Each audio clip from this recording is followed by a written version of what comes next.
One morning in Jura City Market. A large city ruled by one of the largest families of the duchy, the Burton family, which makes its market always crowded. Between the screams of sellers and the stampede of buyers, discussions on various topics were everywhere, but one topic in particular was of interest to many. What will happen in the tournament that Duke Alton will hold this year? Hey, who do you think will win the youth tournament this year? Is there anyone else? Definitely Robin Burton. Hey, you're right.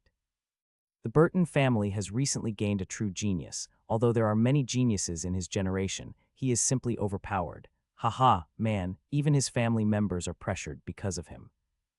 The Burtons, I really envy them. Things haven't gone very well over the last millennium for them. I'm afraid to admit it, but I think this young man might be able to change their destiny. Conversations like this can be heard all around the town, even though the competition itself is somewhat symbolic, but it was everything in the eyes of the youngsters. Meanwhile, two smiling teenagers were passing through the main road of the market. One of them said, "You hear that, Robin? Looks like your win was decided before you even walk into the ring." Although he's been Robin's friend since they started learning how to talk, just walking next to him now has become a psychological pressure on him. It is worth noting that Robin did not fight once in his lifetime. He was always 2 or 3 levels above his age group, which made his peers feel intimidated just approaching him, and the older ones didn't dare approach him for fear that the Burton family would consider them bullying their first genius and be killed. Perhaps someone else would have taken the initiative to challenge those older than him, like it is told in the stories about saints and sages in their youth, but he never did that. He preferred to stay put in his little house. Alone for almost his entire life, no one knows what he is doing or what he is thinking, but he is still the #1 genius in terms of training speed at least, and this is an indisputable fact. Robin laughed. "I don't even want to join this tournament." "Hey Billy, why don't you join? I think you have a good chance." "Me? Stop kidding me, please. You are the only genius of our generation who has reached the 10th level of Energy Foundation. Everyone in the Duchy of Alton has heard of you. The next strongest person in the younger generation is at the 7th layer, and he is a year older than you. But I'm hardly in the 5th level. I'm afraid I will be beaten till my mother doesn't recognize me," he said disappointedly and shook his head. Robin looked at him with an eyebrow raised. "So what? Just go and do your best. Isn't that what matters?" "I'm really not going. There's nothing interesting about it. Secondly, the prizes didn't interest me." Billy looked like he was about to cry. 10 high-quality slaves and 1,000 gold coins aren't enough for your majesty anymore. Haha, what do I do with slaves? I'm still young and I don't need them, and even if it was 10,000 coins I wouldn't care. What do I do with them? I'd rather spend my time training than that nonsense." Billy paused for a moment and turned to Robin, who was a few steps ahead of him, before smiling, shaking his head, and quickly following him. Wherever he went, Robin was always the center of attention. How could he not be? The #1 genius in the vast duchy territory. No, even at the level of the entire Black Sun Kingdom, he would definitely be one of the competitors for the title of the best. This is in addition to his strong build, his sharp and proud features, and his strong presence that he has been acquired over time. All this made him an ideal for many boys and the husband in many girls' dreams. As soon as the hour Robin had set for himself to relax has ended, he stood and looked around slowly as if he wants to burn everything he saw into his memory, thinking, who knows, this might be the last time I see this sight. He then took Billy and headed toward Burton's land. The land is an area of about a square kilometer filled with many houses, warehouses, other different buildings, and surrounded with high walls. It is technically a city within the city, but this is understandable. The family has a history of 6,000 years, with the number of those who bear the surname Burton is a few tens of thousands. And this is still not adding the count of their slaves, mercenary army, and so on. This inner city cannot even contain all of those. When the guards saw Robin the hero in their eyes, they quickly left what was in their hands and lined up on both sides of the gate to salute him with big smiles hanging on their faces. This young man in front of them is their pride. Although they are mere slaves of the Burton family, they at least can boast of serving the one who has shined all over the lands of the duchy. "Haha, Robin, there you are. I've been looking you for since I heard you got out of that little house of yours. Where have you been?" Robin turned, seeing a middle-aged heading his way. That was his father. If there is one person who has benefited from Robin's skyrocketing rise, it is undoubtedly this man. Before, he was a distant relative of the main branch of the Burton family, just one of the tens of thousands. But after the emergence of his son, his position in the family rose and became respected by everyone, and most importantly, his allowance had increased dramatically. However, this allowance was not used in the appropriate manner that everyone was waiting for, like supporting his son, for example, but he was using it to marry again. Although the rest of his peers and elders looked down on him, they supported him in his decision. Who knows, that lucky moron might do it again and bring them another genius. Unfortunately, his attempts were always unsuccessful. In the span of 5 years, he had 12 half-brothers and sisters for Robin, and none of them showed any unique talent, but this did not prevent him from continuing his heroic attempts. Although polygamy and owning sex slaves is a common thing, Robin didn't like the idea that his father neglected his mother because of him, and certainly did not like the idea that he considered him something he made and could repeat at any time. "Good morning, father," replied Robin, still smiling. "I just finished my retreat today and decided to go out for a little walk. Do you need me for something?" His father came closer, smelling of wine. Hee. "I just wanted to ask you about your preparations for the competition. You'll be there, right?" "No," Robin said, still smiling like ever. Is this a joke? Damn, I knew you'd say something like that again. But the prize is 1,000 gold coins and 10 high-quality slaves. Don't you know the value of the money? Even my monthly allowance doesn't exceed 50 gold coins. Robin's father shrieked, his face flushed red as if he is about to pounce on his son. "I don't need money as long as I'm under 16. The family would provide me with the training, resources, and basics I need. Why should I waste my time on such a petty thing without any motive? I'm not that free." "If you don't need the money, then win it and give it to me. Your old man's expenses have been increasing lately, you know, hee. "Sorry, father, I'm going to start studying the heavenly laws, and I can't waste my time on anything else." He finally reached the limits of his patience and raised his hands, ready to hit his son's face. "You disobey your father again, you vile thing." "Robin, the patriarch wants to meet you." What's going on here?" a voice suddenly echoed. When they turned, they found a middle-aged man with a thick beard coming towards them. "Nothing, uncle. I'll go to the patriarch right away." "Excuse me, father." Robin said it while a smile was still stuck on his face, then headed towards the patriarch's manor, leaving his partly drunk father behind grinding his teeth. Throughout his way, he did not stop nodding his head to everyone he saw. They all greeted him in different ways. The adults nodded with a smile, and the young men greeted him loudly, and some of the weaker ones were even bowing in front of him. "Hello, Uncle Murphy, I heard that the patriarch wants me," Robin said to the guard after he reached a huge building. "Oh, Sir Robin, please stop calling me uncle. I'm just a guard here, and yeah, Master is waiting for you inside. Come in." Murphy laughed and led Robin inside. Robin walked into the office and looked around. The place was still majestic in his eyes as ever, decorated with beast heads and expensive antiques. In the middle of the room, a smiling old man sitting behind a desk looking at him. "Welcome, Robin. Getting to see you is as hard as ever." "Sorry about that, I've been in a retreat lately to break through to level 10. I couldn't be disturbed," Robin said while scratching his head. "Haha, forget it, I'm glad you reached the 10th level. Come on, sit down. I think we need to talk, patriarch. If you intend to convince me about participating in the competition, then please don't. You would only waste your time." "The competition? Do you even need to participate? Even if you don't go, who would dare say he's better than you? If you wanted the 1,000 gold coins and the 10 slaves, I'd give them to you now, but that will forever owe me to the family, right? I don't like being in debt." The patriarch went silent and looked at Robin for a long time, not knowing what to say. This is not the first time such a conversation took place. He always tried to start the topic again. Perhaps the outcome would be different. No, rather it can be said that Robin has already paid his debts with a large surplus, just by his presence and fame, which contributed largely to facilitating the family business. The patriarch always wanted to find an opportunity to shower him with money and resources, but this was rejected by Robin himself, which made him go crazy thinking about it. Why was he doing this? Is it because Robin's idiot father made him lose the sense of belonging, or because of his pride as a genius, or both? What Robin showed was a pure talent. He did not have a special teacher or found a super technique, but was born with a soul much stronger than average with which he could discover the right track more quickly. As you wish, I generally invited you here to ask you about your future path. After reaching the 10th level, you will have to choose a minor heavenly law to build your pillars for the next levels. Have you chosen yet? No. What do you mean by no? Energy cultivators choose their path from the 5th level and start simple preparations before reaching the 10th level. What takes you so long? Whatever. What minor law do you want? I will get you its cultivation technique. I don't want a minor law cultivation technique, said Robin hesitantly. What do you mean? You don't like the ones we have? Then which minor law do you want? I will see if I can get it for you. Want to discover one of my own. Robin took a deep breath and said, that's it. The moment he was most afraid of has finally came. The family head opened his eyes completely and shouted, what did you say? Discovering laws and creating its cultivation techniques is the task of the sages. Even I don't have the qualifications to discover laws yet. The patriarch was feeling like he wanted to strangle Robin to death when he heard his words. The world really has many heavenly paths to take, and every heavenly path consists of one major law and countless minor ones. For example, the path of water has one major law which is called the same as the path water, while those like dew, spring flow, and raindrops are considered minor heavenly laws, and they are basically countless. According to the progress of the research on a heavenly law and how complete the technique of controlling it, the strength of the fighter using this heavenly law would increase or decrease. Indeed, there are many undiscovered laws, but this is the task of the sages standing on top of the world.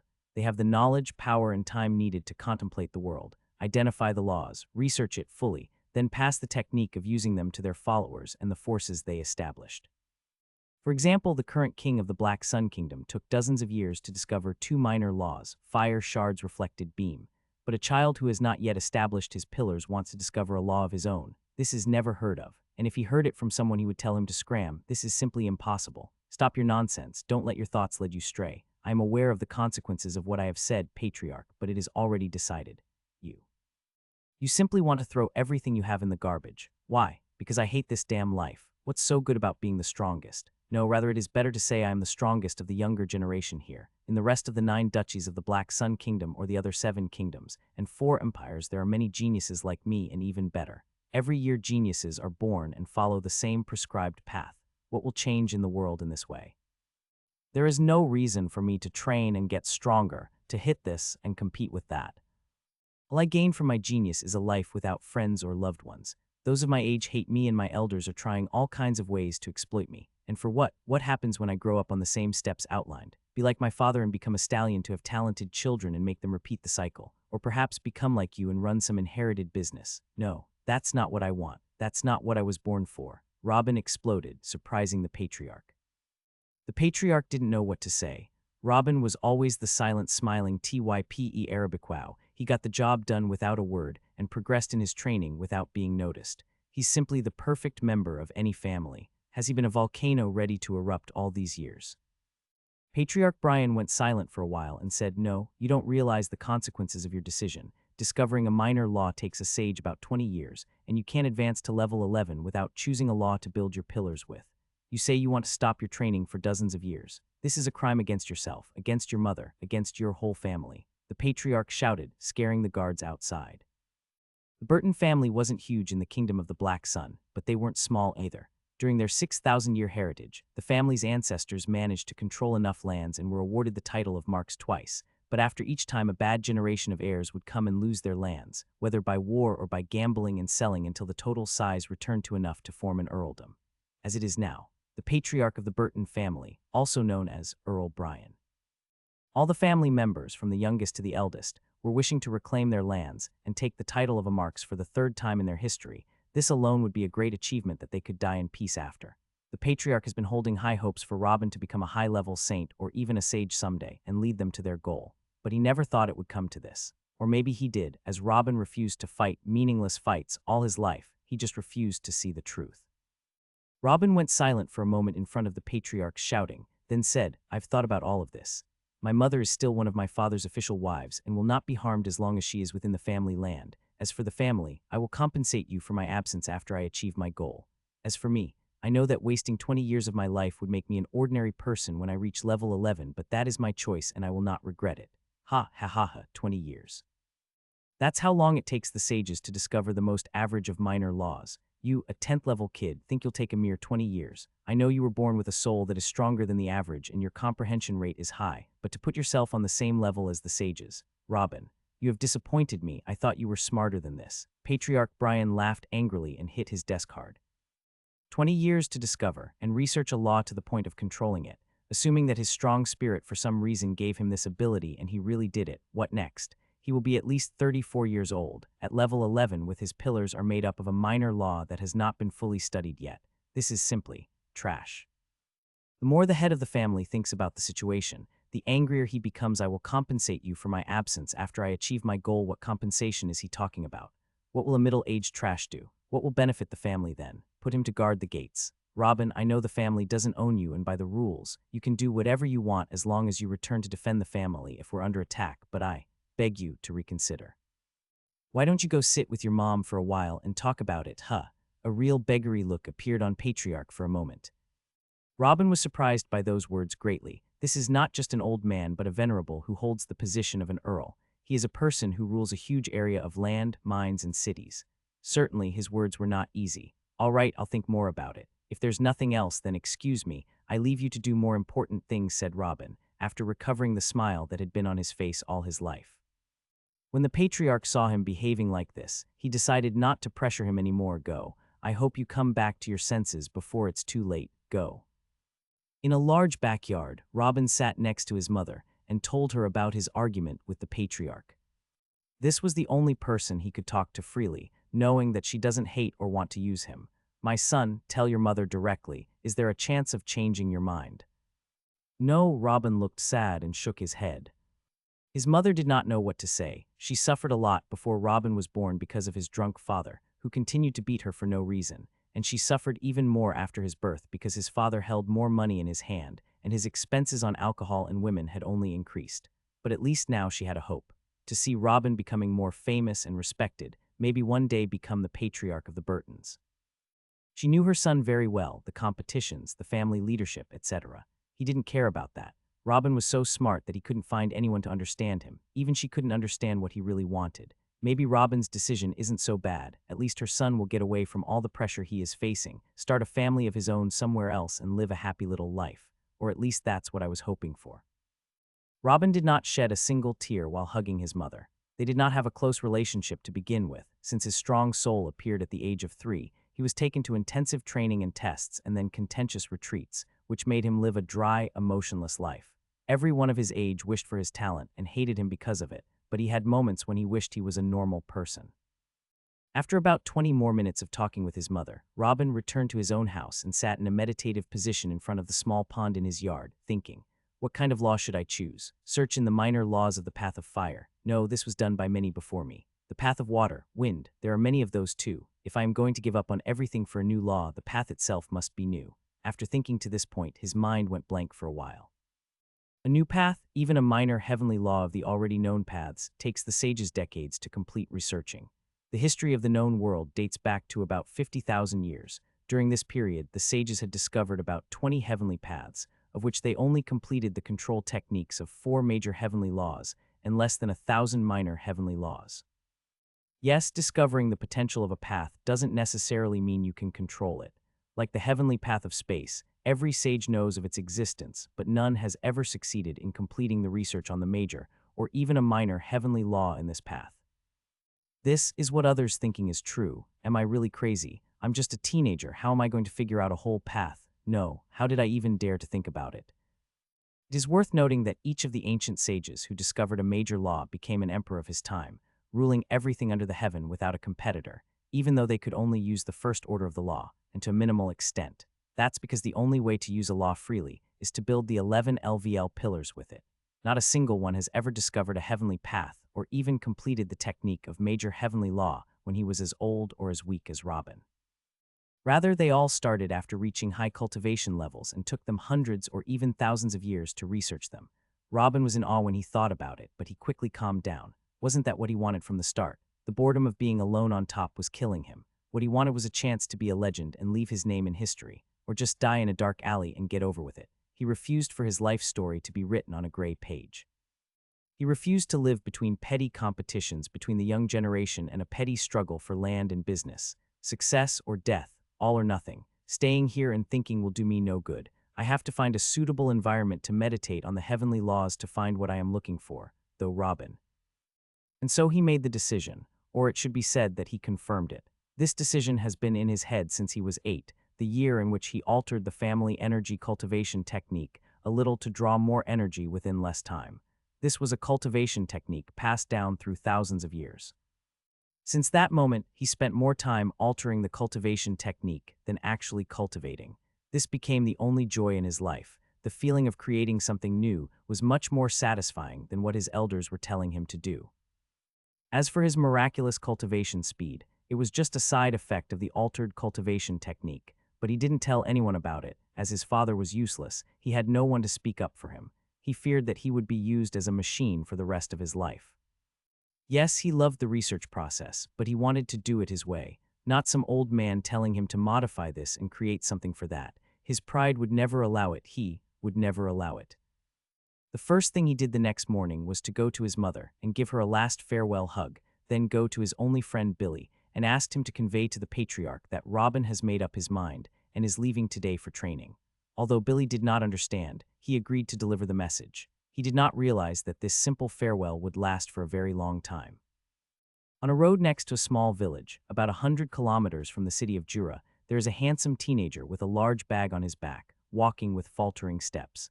Steps towards achieving unparalleled success, or death. With every step, Robin revises his decisions and wonders if what he's doing is the right thing. Every now and then he would stop for a moment till finds enough courage to keep his legs moving again without looking back. It was a difficult decision. Maybe if he had one true friend or even a good parental relationship, he wouldn't have chosen this path. But this is his destiny and cannot be changed. He can only control what comes next. And what comes next for him was a few dozen years of meditation. For any ordinary young man, this is the definition of the word torment. He found nothing to drive him forward except his firm will, and that nothing was waiting for him even if he returned. His destination of choice was the Outer Beast Zone, a desolate place about 300 kilometers from Jura City filled with mountains, swamps, and forests. It wasn't very vast, but it was a forbidden area for those below the 6th level. However, it was considerably safe for an energy cultivator at the 10th level. The monsters in it were basically a source of meat for someone of his strength, and the lack of humans in the area made it an ideal place to live secluded for a long time. A few more days passed quickly. The outskirts of the Outer Beast Zone appeared in front of him. After hesitating for a few moments, he resolved and entered it, started looking for his new home for the coming years. He didn't have high standards a hole in a mountain would do. But even so, it took him a few days until he found a decent cave high enough from the ground. It is true that the cave was the residence of 2 level 7 snapping bears, but he easily dealt with them and occupied the cave. Robin sat deep in the cave in a meditating position, looking at the entrance, thinking, "What now, Robin? Which path will you take? Maybe the path of the plants. No, how is this different from the paths of natural elements such as wind and water? I need something new." At his level, Robin can stay in meditation for a few days without needing to eat or drink. And that's exactly what he did. After 5 days without any success, his stomach rumbled. Well, I can't figure out paths and change the world with an empty stomach.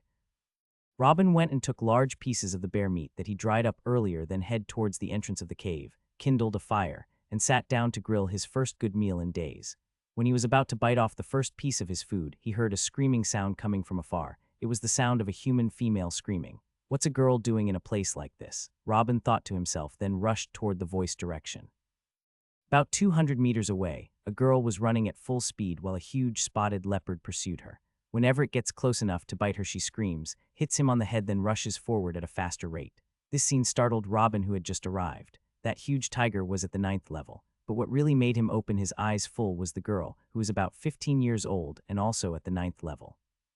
A girl with a talent that almost reaches him would certainly be known, but it was the first time he saw her. Robin did not care about the details anymore. He just knew he had to save the girl for now.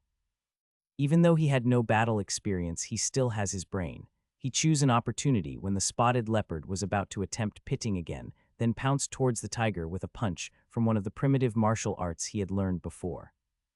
The girl looked behind her and she stopped in her place after hearing a painful cry. When she saw Robin smashes the tiger's head with one hit, she knew the danger was over and walked towards him. "Hey you, who asked you for help? You interrupted my training." The girl put her small hand on her side and said in annoyance.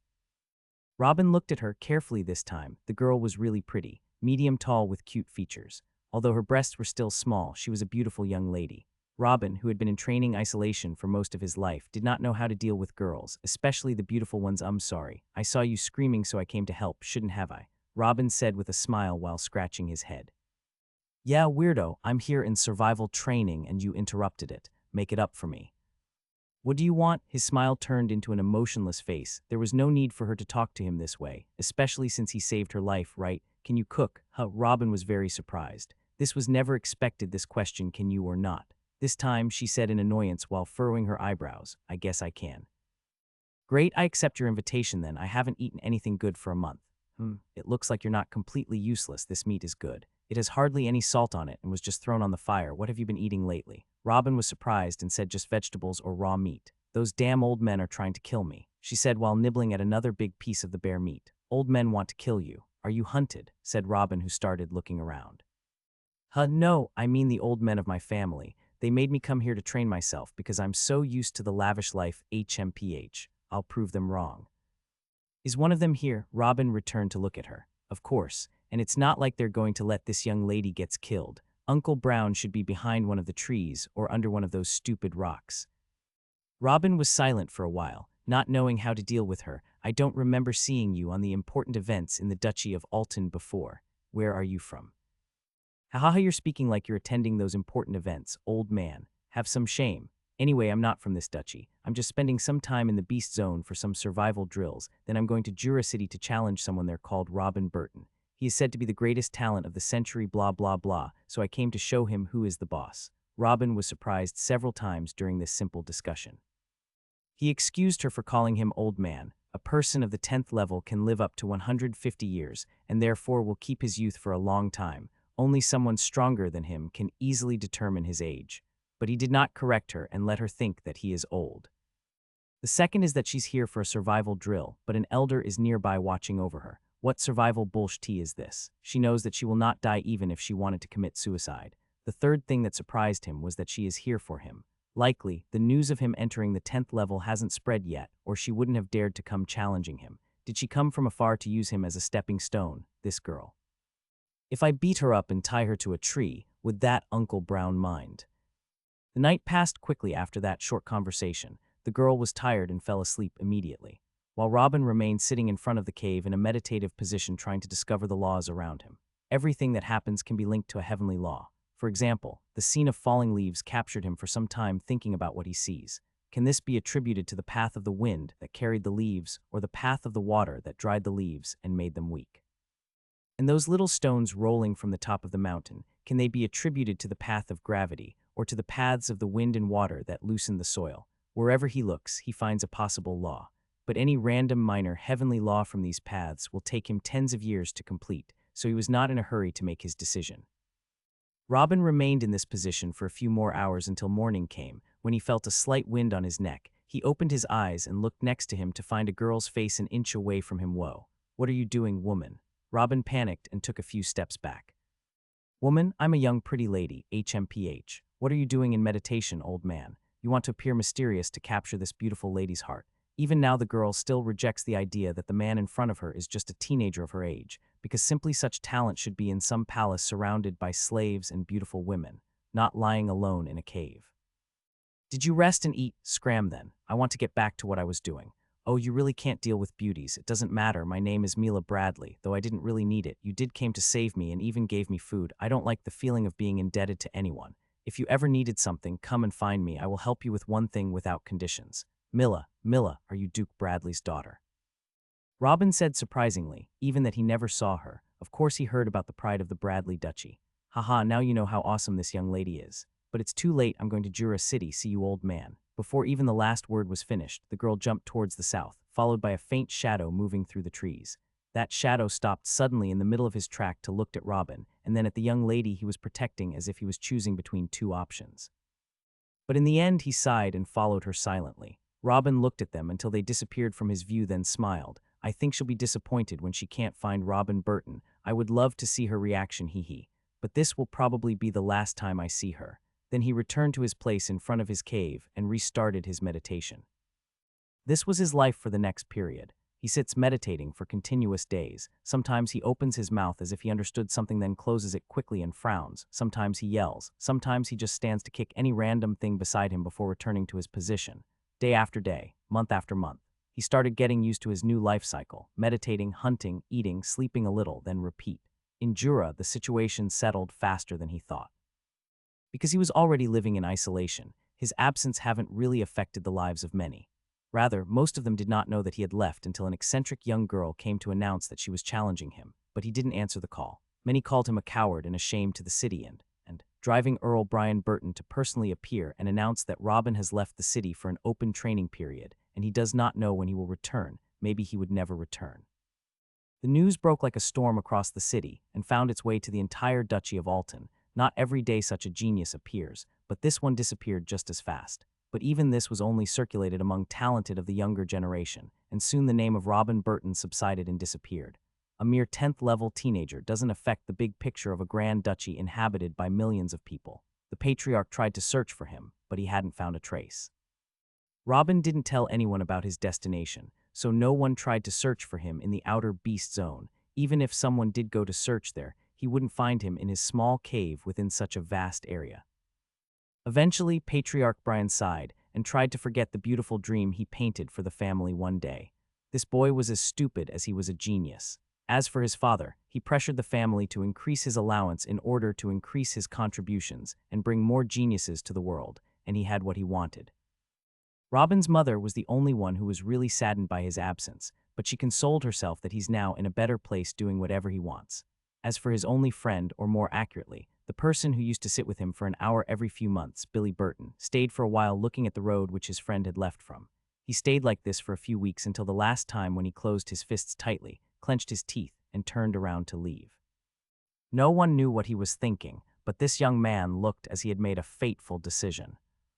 10 years passed in a flash. Robin was still sitting in front of the same cave, but his surroundings had changed. It was covered with the skins of the beasts he had killed while their heads decorating the walls. He himself grew a thick beard on his face. During this period, Robin hasn't mastered anything yet. His destination is still unclear and overcast. He hadn't discovered evidence of any new path during the first year of meditation.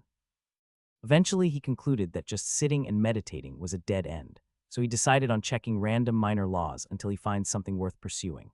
Currently, he has several theories and knows some truths about more than one undiscovered minor heavenly law, coupled with his harsh living conditions over the past decade, had made him much more stronger and experienced. He wasn't just an energy container as he was.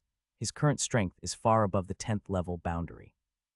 Another 6 more years have passed. Now he has lived here more than his time with the Burton family.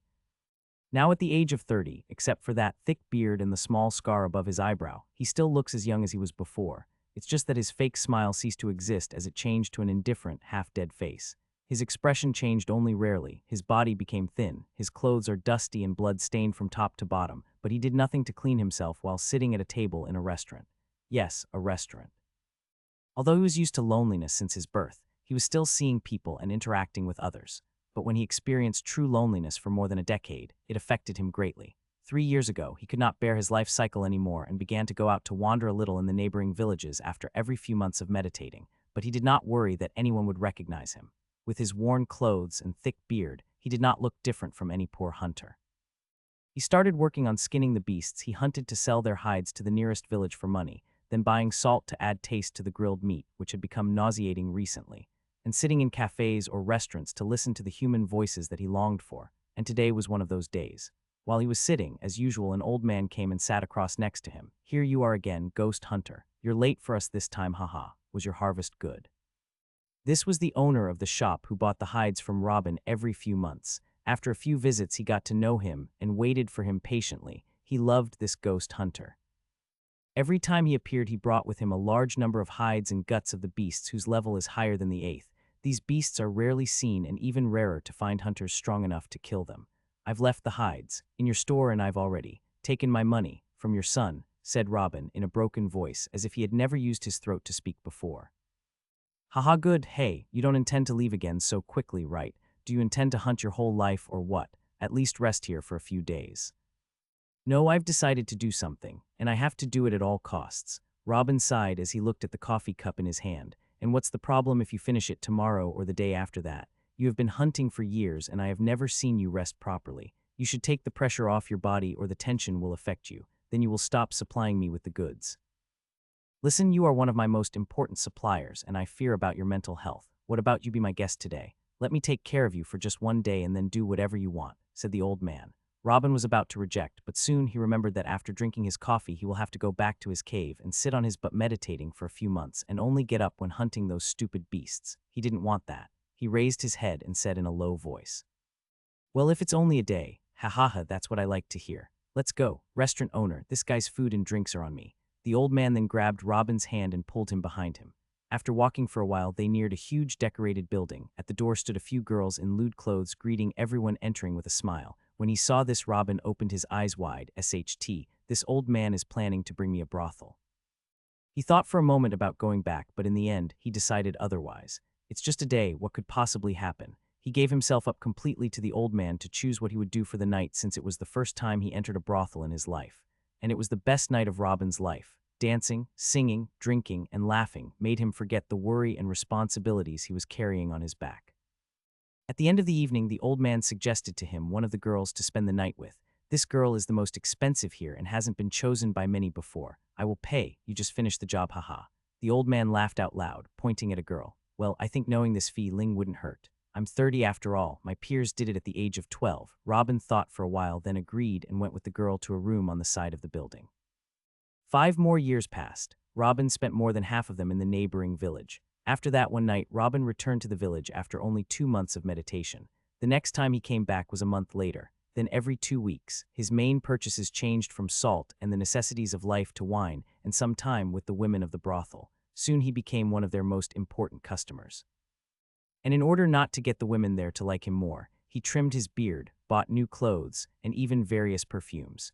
His situation developed until he became almost resident in the village and went out to hunt monsters for a while, only to collect enough money to keep up with his new lifestyle.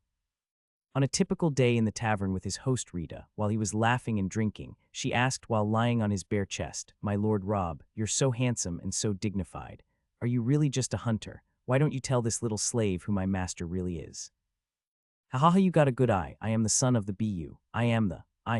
Robin's features began to change with each word he said until he turned into an ugly shape. He pushed Rita away from him and jumped out of the window, rushing towards his cave. After he reached the entrance to the cave, he looked inside for a while, then looked at the sky, shouted loudly, then knelt with his hands above his head. "What the hell am I doing? What the hell am I doing? If I wanted all this bullshit, I'd have stayed as a genius in the Burton family. I'd have got the most beautiful women and the expensive wine in the world. So what brings you here, Robin? To become a legend, to change the world. I don't even have some basic control over my own actions." Robin shouted as he hit the ground below him until his fists bled. "The last 5 years I have only been able to reveal a few truths about one minor heavenly law. One damn law. 21 years have passed since my decision and I still don't even know which path to take, but I left my ambition to play with Rita's breasts. What did all that bullshit do for me? Damn me, damn me." As his voice rose, the beasts in the area were trembling in fear. They felt his anger. The ghost of death that hunted them every now and then had already become their nightmare, and him being angry was never a good sign. "Wait a moment, reveal a few truths." Robin calmed down quickly as he rose from a kneeling position and immediately sat in a meditating position. His bloody hand didn't disturb him as he got drowned in his thoughts. During the 21 years, he had been busy revealing some simple truths of every minor heavenly law he discovers, but he has never tried to focus on a single minor law, or he would have already controlled one of them. So far, he has revealed a few truths and key details of about 18 minor laws. He wanted to try using one of those minor laws as a bridge towards the major law of the same path, but he failed repeatedly. Every time he feels that it's a dead end, he would try researching a new minor heavenly law. Maybe he would become lucky once and find what he wants. But his outbreak just now has made him look towards a direction he didn't think was possible before the truths. They are everywhere. The way to reach them and their components differ, but in the end, everything has its own truth. Can't this be considered a heavenly path? When he directed his thoughts in this direction, he became afraid. Every heavenly path contains an infinite number of minor laws, but these laws must be something tangible, or at least visible or sensible, to be able to research it and look at its properties in the hope of mastering it and make a technique for others to use it. Can even something like the truth be a heavenly path? If it was indeed a path and had a major or even a minor law that he can use, wouldn't that be terrifying? Wouldn't that mean I could use this law to find more about the truth of various other things, maybe the truth of the world itself? When he thought of this, Robin opened his eyes and shouted, "This is it." Yes, that was his goal from the beginning, to find a unique path that would immortalize his name in history and pave the way for the later generation. That would make his life worth living. He returned to his meditative position quickly after calming himself down and began trying to set plans to reveal something about the path of truth and how to absorb and cultivate it, but after 2 days, he did not reach anything. It was the same problem that faced the sages before him when someone tried to study the path of space or the path of primal chaos. They had nothing tangible to study, not like the path of water, fire, etc. Space, primordial chaos, truth, and the like only exist in theories. Robin calmed himself again and thought, how did I think about the truth path in the first place? This will be the tip of the thread. How did he arrive at the existence of the law? By discovering and studying truths of 18 minor laws. Should he continue studying minor laws endlessly until he finds something? There is no going back now. I will seek the truth for the rest of my life. Let fate take its course. He resolved and opened his eyes, trying to spot another minor law around him. The days passed quickly. Another 60 years passed in the blink of an eye. Robin is now 90 years old. time left its mark on him. Half of his hair became white and wrinkles appeared on his face. He shaved his beard, leaving nothing but a thick mustache, but his features also calmed down greatly, and his eyes became as deep as the universe itself. Although he was just sitting in front of his desk writing a few notes, his every move seemed so perfect as an illusion. During that period, Reuben devoted himself to studying minor laws most of his time, bringing the number to 76 previously undiscovered minor laws. Of course, it's all just a discovery of the law itself, then looking more deeply into it to discover some truths about its existence, its functions, and the key to research it more easily in the future. He then write his findings in scrolls before throwing them inside the cave, which has now become more like a small lab full of scrolls everywhere and smells like ink, after it was full of beast hides and the smell of wine and blood. His goal was the path of truth, so he didn't try to use this information to fully comprehend these minor laws. He just wanted to get a general idea of as many laws as possible in order to get closer to his goal. But this rule of his was broken 3 times, yes. He has mastered previously undiscovered 3 minor laws. 1 minor law of vertical fluid. By observing the way the plant feed from the soil throughout these years, he found that its growth is closely related to the amount of water and food that passes through it and how it is distributed, so he decided to master the law so that it may benefit him in the future if he decides to plant something. And this indeed happened. As he was getting older, he decided to use this minor law to plant a little garden at the bottom of the mountain to provide him the vegetables and fruits he loves and give him some change in appearance. It's unknown how many would commit suicide if they knew that such a monstrous garden exists, and it has nothing but frauds. 2 minor law of atmospheric steam. It's tasked to extract water from the air around him, and therefore there is no longer a need to go to the river every now and then to fetch water for drinking, bathing, cooking, etc., which greatly increased the time spent in meditation. With just a wave of his hand now, he could compress all the steam around him, creating a tiny cloud that would rain where he wants. 3 minor law of blood rush. With this law, he can increase the speed of blood flowing to his head, and thus he can stay awake for much longer periods than those of his level. Usually, the pillars for level 11 can be created with 1 minor law, but Robin didn't use any of them and stayed at level 10. The laws seem all simple, but who would have discovered them? The sages are interested in laws that increase their power and the power of their families and forces in the greatest possible way. Which sage would seclude himself for tens of years, wasting his precious time to meditate and master such trivial laws? Another problem is that when the pillars are made from a law, the cultivator affinity rises towards the path of his original law. A sage which made his pillars with a minor law of the fire path can't research other paths as freely. He would need much more time and effort. As for those who really need laws of this caliber, like the farmers, miners, and those how to work in the desert, can't even dream of researching any of them.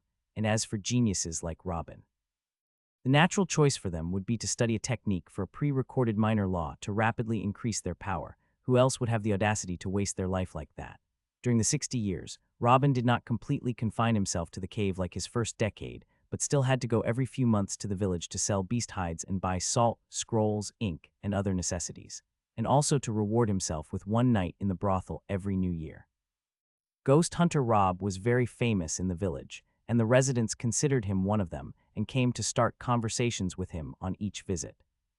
Till one of the visits when he was still 68 years old, someone mentioned that he recently attended a funeral for the Burton family that was held in the city of Jura, describing how majestic the funerals of the rich families, and so on.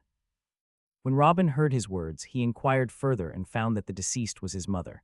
He went silent for a long time, then sighed, excused himself politely, then left towards Jura. It didn't take too long for him to get back to Jura City. He entered the city covering his face. The first thing he did was to go around inquiring about her condition before death.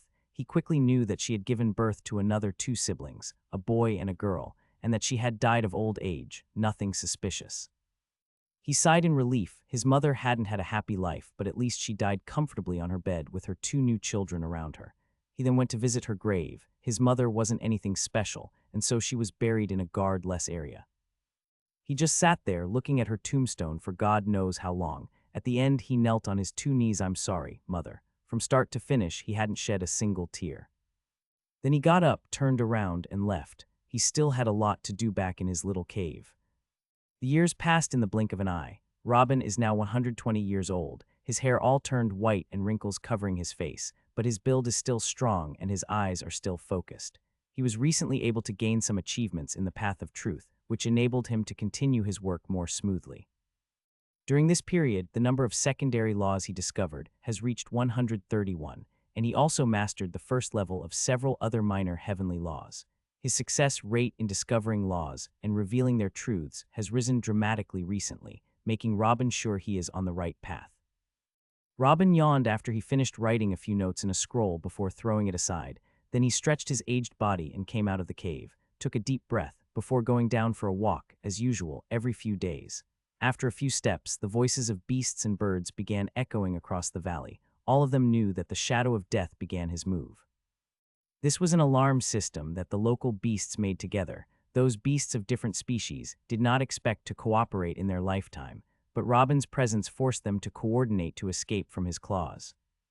"Shut up, I want blood peacock meat today. Any other creature should go before I change my mind." "Hey you, where are the blood peacocks?" Robin shouted at the top of his voice, then pointed to a royal gorilla near him, which freaked out and pointed towards a certain direction. All the beasts suddenly calmed down when they knew they had survived another day, except for a frantic cry came from a blood peacock nearby, followed by words in an incomprehensible language. Seems like it was cursing at the royal gorilla, before he flew away quickly, leaving the royal gorilla behind, who looked away and began to whistle. He chased after the level 10 blood peacock until he approached the border of the outer beast zone, when he heard the sound of a baby crying about 100 meters away. "We are near the border, but this is still a forbidden area. What is a baby doing here?" This wasn't the first time he encountered humans. Along the years, he saved many hunters and gave directions to many young adventurers, but this was the first time he heard a voice of a baby. Robin stopped on one of the trees looking in the direction of the baby, which gave the peacock a chance to get a safe distance. It screamed excitedly, then turned and raised to Robin the middle feather in his wing. "Damn chicken. I'll make your feathers a pillow soon enough." That sentence from Robin brought it back to his senses and sped forward at full speed. As for Robin, he turned his eyes again towards the place where the child's cry came from. He came close without a sound and found a woman holding a basket with a baby, putting it gently under a huge tree. "I'm sorry, son, I know this is a crime against you, but your father divorced me and can't bring you up alone. My best chance is to give up on you and find myself another husband. I'm sorry, I'm sorry." The woman cried for a couple of minutes, then left the basket behind and ran toward the border. A killing intent flashed through Robin's eyes, but he suppressed it quickly. His experience told him how difficult life is for a mortal. A woman like this, even if she earned enough money somehow to raise her baby, she wouldn't have been able to protect him till he grew up. Most likely he would have been caught early on and turned into a slave. So the decision to feed him to beasts now is considered the smartest one. While he was looking at the child calmly thinking what he would do, a huge wild boar with red eyes came, approaching the baby. Robin was used to seeing blood and knew how cruel the world is, but he just couldn't watch this anymore. "Get out of here. You fat FCK, that bag of meat is mine." The boar panicked when he heard the famous Death Shadow's voice and ran to the opposite side without looking behind him. After another moment, Robin jumped off the tree and walked over to the baby, picked him up, finding that it was a boy. "I think I needed someone to clean the cave for me. That would increase the time of my research." Even he knew that these harsh words were not what he really felt. "It seems that the heaven took pity on my loneliness at last and sent me this baby to comfort me in the last days." Another 10 years had passed. Robin is now 130 years old and is approaching the end of his life. His beard has become longer and whiter, and his back has started to bend a little. But the speed of discovering and analyzing laws has increased exponentially. During these 10 years, he discovered more than 50 laws and mastered 3 new ones. This is the result of his success in the path of truth, which opened a few new doors for him. The path itself still has a transparent barrier that he cannot penetrate, but this no longer makes a difference to him. He has surrendered to his inevitable death. What he is doing now will be his legacy, distributed to humans after his death to carry and immortalize his name. That's enough for him, and the task of distributing these priceless scrolls fell on the shoulders of little Caesar. The 10-year-old, who had already reached the 6th level of Energy Foundation, was standing by Robin's desk inside the cave. Robin looked at him. "What are you doing here, brat? Didn't I tell you to catch a red-eyed snake? He's lying outside, Dad. Then go and skin it well. I don't want any cuts on the hide or we lose a lot when we sell it." "That's done too." Little Caesar grinned and raised his neck as if he had saved the world. Robin looked at the boy before him, then sighed and rubbed his head. This kid did not know the meaning of childhood. Since his early days, he was raised inside a cave surrounded by beasts. Robin taught him martial arts since he was 2 years old. With time, he poured in him all the knowledge he gathered during more than a century. For example, a law that increases his intelligence and another that speeds up his absorption of energy around him, even making him technique for one of the strongest minor heavenly laws from the fire path, which made him a small monster. Even he who was born a genius did not have his strength when he was this age. What helped in the upbringing of Caesar in such an environment was the power of his father. Robin had ordered the beasts in the jungle not to attack Caesar unless they were on the same level, so he could move around freely without worrying about the stronger beasts. Listen to the little Caesar telling him how he intelligently spotted his giant prey, then attacking it forcefully and knocked it to the ground, constantly waving his little hands while Robin sometimes pretends to be surprised and laughs out loud at other times. He really liked this kid. Unfortunately, his 130-year-old age made him destined to leave him soon. Another 10 years passed in a blink of an eye. Robin now could only walk with the help of a stick. His eyes were almost closed with wrinkles. His white beard had reached his knees. He looked like he was about to die at any moment. As he was taking his daily nap at noon, when a voice came from afar, "Dad, I'm back." The sound of the shouting scared old Robin out of his sleep. He looked outside the cave and cursed, "You motherfucker, why don't you just die?" "Hey, I know you don't really mean it, hee. I will not die before you," Caesar said with a smile as he entered the cave and approached to sit next to Robin. Caesar is now almost 20 years old and is at level 13. 4 years ago, he used one of the most powerful minor laws of the fire path that Robin discovered to build the pillars of the domain above the 10th level. And because the law was transferred to him directly from the source, he took pure information and instructions, gaining more power compared to those of the same level. But he did not find anyone to test his new power on, so he decided to head towards the inner best zone, where there are beasts that reaches level 20. With his new strength, in addition to the bloody battles that he fights daily there, Caesar has gained a heavy murderous aura. He has become a true fighter to be reckoned with, the complete opposite of his father, who has remained all his life in the outer region, refusing to enter so that the constant disturbance does not affect his research. Caesar is now used to his own lifestyle. He would head to the inner beast zone, stays there for about a month before he returns with a few hides and valuable plants, then comes to see if his father needs something, before going to sell what he has and buy new scrolls and the rest of his necessities. Cough, cough. Off my face, you bastard, and let me finish my nap. I have a lot more research to do when I wake up, Robin said while pulling the blanket to cover himself again. Research again? Dad, you are an unparalleled genius. You can step to level 11 at any time and extend your life. Why do you insist on being stubborn? Living is more important than anything. Caesar was upset when he heard what was said. This is not the first time this kind of conversation has taken place. Every year that passes increases his father's disability and brings him one step closer to his grave. Robin was silent for a few minutes until Caesar thought he had fallen asleep. Then he heard, "Living, maybe the most important thing to you. I have nothing to live for. I have no passion but the path of truth that I spent my life on. If I don't master it, then I will just die. Live for me. You are my only family. Isn't that enough of a reason for you?" Caesar jumped up and cried, weeping. "Scram, you're not even my real son." Robin grabbed a book and threw it at Caesar. "Damn you. I know you didn't give birth to me, but you're still my dad. You won't take this from me," Caesar said while letting the book hit his forehead. "You have already grown up. I gave you all my experience, and I will leave you this treasure of scrolls. If you sell them properly, you will have enough money and lands to declare your own kingdom. Isn't that enough? Find a good girl and marry her. Establish your own family." "Forget about this, old man," Robin said with a weak voice. "All this won't make up for you," said Caesar as he went to put the book back in its place next to Robin, then came out of the cave. After about 10 minutes of silence inside the cave, Tusk boys these days are feminine, but it was clear that the owner of the voice was crying. Robin did not know if he was crying over his life that he spent on things that would benefit others, or over his only son who was not his own, but is still pained when thinking that he's about to leave him. After another 4 years, Robin is now 144 years old and can no longer stand without Caesar's assistance. Caesar decided to stop his travels to the inner beast zone to spend with his father the remaining of his life. It was a simple and warm life. Caesar takes care of the necessities, while Robin concentrates on meditating on his little bed and writing notes. Every now and then he passes a few new tips to Caesar about the laws which increase his fighting and surviving abilities. Although Caesar is now much stronger than his father, he still listens carefully and applies every word. And indeed, every piece of advice hit its goal and raised his ability to a completely different level. But this was increasing Caesar's resentment at his father's decision. After he began to go out to explore, he knew more about the laws and paths and how difficult it was to discover them. He knew what his father was doing in his small cave and knew what this meant for the whole world.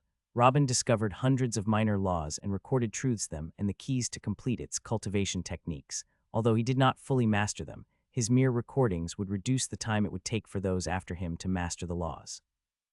Robin's records can be mastered and complete the method of cultivation in less than 4 years if any average sage worked on them. Caesar looked deeply at his father, who was explaining a new law to him, with eyes shining with tears. Such a genius should stay alive. His death is a crime against the whole world. 2 years later, Robin is sitting on his bed, as usual, contemplating the creation around him when he felt his heartbeat had stopped. Oh, looks like my time has come, so that's what death feels like, Robin thought as the interruption of blood flow began to affect the speed of his thinking. I have revealed the truths of hundreds of laws throughout my life. I have mastered dozens of them and taken glimpses of many known major laws. If I had studied one of those, I would have mastered it by now. But all of this was not enough to completely reveal the path of truth. What a damn path I have chosen. That feeling. Maybe I should call Caesar to tell him that death is also a heavenly path. Boom. Suddenly everything around Robin seemed to stop, and a strong light flashed at the end of his bed.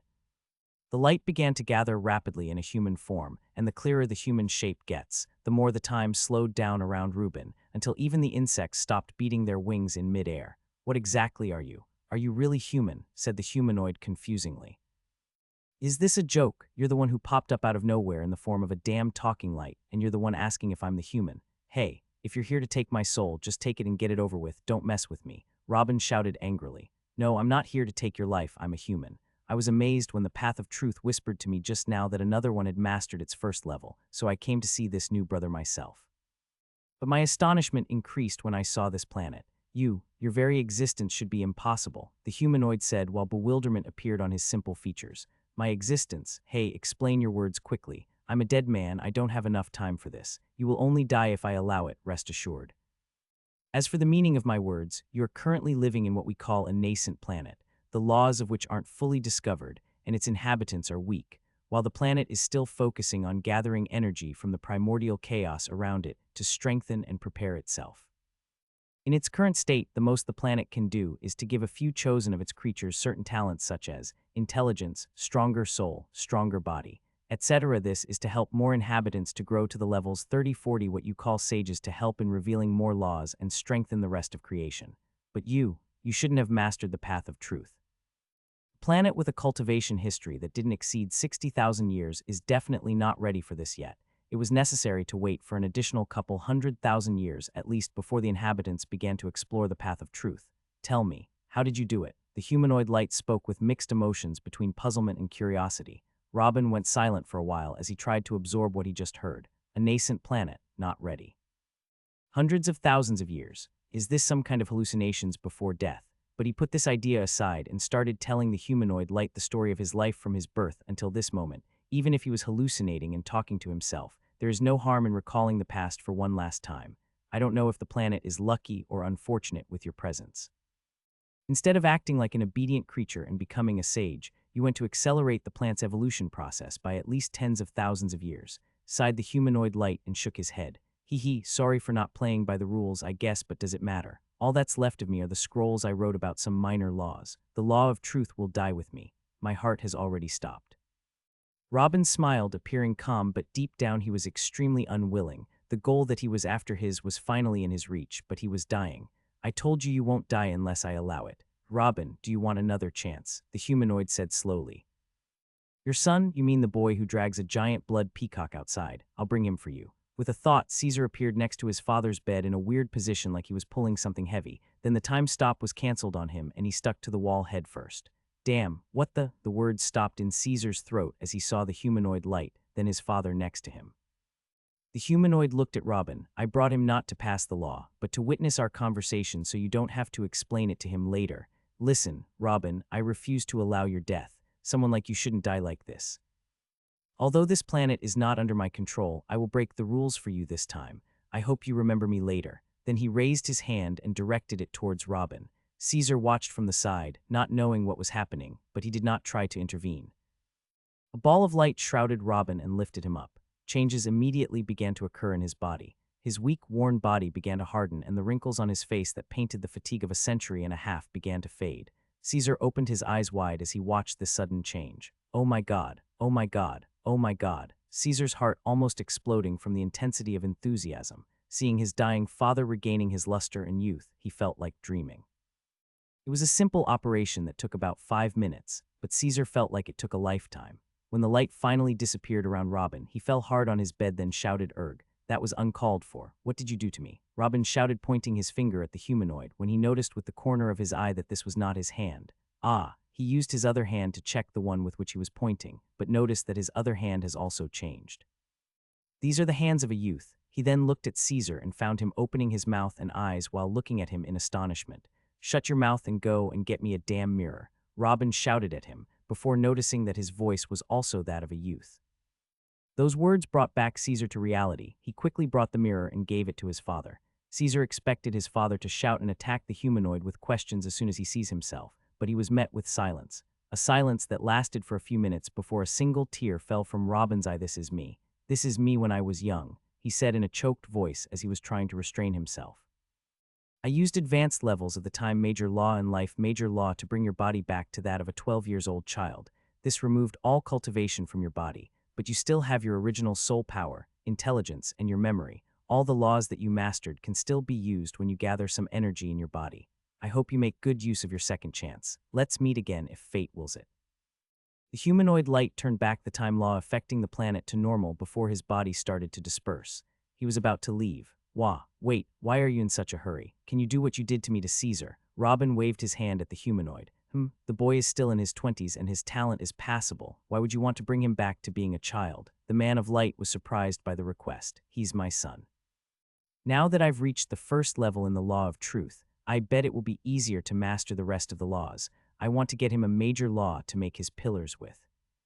"How come someone so smart be so shameless? You're supposed to be scared and kneel down in front of me after you saw what I could do, but you're trying to take advantage of me even more." The man of light did not know whether to cry or laugh. "Kneel, forget it. I didn't even kneel to fate. Just do it if you can, I'll owe you another one," Robin said proudly. The humanoid just wanted to shout, "What can you even do to repay the first favor?" But eventually he gave up and pointed at Caesar, and soon a ball of light swallowed him.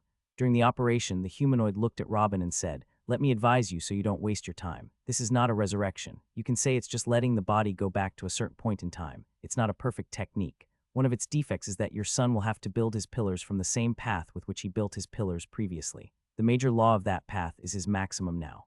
"Oh. There is such a thing. I was going to give him what I know about the truth. But it's okay. The major law of fire isn't that bad either," said Robin, frustrated a little. If the founding sage of the Flame Empire had heard this, he would have probably hanged himself with his own underwear.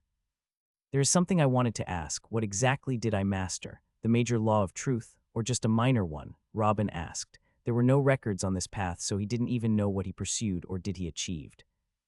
"Truth is truth, my little friend. There are very few master paths that have just one law, and the truth is one of them." "How did you know about my situation? How the truth law told you? Who are you? What can I call you?" Robin kept asking. He knew if the humanoid left it would be very difficult to meet him again. "You don't need to know all those details now. Just know that I'm like you, someone who built his pillars by the law of truth. People like us are very rare even in the scoop of the entire universe. I could not stand seeing one die at such a young age, particularly someone as special as you. You asked about my name. I forgot it. Don't be surprised. When you live as long as I did, you will lose focus on such trivial matters. But currently they call me the all-seeing God. Oh, by the way, I am the ruler of a few middle-aged planets," said the man of light as if it were normal. "Ruler, middle-aged planets. What do you mean by that?" "That also you don't need to know. Hey, you can call me a all-seeing big brother, ha.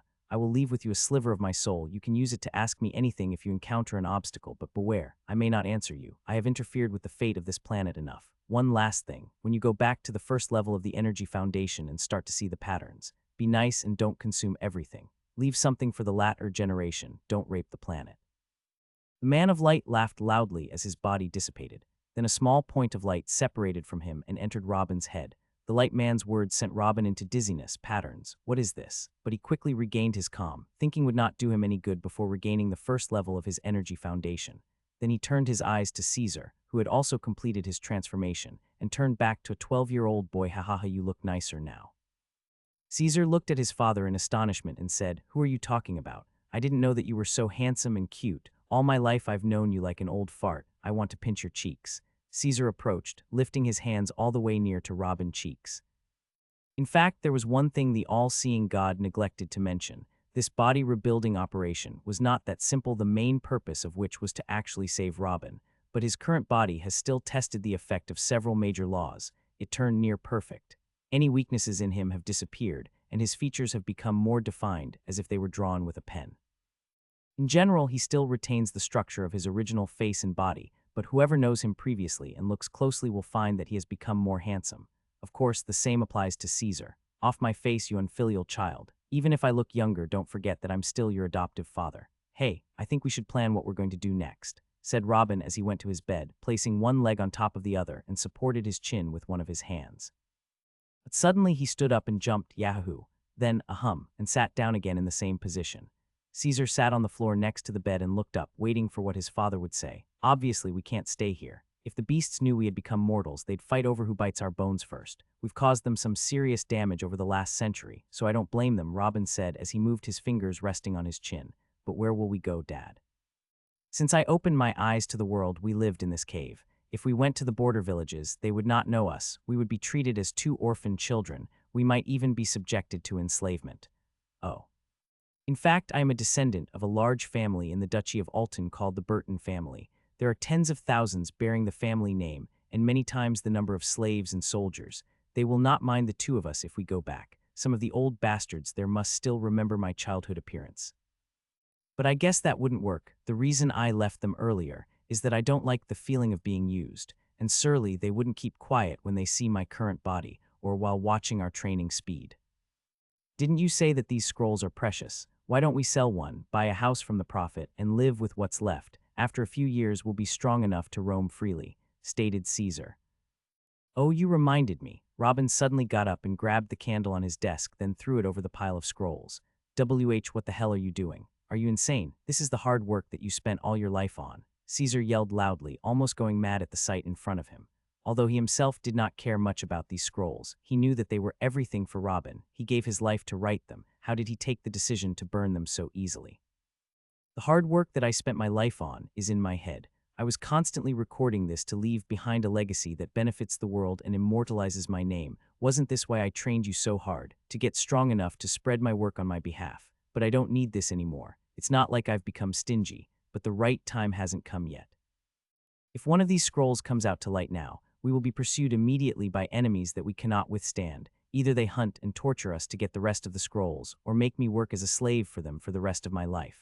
I really want to publish my findings, but like this. Of course, there might be someone smart and try to protect a talent like me, but I wouldn't leave such an important matter to fate.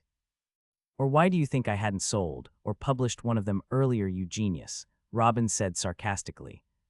So what to do now we really have no source of money or a place to shelter? We are both just weak kids. Damn, you just had to ask him to rebuild my body, didn't you? I could have provided protection and a stable income for both of us. Why did you put us in this miserable situation? Since when you and I need someone to take care of us? Caesar yelled angrily. Of course I thought about it, but I had to take this bet and give you this chance to get stronger. Have you heard the humanoid? Speaking about planets and big stuff. With the law of truth, I'm destined to walk a long and thorny road. You are my son, even if it is by name only. We have spent almost 3 decades together. I won't use you to protect me at first, then cast you aside when I advance further. We both have to move forward together. You want to protect me? Fine. I'll focus on my research, and you focus on your cultivation and protect me for the rest of your life. I will not get you off easy, you wretched bastard, Robin said with a laugh while patting Caesar's head. Caesar was silent and looked toward the ground, his eyes filled with tears, then smiled and quickly wiped them and raised his head to look at Robin, who turned his back to him and headed towards the entrance of the cave. So he got up and went behind him thinking, you saved me from the mouths of animals, you fed me, taught me and trained me. There hasn't been one day when I felt like an orphan. You say protect you for the rest of your life. I swear that even if the death god himself came for you, I will shield you. There was a long silence as Robin sat in front of the cave with Caesar behind him. Then he rose up and shouted, I remember. There's a rich girl who owed me over a century ago. It's time to give her a chance to pay off her debt. Over a century. Do you think she'll remember you? At least we have a place to start.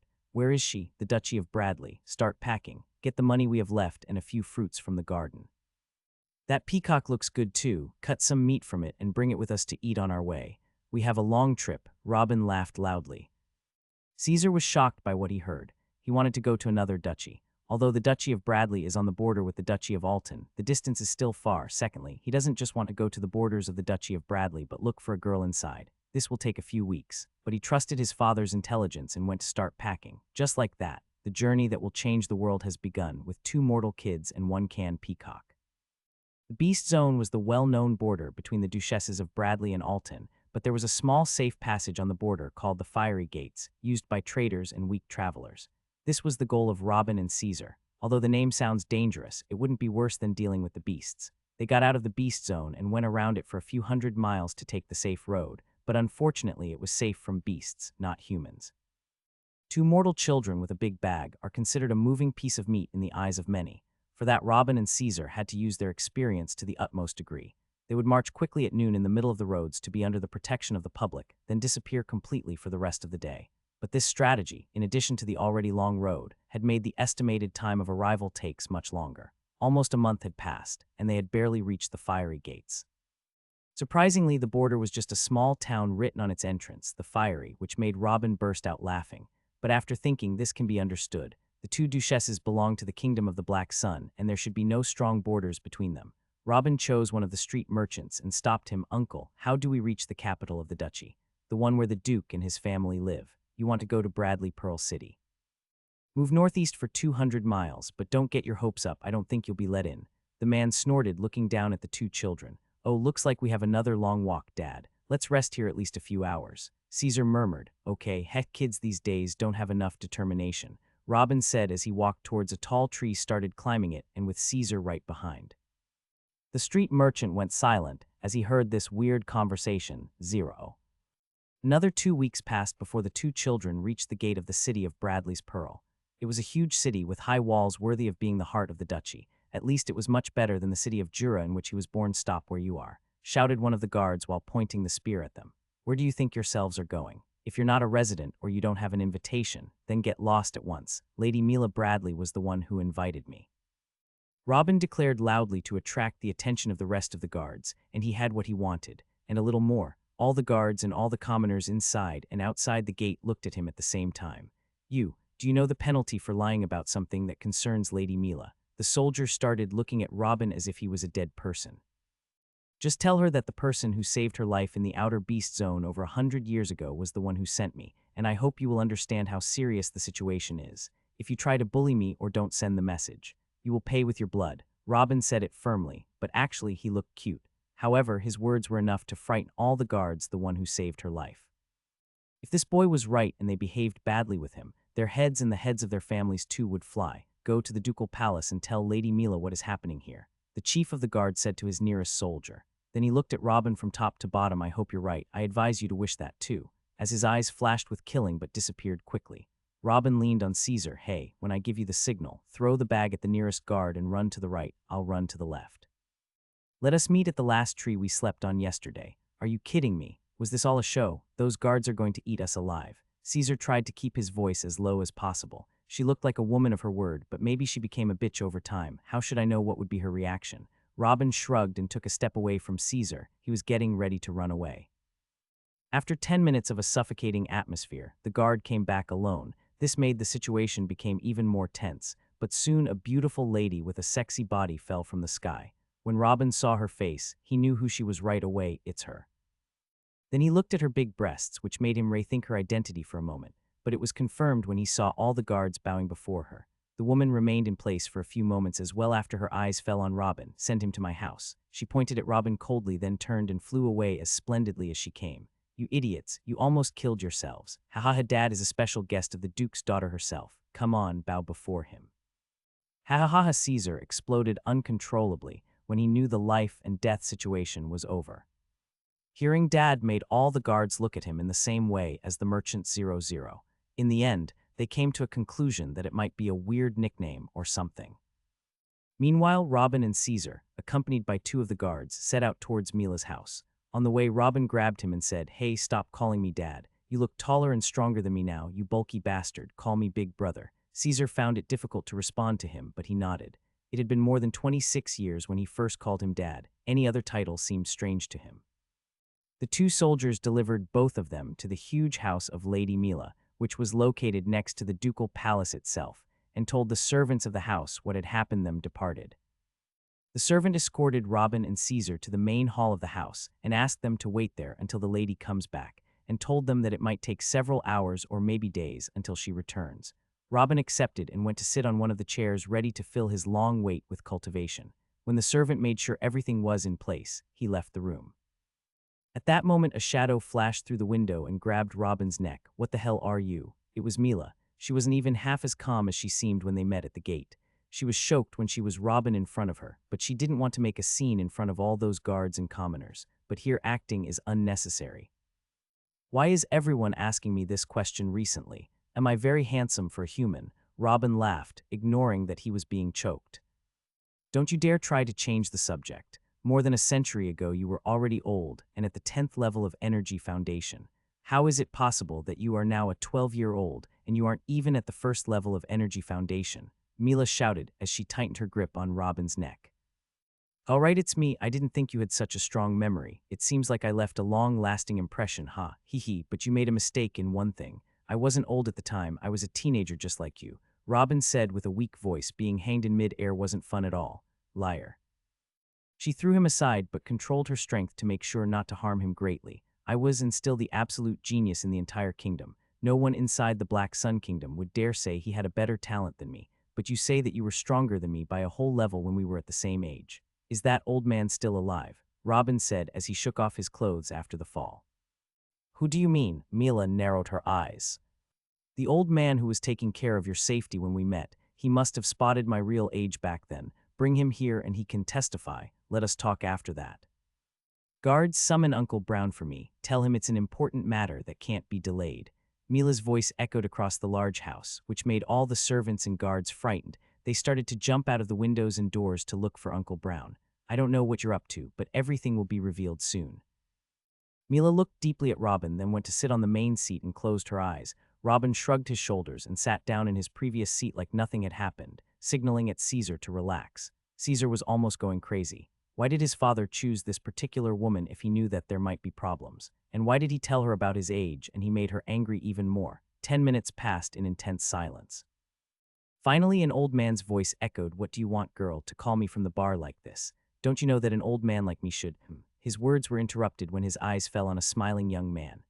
It's you, but your bones age. How? The memories of the strong are strong as well, and his existence had already left a profound impression on him when he saw Robin at the Outer Beast Zone all those years ago. He knew it was Robin the moment he saw him. "It's good that you're here, Uncle Brown. That brat says he was my age when we met in the Outer Beast Zone. Is that right?" Uncle Brown sighed, then shook his head. "No, HMPH. As I expected, you're just a swindler and—" "He was a year younger than you. Uncle Brown, this isn't funny at all." After a moment of silence, Mila shifted her from the smiling Robin to her uncle. "Do you see me laughing? The boy was really 14 when you met him. I didn't want to tell you then so you wouldn't get obsessed with him and walk away from the path your father laid for you." He shook his head and admitted. All this with Robin sitting next to him, nodding his head and smiling like he was listening to music, and Caesar sitting on the edge of the chair with his eyes wide open as if he was watching a play. "A full year younger, stronger by a full level. Ha ha ha ha. All those years I thought I am the most talented in my age group for the past few centuries. But you're telling me that my thoughts were already nonsense since I was a teenager you knew and didn't tell me." Her chest shook as she pointed at her uncle and shouted. Mila took a few seconds to control her breathing and sat down again, then looked at Robin. "What's your name? What is your real age? How do you change your bones age? What are you really doing here? And why did you decide to expose yourself to me?" "I think the first and second questions can be answered together. I'm Robin Burton. Do you still remember the name?" Robin said softly. Robin. The person I was going to challenge when I met you. This really explains a lot and will confirm your true age and that you are not some monster shapeshifter who lived for thousands of years. Of course, that's if you're honest. Uncle Brown, use our fastest communication bird and have one of our followers near Jura go into town and try to get some old man there to paint a picture of Robin Burton. Make him say he's making a book about geniuses or something." Uncle Brown nodded and quickly retreated. "May I continue? As for your third question, you can say that I ate a strange herb and came back to how I am now." "But that's not the truth, is it?" Mila said sarcastically. "Maybe, but that's the only answer you'll get from me." Robin shrugged his shoulders. "For your fourth question. As you can see, my little brother and I are weak now and I can't find a place to take shelter until we get stronger, so I came to you to collect your debt. My request is that you protect me and my brother and provide a decent place to train with some recurses for 5 years. Why do you think I would agree?" Mila narrowed her eyes. Where is this guy getting his confidence from? "A girl of your stature, talent, and strength would not risk losing her peace of mind because of breaching your oath, especially if my requirements are this low. And for your last question, I chose to expose my talent to you to maximize your investment in me as much as possible," Robin said with a smile. Are you saying I should invest in someone who might grow to be stronger than me? Mila raised her eyebrows in surprise. Are you afraid of competition? Afraid of competition? Of course not. As a teenager, she was jumping from duchy to find geniuses at her age and beat them up. Her legend spread like wildfire until she became the prime of her generation, and no one dared to accept her challenges again.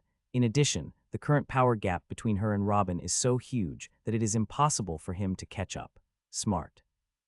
You and your brother can sleep in one of the empty rooms while we wait for the drawing from Jura City. You are not allowed to leave before it arrives, Mila stated, while a slight killing intent flashed in her eyes, causing Caesar to swallow his saliva automatically.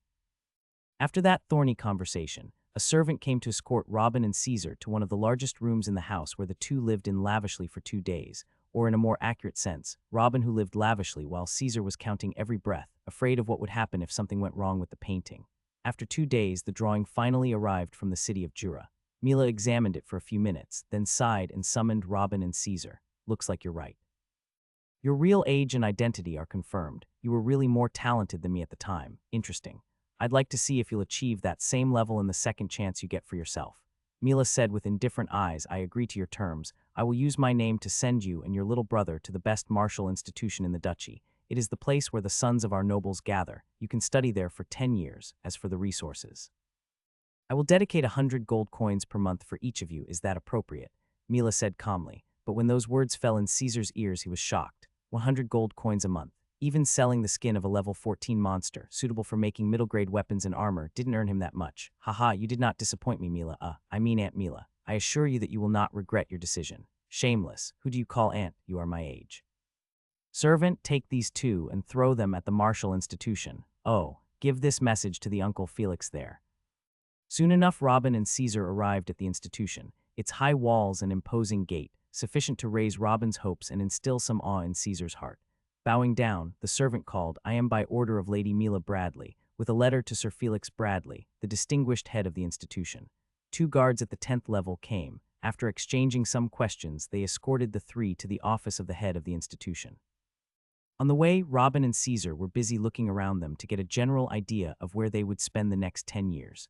The institution was very spacious and well organized. Robin spotted areas with large villas with backyards, another area where there are smaller-sized buildings. There were also huge and heavily guarded buildings. After a few minutes, the 5 arrived at their destination, a medium-sized building with several high-leveled guards. After exchanging some information, the 2 guards retreated and returned to the gate, while one of the guards serving in front of the president's office took the message from the servant's hand. Wait here, and entered. He left for a few moments, then called, come. After the servant had finished his job, he retreated in silence. When Robin and Caesar stepped inside, they found the chief guard coming towards the door to come out.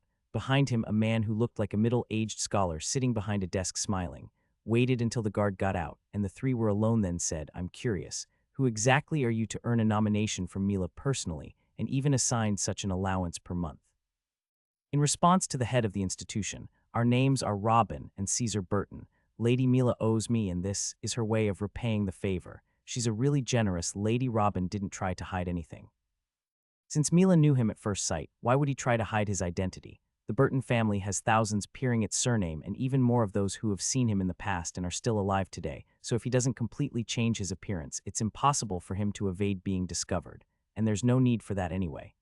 Mila owes you. Felix was surprised and looked at the mortal boy standing in front of him.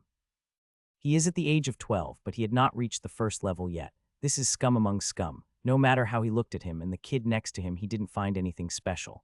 But he didn't push the matter further. Whatever the reason is, as long as Mila didn't say it herself, it wouldn't be proper to know him in other ways. It's okay then, I will assign you the numbers 207 and 208. You can receive student badges from the coordination office and house keys with the same numbers.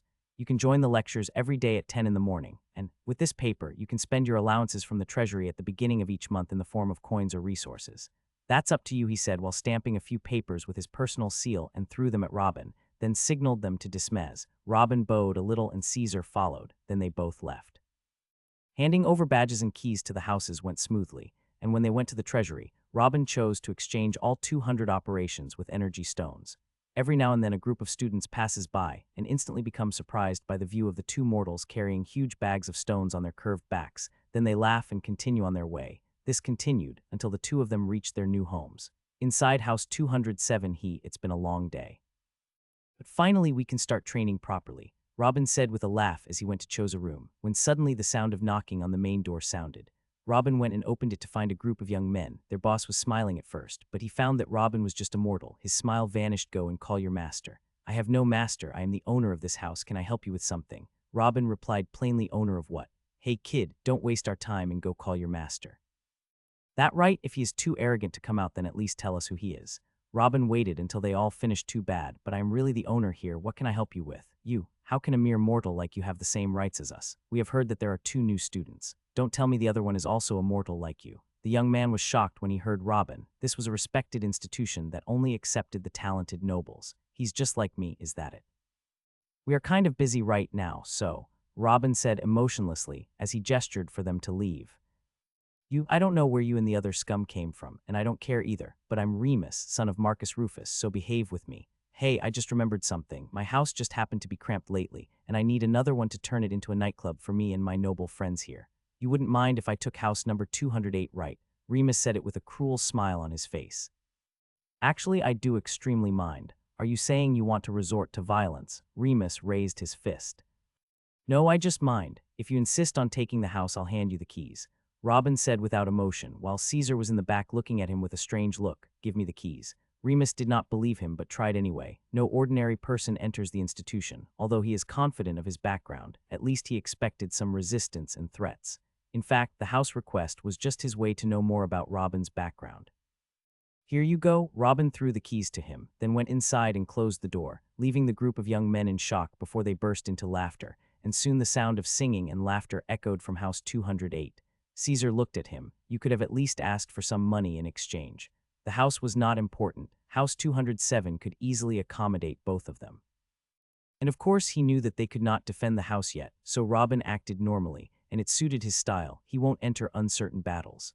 Robin laughed. No, we may not need the house now, but we will definitely need it later. If I take some coins for it or say I'm willing to give it, I won't have any face to call it back. Let them have their fun for now. I'll send you to beat them up later and take it back for me. That all-seeing big brother said I'll discover some kind of patterns when I get back to the first level of energy cultivation. I'm so excited to get back as soon as possible. I'm afraid we're going to part ways here. Robin said, narrowing his eyes. What? We are parting? What do you mean by this? Caesar was startled to hear those words as if they were the harshest curse in existence. Take your share of the stones and go upstairs, you idiot.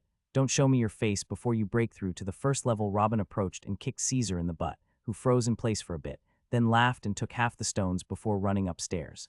Thus, their training began. Although both of them had a huge experience in cultivation methods and shortcuts, they did not even try to train on the way from the cave to here. Training energy and strengthening the foundations requires high concentration and a clear mind for meditation.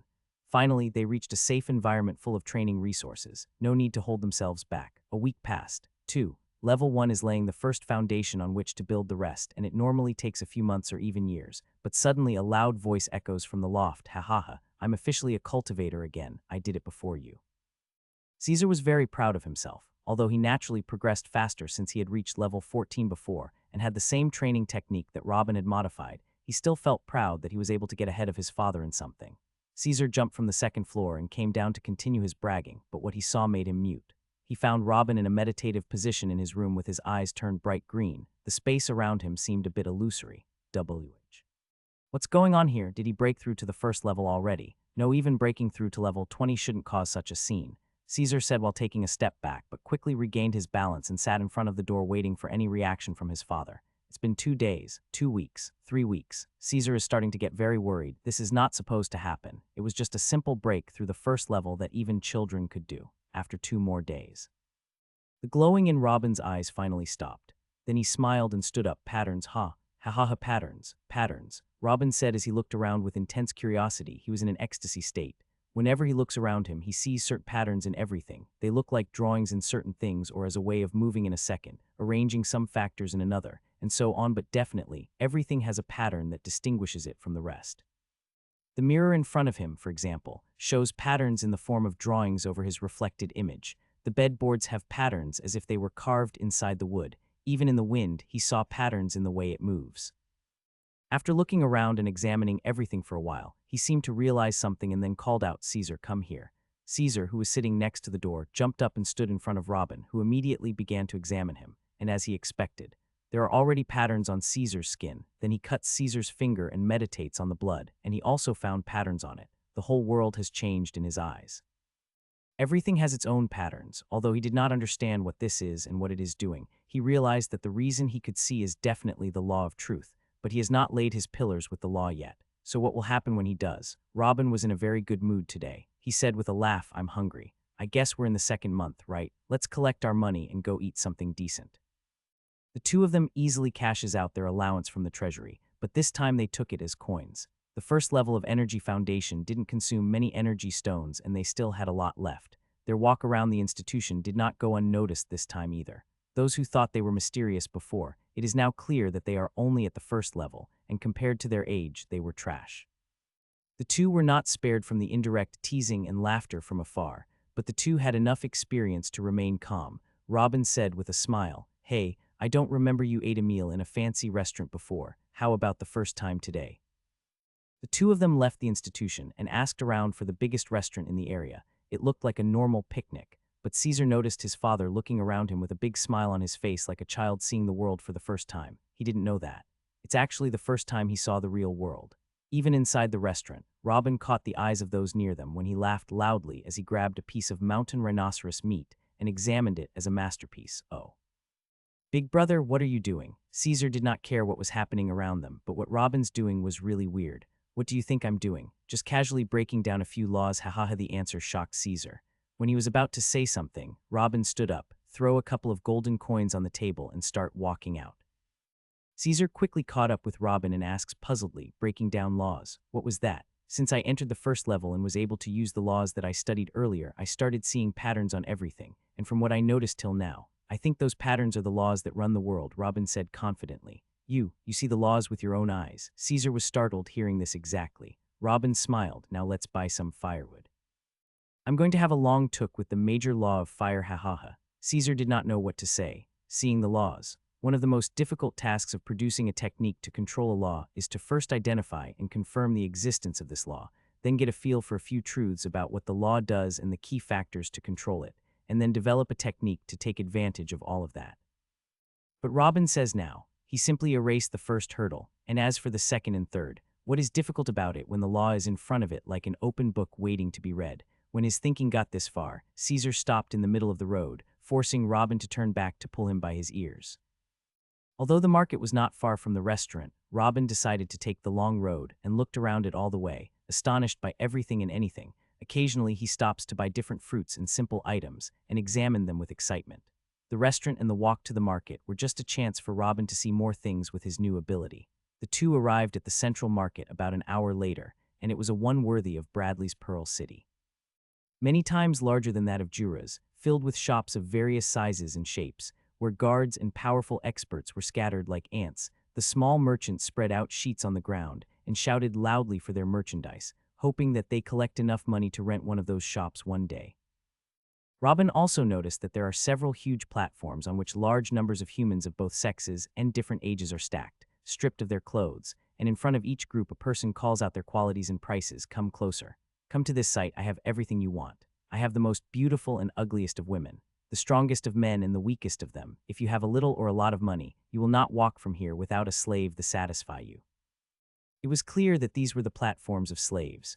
Robin paused in front of one of the platforms for a while, looking at a boy a little younger than him, and mired in thought, then nodded and walked. "When we get back to the institution, ask for me if we can bring slaves into our personal house, and if it's permissible, ask about the maximum number of slaves allowed for each student." Caesar did not understand why would Robin ask about such a thing. They had been on their own all their lives and did not need anyone's help, much less something like slaves. But he nodded and did not try to argue. Everything went smoothly. They found a huge store selling all kinds of wood, so Robin bought a little of each kind. But the final quantity was mind-blowing. When the two of them stood in front of the large pile, Robin looked at Caesar in a meaningful way. Caesar's eyes widened and he took 2 steps back over my dead body. "How the hell should I carry all of this? Do you want to kill me?" Robin shook his head. "Youth of these days are useless." "Uncle, I'll buy a wooden cart too. How much is your account?" Robin gave 1 gold coin and a few silver coins for everything. Then he and Caesar, who was pulling the wooden cart beside him, left towards their house.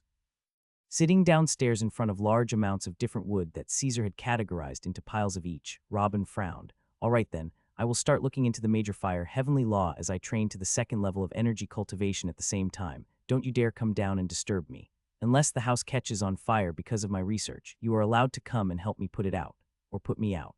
Well, I trust you will know what to do then, dismiss. Caesar chuckled, then went up to the second floor. When Robin knew he was alone at last, he brought a handful of wood from the first pile and set it on fire, then sat and watched. Patterns of fire were evident in the flames and distributed in different degrees of intensity, the densest near the wood until it disappeared completely at the furthest. He did not move for a few days where he finished on the first woodpile, so he sighed from the wonders of the world and shook his head. Before, I was like a blind walking in a strange space. Then he went to get something to eat and came back to train for the second level so that Caesar would not be far ahead of him. He kept training as he consumed the energy stones for 7 days, cutting about half the distance to the second level in one go. Before returning to complete his research on the next pile of wood, which was more succulent than the previous one, Robin decided to bring different types of wood for one purpose, which is to try out which type of wood will produce a flame with clearer patterns to make it easier for him to search, and if they are all the same, that's okay too. But after he sat in front of the small, succulent pile and lit it while eating a chicken leg, his features quickly changed from anticipation to shock. The patterns, they're different, he shouted in his mind. No, that's not supposed to happen. What's going on here? Robin said as he got closer to the burning pile of wood. Most of the pattern in front of him was identical to the one before it, but there were slight changes in several places. How is it possible that the same law has several versions of patterns? It is known that every path had numerous branches called minor laws, and these branches certainly had different patterns, but now he is looking at just pure fire, not sparks, heat, melting, or evaporation, or etc. The pattern is not supposed to change for the same thing, or at least that's what he thought theoretically before he conducted the experiments. After a period of astonishment, he brought the chicken's leg in his hand towards the fire until the flames enveloped it, and as he expected. The flame patterns around the chicken's feet have changed. He quickly got up to pick out small batches of all the wood and put them separately, then lit them all at once, fetched his bed sheet, bread, papers, and a few other random items, then lit them separately as well. And in each pile, the patterns were a little different. It's impossible for the Flame Emperor to have seen such a fundamental difference when he announced that he had mastered the fire major heavenly law. At the most, he gained some enlightenment from observing fire and its actions and truths for thousands of years. The problem is that the fire outwardly seems identical, but what I see now denies that completely. Does that mean the fire major heavenly law that the Flame Empire built its foundation around is incomplete? No, not only that, what about the rest of the major heavenly laws that have been declared completed? Is it only relatively complete? When Robin thought about this, he sat down and started to sweat. The sweating was probably from the huge fire around him that reached the ceiling, but he considered the sweat a sign of tension and focus. Is this what the all-seeing Big Brother meant when he said that the planet is still nascent and that I take things slowly when I see patterns? What a pressure, what a responsibility, what a thrill. Ha ha ha ha, I've got the whole world to explore with no strings attached. When I'm done with it, won't be nascent anymore.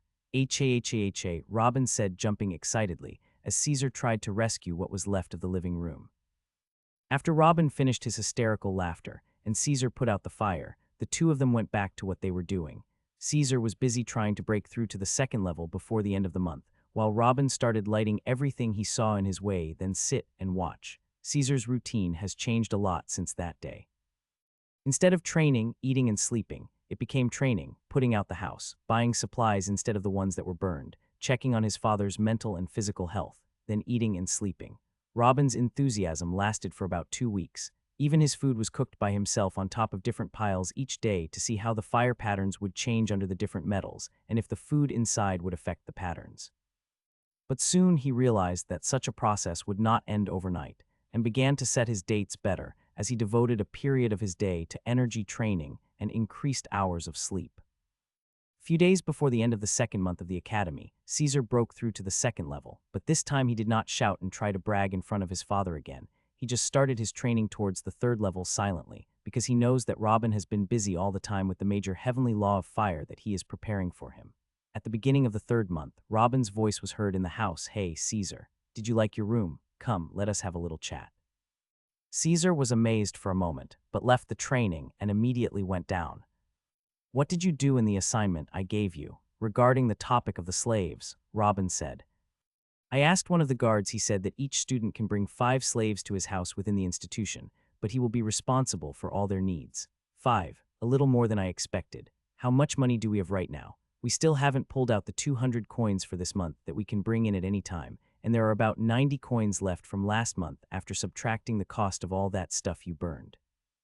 Okay, go to the treasury and get 100 gold coins and leave the other 100 for training resources. I want you in front of me in 10 minutes, Robin said and then pointed to the door. And indeed, within 8 minutes, Caesar returned with a bag of coins on his waist and another huge one of stones on his back. When Robin saw this, he got up from his chair and said, let's go. Then he left the institution, and Caesar is behind him. Where are we going this time, Dad? Although Caesar knew the answer, he asked anyway.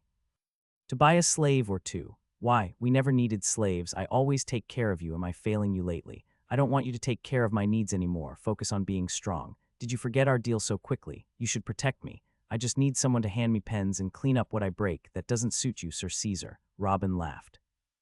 In fact, there was another real reason for this, but he refused to reveal it before it was achieved so he wouldn't look like a fool if he failed, and not to frighten Caesar badly. Caesar didn't know what to say. Those words touched his heart, and his resolve to become stronger increased again. The two of them reached the slave platforms quickly. Robin began examining them one by one from the bottom of each platform. Some slaves even hid their naked private parts automatically because of his weird glances, but he giggled and continued his slow pace.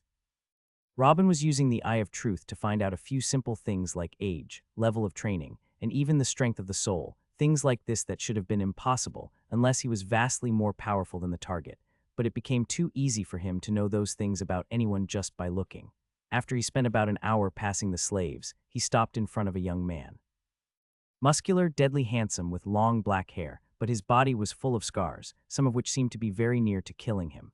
The truth said is that he is 17 years old, at the 5th level of energy cultivation, and has a normal soul strength.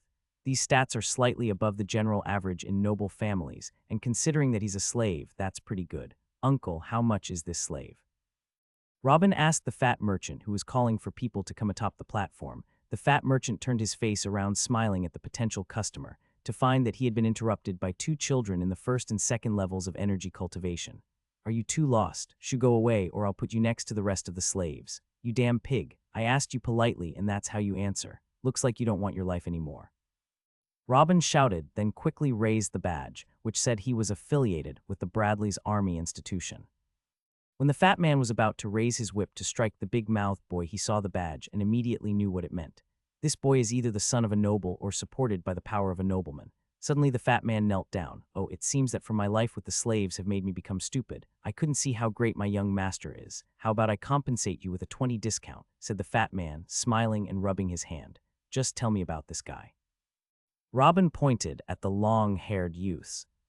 That, we call him the Mute. He's 17 years old and he's a level 5 with his tongue cut out. An expedition to the Dark Ruins found him like that, and when they tried to save him, he killed 2 of those at the 5th level and seriously wounded one of the 6ths before he is suppressed. His characters make him qualified to work in almost everything, and he can be used as a bodyguard for young nobles like you. Ahem. You see, this slave is very special and it cost us a lot for that. Its price is 100 gold coins, said the Precious, smiling. Caesar couldn't contain himself. 100 what? All the slaves are between 5 or 10 coins. Greedy pig, you're trying to scam us. How dare I, young master? I swear to you what I said is true. His fighting ability is very high and we lost 3 of our men before subduing him. If I sold him for less than that, it would be a great loss for me. Of course, you can look at the rest of my collection and forget about this one, the fat merchant said with a malicious laugh. Robin indeed had scanned the rest on the platforms, but none was as perfect as this young man. He finally decided that he was worth investing in. A bag containing 80 gold coins found its way to the face of the merchant, who accepted it wistfully. That short bastard still remembers the discount, but found no one to blame but himself. Robin cut a piece of cloth from the furniture on the stage and threw it at the young man to cover his body, then looked at him in the eye and said, "You are mine now." Sitting on his favorite couch in House 207, Robin stared at the Mute standing in front of him for a while, then said, "I don't know how you got to the Dark Ruins and why you have stayed in such a dangerous place, but as someone who has learned the cultivation techniques and even reached the 5th level, you definitely have some decent background. You see, I paid a lot for you and I am not ready to give you up, but I will make a deal with you. I will give you 1 month to finish any unfinished business you still have, then come back for me, but I will give you a warning in advance. If I don't see you in front of me within a month, I will report you to the authorities as a runaway slave, and you will be pursued and killed. What do you think?" His mute eyes widened upon hearing this. He did not expect anything good from this new master of his, especially such generosity. Even if he was threatened to be reported to the authorities, this is still a very generous offer that most nobles would not choose, because the slave purchase contract is in his hand, and the sale contract is still in the hands of the merchant. By filing a complaint with either of them, he would be hunted down and killed by the armies around the world. This was a cross-border pact so that kingdoms and empires would keep the fruitful slave trade safe. If the slaves can escape easily or they can revolt against their masters, this trade would not have existed until now. Strict laws from the governments and special forces from the armies dedicated to the slaves' hunt are the only reason such trade is still going. For example, if a slave kills his master, he and all the slaves of that master and their families will be killed by sitting on a wooden spike. Without further delay, the mute knelt with his hands on the ground and nodded in agreement. That was an opportunity he had dreamed of for so long that had never thought it would come after he had become a slave. "Go, I expect you'll be in front of me in 1 month from today, or you will suffer the consequences yourself." Robin waved his hand. The mute nodded again, then turned and ran away before his new master take back his words. "What do you think he will do during the month, Dad?" Caesar said while looking at the young man's nude back. "I don't know, maybe he would meet his family or take care of the one who cut off his tongue. I just want his mind to be fully present with me when I start using him," Robin said without caring. "What does his state of mind has to do with anything? Isn't he just here to help you with your research?" Caesar looked confusingly at Robin. "It's none of your business. Secondly, I told you not to call me my dad, not even when we're alone," Robin said as he jumped out of his seat to kick Caesar on the butt. Quickly, 3 weeks passed, during which Robin broke through to the second level of energy cultivation. At the same time, he kept advancing in his studies on the major fire heavenly law, which began to bear fruit. He had been trying to identify the reason behind the ever-changing patterns. For example, when the fire touches a completely dry wood, the patterns aren't the same as it touches wood that still contains a percentage of water, or the trunks of plants that store the element of light in high concentrations. The fire path here doesn't burn the wood only, but it interferes and tries to burn the rest of those equal heavenly paths inside that piece of wood. This results in an overlap and distortions that appear in the patterns. The question is, how can he produce a pure flame to study the major fire heavenly law from? There is nothing like an independent fire in nature. Fire has to depend on something to ignite. Even fighters who use the path of fire must burn their inner energy to ignite it. This puzzle was the current obstacle in his way. While he was concentrating on making plans for research for the coming period, someone came through the door, a tall, handsome young man with long black hair, wearing short clothes, stained with blood all over and a trace of a stab clearly visible in the heart area on his shirt, but he himself was fine. It was clear that he took those clothes from a corpse. Robin noticed the mute's new clothes, but then he turned again to look at the burning flame in front of him. "I see you're done with your unfinished business." The young man moved silently and went to stand behind Robin, expressing his approval. "Do you have a name you want me to call you? You can write it down or point to things so I can know it," said Robin, starting to poke the grilled snake to change his position slightly. Silent thought for a moment, then shook his head. Robin didn't know if it meant he didn't have a name, or if he hated that name and didn't want it anymore. But he didn't care. "Well, starting today your name will be Theo." Robin chose a name randomly. "Go and get me a handful from every pile of wood outside. Then go to the kitchen, you'll find papers and carcasses of animals and beasts there. Cut them apart and throw them atop their likenesses in front of me. Oh, bring me some salt while you're in the kitchen. This snake looks delicious." Robin gave several orders in a row, but Theo remembered them all and went about his business. After a few minutes, everything was done and Theo stood behind Robin waiting for his new orders. But Robin looked behind him. "What are you doing here? I want some privacy." "Caesar, come here," Robin shouted. "What do you want, Fath, big brother?" Caesar said, who jumped from the upper floor. "Take Theo with you, give him a good bath, then take him to the market, buy him clothes of his own and a weapon of his choosing. When it's done, teach him my cultivation technique and guide him personally to the next levels." Both Caesar and Theo were greatly surprised. First of all, this is not a treatment that should be given to a slave. Caesar still thinks Theo is here to help his father in his research, so why would he want to train him? And Theo was surprised by this generosity, which he was not accustomed to before, and more surprised from the fact that he asked a 12-year-old, level 2 kid to lead his training while he was older and more powerful. "Why are you still standing there, clowns? Haven't you taken your orders? Scram." Robin picked up a few pieces of burning wood in front of him, held them with both arms in his chest, then started throwing it at them one by one until they both disappeared from view. But his simple act almost broke Theo's mind. That burning logs did not burn his master's hand, but did not even leave a mark on his clothes. When he looked next to him, he found Caesar laughing, not surprised at what he saw as if it was something normal. So he began to completely re-evaluate these two. It seems that they are not just two children who want to brag about having a strong slave. Weeks began to pass quickly, and in a similar routine in most respects, even Theo got used to his new lifestyle, which was completely different from what he expected. Robin treated him very similarly to how he treats Caesar. His handsomeness and self-confidence increased a lot after Caesar bought him new sets of black clothes and 2 long daggers.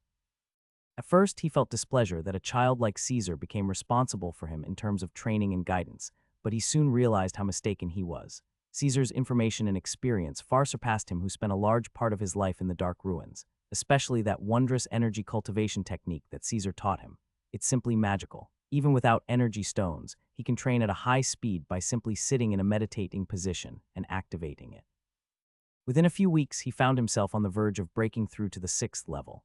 Although he had been stuck at the 5th for a long time already, this cultivation technique had increased his speed several times. In addition to sitting in a meditative position daily and asking Caesar about anything he encounters about the cultivation technique, he would go to inspect Robin and see any pile about to burn out completely. Then he would automatically increase it of the same type.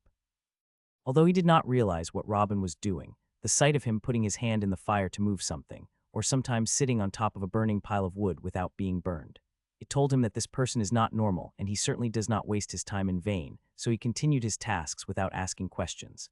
The only useful thing about Robin's tests, in his opinion currently, is that he doesn't have to prepare any food. Robin was grilling day and night. All he has to do is bring him some salt and spices next to him, and he will do the rest. As for Robin himself, he began to make great progress in the path of fire. Although finding a pure fire is impossible, he found a promising route. Robin discovered that a large part of the fire pattern is the same no matter how much the fuels change, and the other changing parts can be separated by observation and be used for reconstruction. Meaning, if there is a certain variable part, it changes in most of the fuel piles in front of him, but it will stay identical in 2 or 3 of them. Robin decided to hunt and collect those most seen variables and determine them as the original part of the pattern. He memorized the constant pattern of the major heavenly law of fire, which appears in every burned thing, and currently, he began to fill the gaps for the variable parts with their constants that he discovers. He decided to reward himself with a few hours of rest after each time he found a constat, and he used this time to reach the 3rd level of energy cultivation. As for Caesar, he almost didn't move from his room. Even the grilled meat Theo brings to him, he wants to gain strength as quickly as possible. And this is what he does. He has reached the 4th level in just 5 months. "Caesar, Theo, come here," Robin shouted one day. Within a moment, the 2 of them were standing in front of him. Caesar spoke. "What do you need us for, big brother?" "As far as I remember, today is the beginning of our 6th month in the institution. How much money do we have at the moment?" "Our expenses weren't much, apart from your fuels and Theo's daggers. We brought a few more energy stones. We have about 350 gold coins," replied Caesar. "Okay, take Theo with you and go to the treasury. Get the 200 for this month. The total will be enough to get you a good weapon, then go buy a martial art from the institution's library that teaches you how to use that weapon properly. Oh, buy a martial art to teach the art of daggers to Theo too. But I've never used weapons in my life. My fist is enough. Also, Theo used to use a dagger before and doesn't need some art to teach him. Isn't it better if we save this money to buy energy stones? The higher our levels, the higher our consumption will be," Caesar said, surprised by his older brother's decision. "You'll need a weapon to better control the major heavenly law of fire. Do you think you'll be fighting stupid beasts forever? Pick a weapon that suits your overwhelming style of fighting." Same with Theo. His style is almost suicidal and depends on the trade-off hit for hit. Is this a dagger art for you? Make him a decent fighter for me. I won't waste my time on him. Then he goes to commit suicide against some random rat. Caesar and Theo looked at each other, then turned back to look at Robin. They both nodded and went out to carry out the surprising but exciting task at the same time. This was the second Caesar and Theo went on a little picnic together, but just like the first one, it wasn't filled with much joy. They headed straight to the weapons store nearest to the Bradley Military Institution to choose Caesar's new weapon.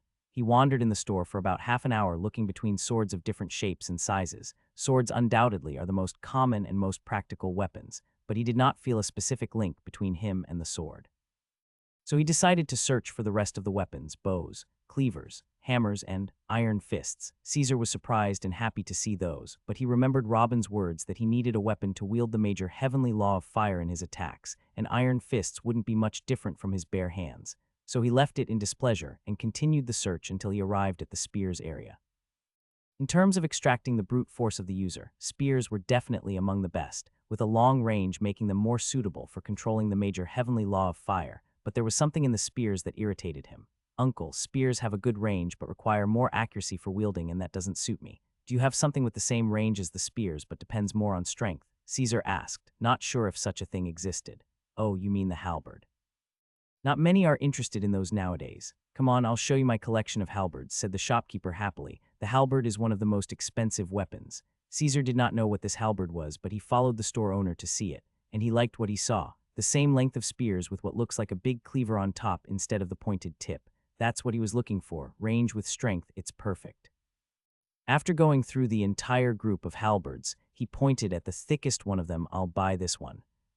Haha, you have an excellent eye, young man. This is the best halberd here, and the most expensive of them all. It's 120 gold coins. The shop owner said with a smile. Too expensive, but all right, I'll take it if you give me the 2 iron fists outside as a gift. Agreed. Caesar came out smiling, happy with his new weapon, then took Theo with him and headed to the institution's library to buy their new martial arts. But when they got back home, both of them had traces of beating, and Caesar's halberd was broken into 3 pieces. What happened to you? Robin jumped out of the piles of fire when he saw the sight. Several bruises all over the 2 faces. Caesar's right eye was swelled, and Theo's left arm was hanging in a weird shape, and a large amount of blood was dripping from his fingers. What do you think? Caesar threw the broken halberd aside and went to get water and bandages to treat himself, while Robin hurried to expose Theo's dangling arm to see what was wrong with it. His shoulder was dislocated, and there were cuts all over his arm, from the shoulder all the way to his fingers. Whoever did it was enjoying his time to the fullest. They used my own halberd to do it. Caesar, who was sitting on a chair by the side, stated, then started to put wet cotton on his eyes. Robin knew very well who he meant. It was the group of youths who ripped off House 208 from them, and since that day they have been harassing them whenever an opportunity arises. The more they find them silent, the more they grow more violent. Especially after Theo joined them, it became a common sight to see him with tattered clothes and a bruise or 2 on his face every time he goes out to buy supplies or fuels. For bullying a slave is easier than bullying 2 students who carry an official badge. The 3 of them have become the entertainment of this group. But because of their current weakness, Robin pretended that he didn't see anything. He was just increasing Theo's quota of energy stones to use their energy to heal himself, while Caesar grinds his teeth and intensifies his training even more to become stronger quickly. Caesar, who was sitting on one of the chairs dressing his wounds, felt for the first time in his life an intense killing intent coming from Robin. It was so shocking that it made the hair of his body stand. Because he knew Robin when he was old, calm, and immersed in his studies, he got accustomed to that. The option of fighting never crossed his mind. Just now he remembered that this man lived more than a century among countless beasts. Those sons of bitches, they went too far. What will happen next time? One of you walks in with one of his limbs missing or even dead. Robin shouted, then kicked the door with his foot and headed straight to the next house with 208 written on it. But when he got near the door, he didn't stop for a moment. With a wave of his hand, he burned the door in an instant, turning it into smoke, then entered directly while yelling, "Get out here, you damn pigs. You bastards, you want to die." The head of the group, Remus, who was sitting cuddling a girl on his lap, was surprised by the scene but quickly held on, threw the girl aside, then rushed at Robin to smack him. But he heard Robin suddenly yell, "Touch me and I'll report you to Lady Mila Bradley." Remus's fist stopped just before it touched Robin's nose. "You're bluffing. How does a scum like you know the #1 genius in the kingdom?" But his heart was beating fast. If it was Lady Mila Bradley who had nominated Robin and his brother, their presence as students here, even though they were just weak commoners, became reasonable. He is lying. If he knew Lady Mila or even anyone of value, he would ask for his help by now. Right, Lady Mila is destined to become a sage. How could she know those peasants? At this point, Robin reached his hand and grasped Remus by the collar. "Maybe I'm lying. Do you want to try me? Come on then, touch me, Caesar or Theo, one more time and I'll report you immediately. I want to see what Mila will do with you after she promised me a safe environment in the institution. I kept quiet because I didn't want to ask for another favor, but you're testing my patience day after day. You wretched pigs like to play. All right then, I'll play with you. What about a bet?" Robin stated, starting to regain his calm a little. "What kind of bet?" Remus put Robin's hand away and asked. Although he was not sure of Robin's threat, the idea of angering the famous Mila Bradley forced him to think deeply about his choices. Also, the sight of the door disappearing in an instant, turning to ashes, is still stuck in his mind. "It seems like I kicked an iron wall this time. A year from now, I will send my brother Caesar to formally challenge you all in the institution's arena." Whatever happens to him in the arena, I will be satisfied and I will not report you. But of course, whoever of you participates in the fights and lose will have to give us some compensation. I can sign a contract with every word I say, but until then, get out of our way." Robin's last words sent a shiver to the backs of Remus and his companions. They didn't know if it was because of Mila's threat or the presence of the tyrannical kid. But they decided that it was definitely because of the threat, refusing to object that a young man of the third level of Energy Foundation had done this to them. "I agree." The moment these two words came out of his mouth, Robin nodded, then came out of the house, dragging Caesar and Theo behind, leaving the group silent for a long time. Until someone said angrily that Caesar is still at the fourth level. Does he really think that he will reach a level where he can defeat us all in 1 year? Does he think he is a god, or that we are useless? If he wants to kill his brother, who are we to object? One of the girls laughed. This is indeed a suicide mission in their eyes. The people sitting here are all nobles with powerful martial arts from their families. The weakest of them is at the 6th level, and the strongest is Remus, who has been at the 10th level for over a year and is studying the laws to form his pillars. But Remus did not share the laughter, but rather came back and sat in his previous place silently, trying to think of a way to avoid the anger of Mila Bradley after he kills that boy in the arena. Robin entered the house and sat in the fire with his eyes closed in meditation. Anyone who sees him now would not notice anything, but Caesar, who had been with him for so long, knew that now he's a volcano about to explode. "Weren't you a little impulsive? What can I do in 1 year? I will at most reach the 7th level." Robin opened his eyes and looked seriously at Caesar. "Trust me. I'll make you strong enough to shove your broken halberd up his ass." 2 months have passed since the incident. Caesar bought a new halberd and brought from the institution's library a halberd martial art for himself and daggers martial art for Theo. After that day, they both began closed-door training. Even Theo was excused of helping Robin in his research in order to focus on his training alongside Caesar. During the 2 months, Caesar's level rose to the 5th and Theo to the 6th, and both were steadily moving towards the higher level. But the real progress was made by Robin, not because he is now at the top of the 3rd level even though he is completely focused on his research, but because he has almost finished the composition of the perfect pattern of fire. Building on his earlier theory, Reuben patiently assembled the scattered pieces to form the perfect true pattern of the major law. Something isn't even found in nature in the first place. He technically completed it, except for one piece. No matter how much he used different fuels, that piece was different and he couldn't find a constant shape for it. After so many attempts, he finally gave up to finish it by sitting still, so he called Theo. "Leave whatever you're doing and come here." Theo came running, and Caesar came with him out of curiosity to hear Robin say, "I have a problem. There is a part of the pattern that is always a variable in all kinds of fuels. I can only choose the strongest option available. And that's the strongest known source of the path of fire in the world: volcanoes. Go ask for me about the nearest active volcano from here. I'm going to there today, and you'll accompany me." "Hey, what are you doing there, you bastard? Go and continue your training." Robin picked up a burning bone and threw it at Caesar, who was trying to escape, but the throw was so accurate that it finally hit his butt. And indeed they set out on the same day for an active volcano located in a small mountain range 70 miles from the city. It was very far, but because of his current level of training, Robin, and the fact that he now has an official identity card and wasn't afraid of trouble, he was able to reach it before the sunset of the next day. Looking at the wide crater and the viscous liquid exploding inside it, he was amazed. "Wow, I had a fairly long life, but this is the first time I've seen a volcano. How magical." Theo, who was standing behind him with a large bag on his back, rolled his eyes away as if he wanted to say, "How old are you? You don't look like you're 13 yet." Then sat down to rest from the long trip and started thinking about preparing the tent and dinner.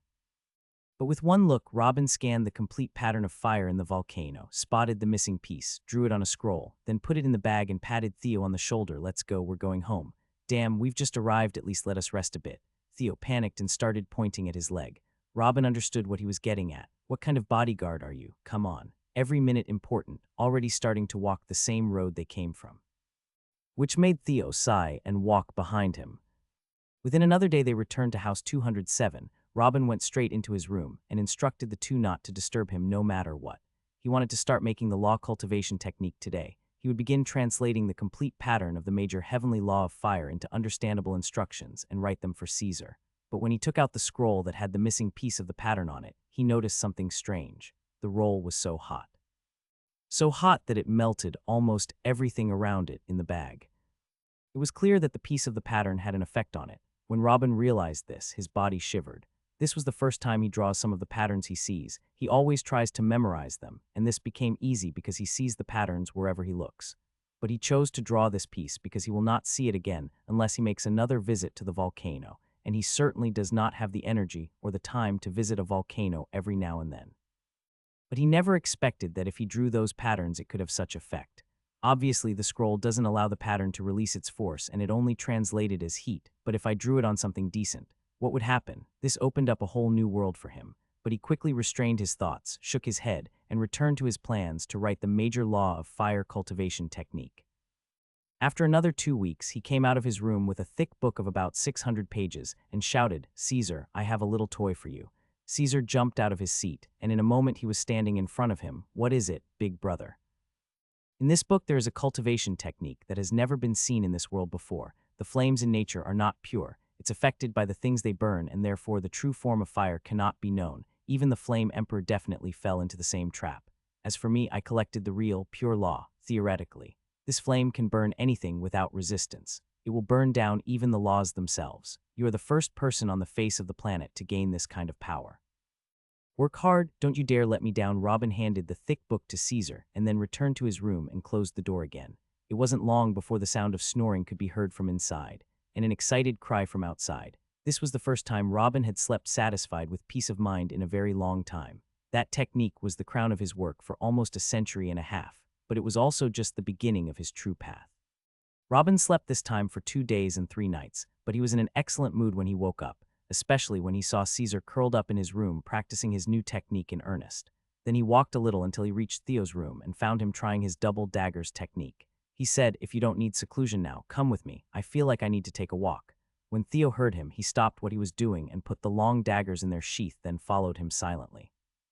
On the way, Robin said softly, "Theo, you may not know, but what Caesar is now training in is a perfect fire technique that describes the first level of the major heavenly law of fire, a flawless technique that has never and will never appear better. Since you are my subordinate now, I don't plan to leave you weak. You will be my next target.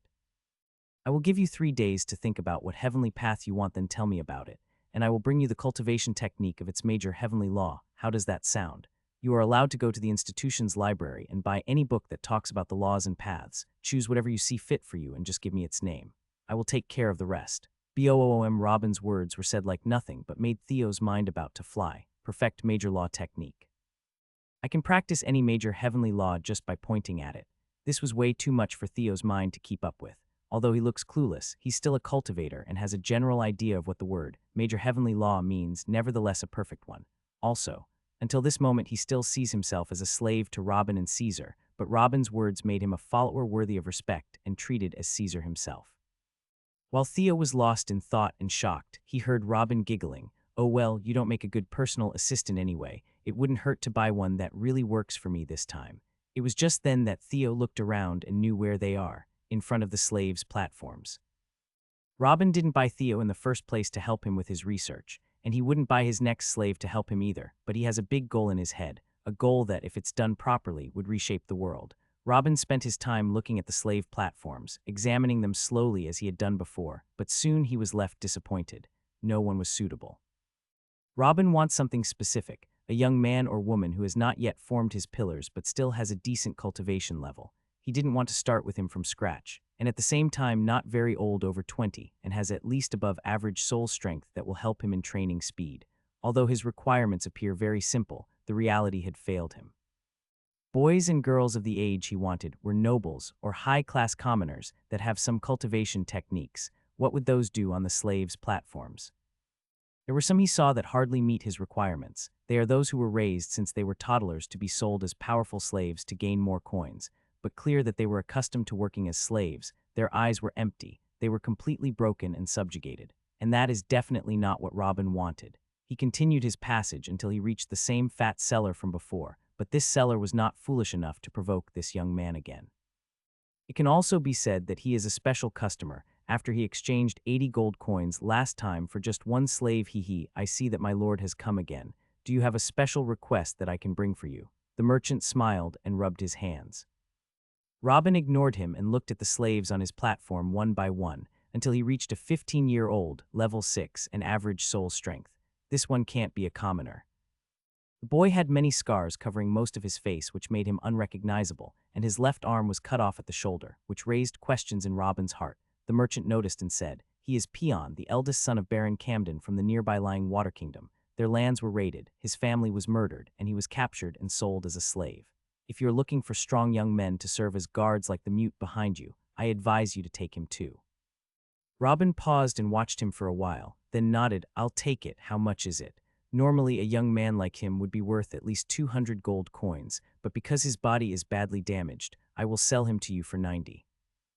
Deal? Robin nodded. It really was a fair price for someone of the quality, even with a missing arm. Peon was disturbed hearing this.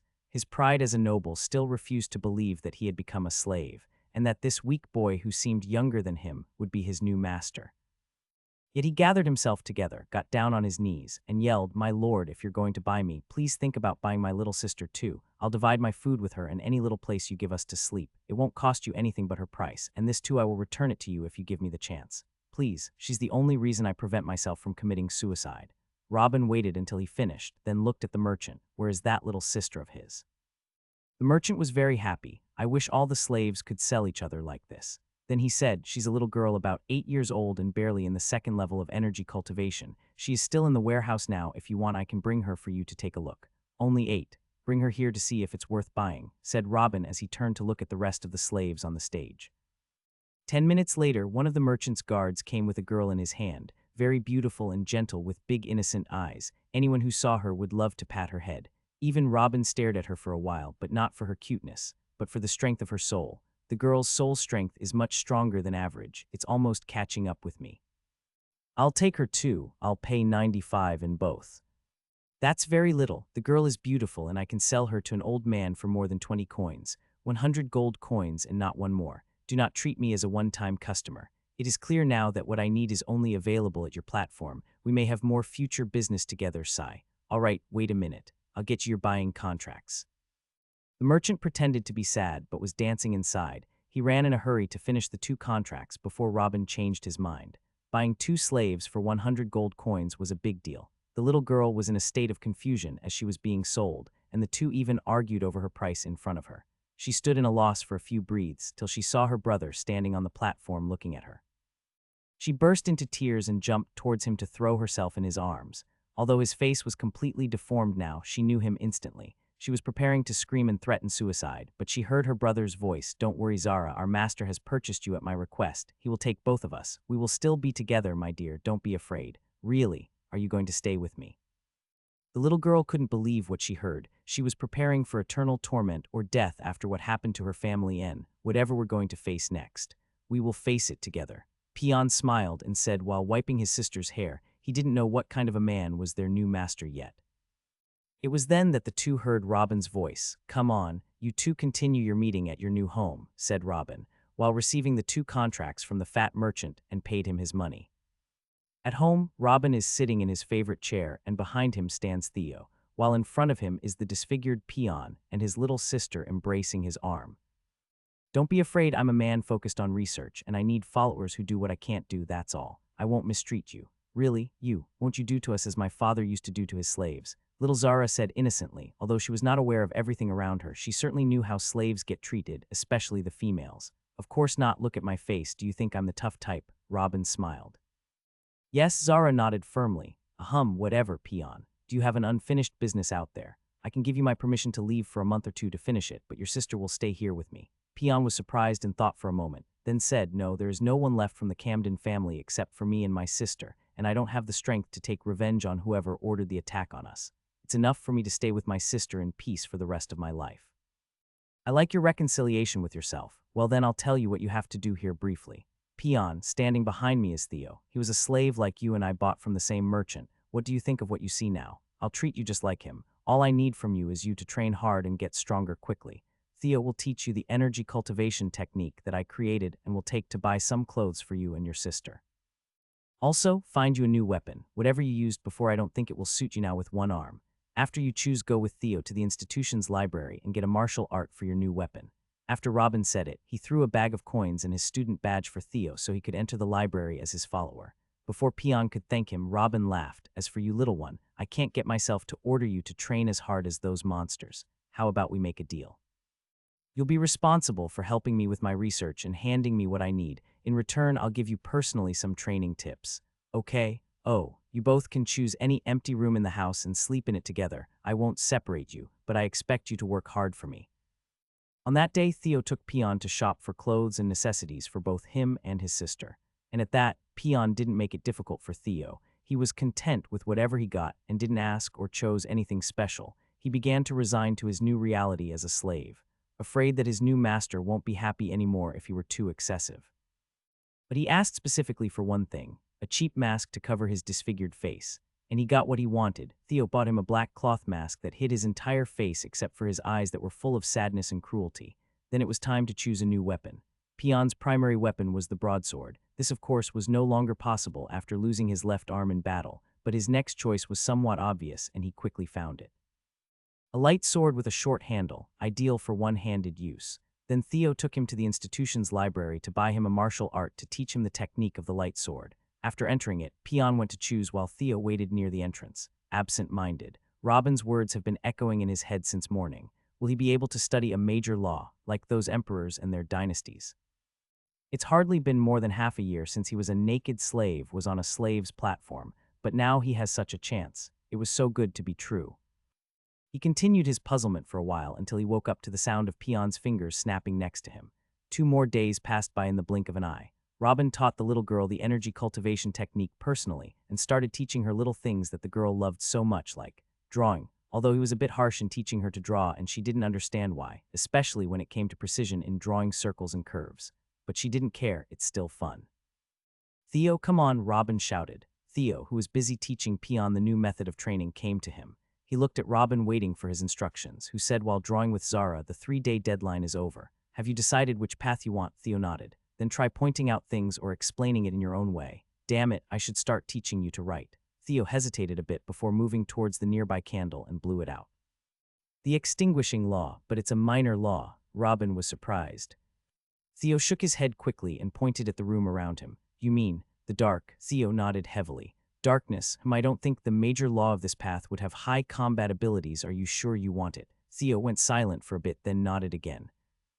Looks like living in the dark ruins has taken a toll on your character.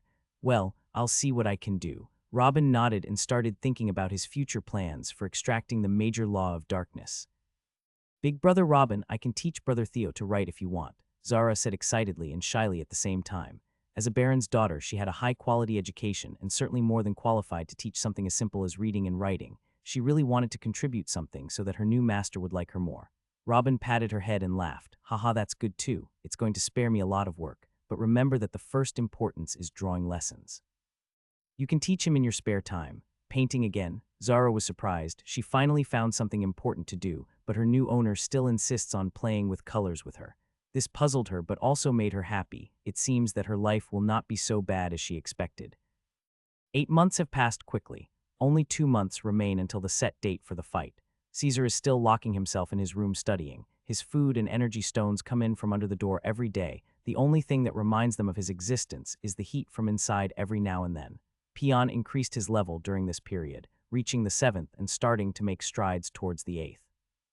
While Theo is still high at the top of the 7th level, he's about to break into the 8th at any time. Even little Zara jumped to the top of the 4th level. Robin himself ascended a level, but even though he is still at the top of the 5th level, no one around dared to underestimate him. They know very well that their master's strength is not in his muscles, but in his mind. Just 1 month ago, he was able to complete the first level of the Path of Darkness that he made for Theo, and now he's in the midst of turning it into a cultivation technique so Theo can understand it. This was the major law of darkness. Something that has not been discovered in the world yet. There are secondary laws associated with it that have been revealed, but the major law itself is completely mysterious, and yet a boy who looks like 13 has managed to do it, but that didn't come easily either. The major law of darkness was much more difficult than the major law of fire to extract its perfect pattern. Robin had to go into deep caves and even dig in his yard, and have Theo close the hole on him, all in order to create a good environment to get real darkness he could extract his pattern from. But even though the major law of darkness took a little longer than the fire path to extract and made Robin struggle to get it, the result was much better than he had expected. After about a month of closure, Robin finally came out of his retreat and shouted, Theo, come here. Theo came excited and terrified of what he was going to hear, until Robin said, Congratulations to you. At first I thought the law of darkness was going to be about hiding at night or something, but I've found much more. deep abilities such as stealth at any time of the day, swallow abilities, and dark corrosion. I don't know if you meant to ask for this path or not, but you chose well. Robin threw a book of about 700 pages to him. The path is really not very good as the fire path in close combat, but I think it would be perfect if you chose to be an assassin. Robin hinted, then went back to his room to reward himself with a few days of good sleep, leaving Theo outside. If someone saw his features and heard his heartbeat now, then saw what was in his hand, he would think that he is carrying a box full of treasures and not just a book. But indeed, this book cannot be compared to any treasure. After giving himself 2 days of uninterrupted sleep as a reward for ending the major law of darkness, Robin came out of his room with a yawn. It's been a while since I had such a good sleep. Good morning, big brother. Zara came with a smile and greeted him. Good morning, how is your work on drawing going? Robin smiled. It's not bad. What are you going to do today, big brother? Is there something I can help you with? I don't know, whenever I finish a long research, I feel empty. Robin started scratching his head. Zara stood to the side waiting for orders. Although Robin told her to call him big brother, she hadn't forgotten her standing yet. Never mind, I'll go to the market for a walk. You can go back to your drawing, Robin said. Peon, bring all the money we have and come with me, we'll go shopping. Robin's first destination was that restaurant which he visited for the first time. Involuntarily coming here from one of his followers became a festive habit after every good achievement. While he and Peon were engrossed in eating, he heard the spirit revitalizing pill is really awesome. It gives me an hour to 2 extra hours of work per day. Haha, didn't I tell you? It is said that whoever wants to shine in his field must stay up all night, and that's what the pill does. Literally, it clears your mind for 2 hours after you take it. Even if you are about to fall asleep, it will turn you sober. The other guy laughed. But frankly, I thought that its effect would be better given its price. Absolutely not. 20 gold to buy 2 hours of production isn't bad at all. You can make much more than that if you have something important to finish. Robin, who was sitting busy with his food, was attracted by the conversation and listened to you with deep interest. With one look, he knew that the 2 talking guys were about the 2nd or 3rd level. They could be considered mortals, but since they ate in this expensive restaurant and talked about gold coins in this way, they are certainly not that simple. They are certainly from a large family, but they have no talent in cultivation, so they turn to politics or some kind of arts. But this is not what captured Reuben, but rather the talk about that spirit revitalization pill and its high price. 20 coins are roughly equal to his monthly allowance as a young generation in the Burton family. Come on, I've found my next goal. Robin wiped his hand and said to Peon, who stuffed the rest of the food into his mouth and followed him. On the streets, he asked about the largest pill shop in the city and went there directly. Welcome. Is there a specific intention I can help you with? One of the girls standing by the entrance said respectfully. I want to know more about the soul revitalizing pill. I heard from a friend that it is very good, Robin replied with a smile. An excellent choice. The spirit revitalizing pill is made with a blend of natural herbs, and its main ingredient is ginseng leaves, aged from 20-30 years. The ingredients are completely natural and do not negatively affect the cultivation or mental health in the future. The girl said calmly. That was general information that anyone interested could know. Robin cursed in secret. Of course it won't do any harm then. It's just some crushed plants. What's the difference between swallowing a pill and drinking tea? Then what about its effect across energy levels? Asked Robin more. The pill is particularly effective up to the 3rd level. It can take a few more hours of resistance to sleep without fatigue, and it is ideal for politicians and young men who want to increase their training hours to increase their level quickly. As for those from the 4th to 6th levels, they are already able to resist sleeping for 2 or 3 days without a problem, so the pill wouldn't benefit them as much, but it will provide them with some clarity of mind as well, and this helps a lot when trying to break through to a higher level, and its price is just 20 gold coins for one. Lovely, well, I'll buy 10 of them, said Robin. The girl was so instantly excited and jumped to fetch him a bottle of 10. Looks like he's not a poor kid, came to talk with beauties. Are there other pills worth mentioning here? Robin asked. Of course, sir, there are pills to increase a person's body affinity for one of the 5 paths of natural elements. Pills are completely naturally formed, like a fire pill made of herbs that are dominated by the fiery attribute that can be found in the edges of volcanoes, and so on. But the problem with these pills is that they are a bit expensive, 200 gold coins per pill, and the extent of what they offer to its consumer decreases as its level increases until it is almost useless at the 11th level. 200 gold coins to increase the affinity by a bit.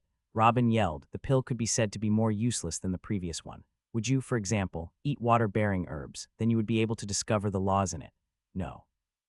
You'll still need the technique your ancestors left to practice. At the most, this kind of pill can speed up the comprehension of the law technique by a few days. Robin quickly regained his composure. What's next? Of course, we cannot forget the healing pills. According to the degree of purity and components of each pill, its effect and its price will vary. For example, the lowest one is 100 gold coins. It increases the natural healing speed by 20 for 5 days. As for the most expensive one we have at the moment, it is 2,000 coins. It can increase the speed of recovery by 60 for 10 days, she said to a girl proudly. But she did not notice the expressions of Robin, who stood stunned. So technically, 2,000 coins are paid so that the person heals himself within about 6 days instead of 10 days. These pills are useless in critical situations, maybe completely useless. If I have a few days to heal, why don't I just wait a few more days? Why would I waste my money on pills at these prices? Is there any other? Robin completely lost hope in this industry. There are many types of pills, my lord. I just mentioned a few that someone of your age and strength might like. There's also the compressed energy pill, but it's a little too expensive. It can give its consumer instantly an amount of energy equivalent to a week of continuous training. The amount decreases in the higher level till it completely disappears at the 12th level. But it's still excellent help for those who are about to break through. Another useless pill.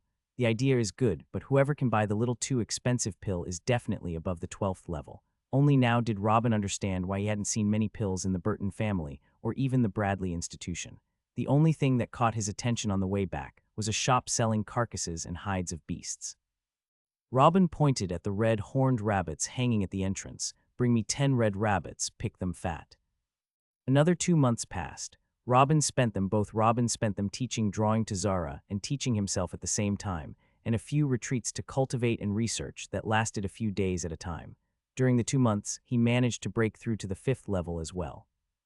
After Theo being in a closed door training on the major heavenly law of darkness, Peon's responsibilities soared sharply. He became responsible for providing food, buying supplies, and fetching resource rations from the treasury. But this also made him begin to feel comfortable in his new home. Realizing that his master doesn't harbor evil intentions toward his sister and treats them well, he decided to abandon his anxiety about him and serve him well. Peon was very busy today, much more than normal, and not just him. The entire institution was on a hot plate. This was the promised day. Exactly a year ago, Remus further provoked the followers of their mortal colleague named Robin. It's then that the latter exploded and announced that Lady Mila was his guardian and that his young brother Caesar would challenge Remus and all his group after 1 year. Anything to do with Lady Mila spreads like wildfire, and that's exactly what happened. After some members of that group gossip and got the news out, it spreads throughout the institution within a few days, which was also the main reason why Robin and his group had not been harassed by anyone else during the year. Everyone was waiting for the outcome. They wanted to know what would happen when Caesar gets killed. Of course, Lady Mila herself heard about what happened shortly after the incident. HMPH, he dared to buy himself a whole year based on my name. But does he think that I will intervene to save his brother because he brought my name into the matter? Robin annoyed her so much when they met last time. For some reason, she felt like a little, ignorant girl in front of him, and that he is taking advantage of her. This would be a good opportunity to humiliate him.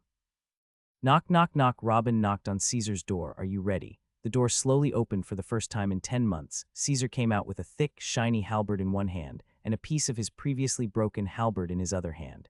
He looked a little taller than before, his features sharper and his strength. At the 8th level, he jumped from a mere mortal to the 8th level in just a year and a half. The oppressive feeling he produced just by standing up made Peon, who was watching from behind, shiver and unknowingly take a step back. This was the first time he saw the guy he was delivering the food for all those months. Ready, Caesar calmly. I trust that you will not disgrace me. You will not disgrace the perfect major heavenly law of fire, and you will not disgrace yourself. Robin nodded and turned and walked out the door. Behind him, Caesar and Peon, leaving Theo in his seclusion and Zara in her drawing. In the main square of the institution was a circular stage with a diameter of about 50 meters and surrounded by stands that could accommodate about 1,000 people. Here is where the professors friendly fight each other to farther demonstrate their techniques in front of the students. At times, the head of the institution himself comes to give a lecture. And of course, it's used to host fights between the students. Even though these are done in a friendly way as exchanges of experience, in some extreme cases it can be used to settle grudges. But it is still forbidden to make any deep wounds to the opponent. Bradley's military institution is full of the sons of nobles, and the institution does not want to face angry nobles every now and then, unless a contract was signed between the two parties to bear any losses, and this was announced before the fight. In this case, the institution renounces any responsibility and stands to watch on the side.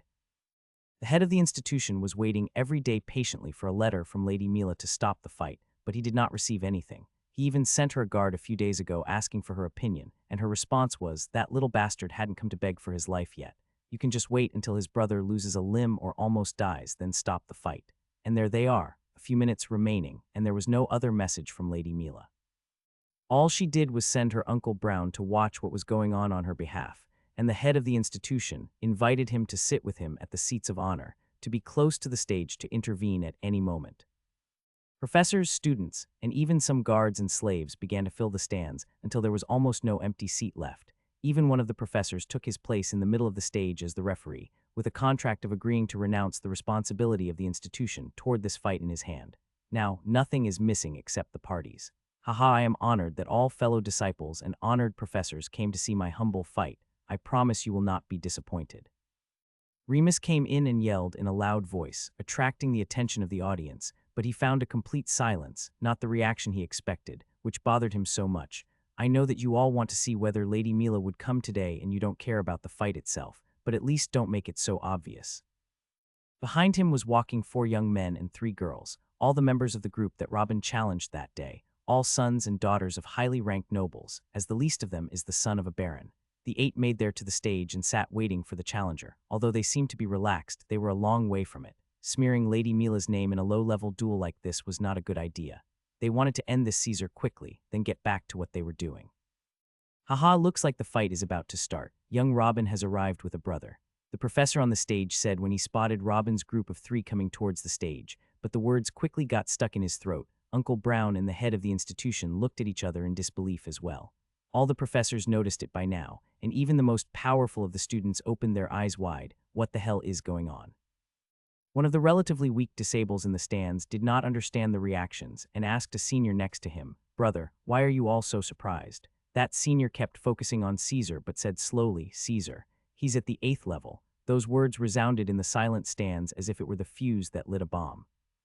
How can he possibly reach the 8th level? It is common knowledge that he was just a mortal when he entered the institution a year and a half ago. 8 levels in a year and a half. Monster. Oh my god. Have I been cultivating wrong all this time? Wait, the 8th level at the age of 13.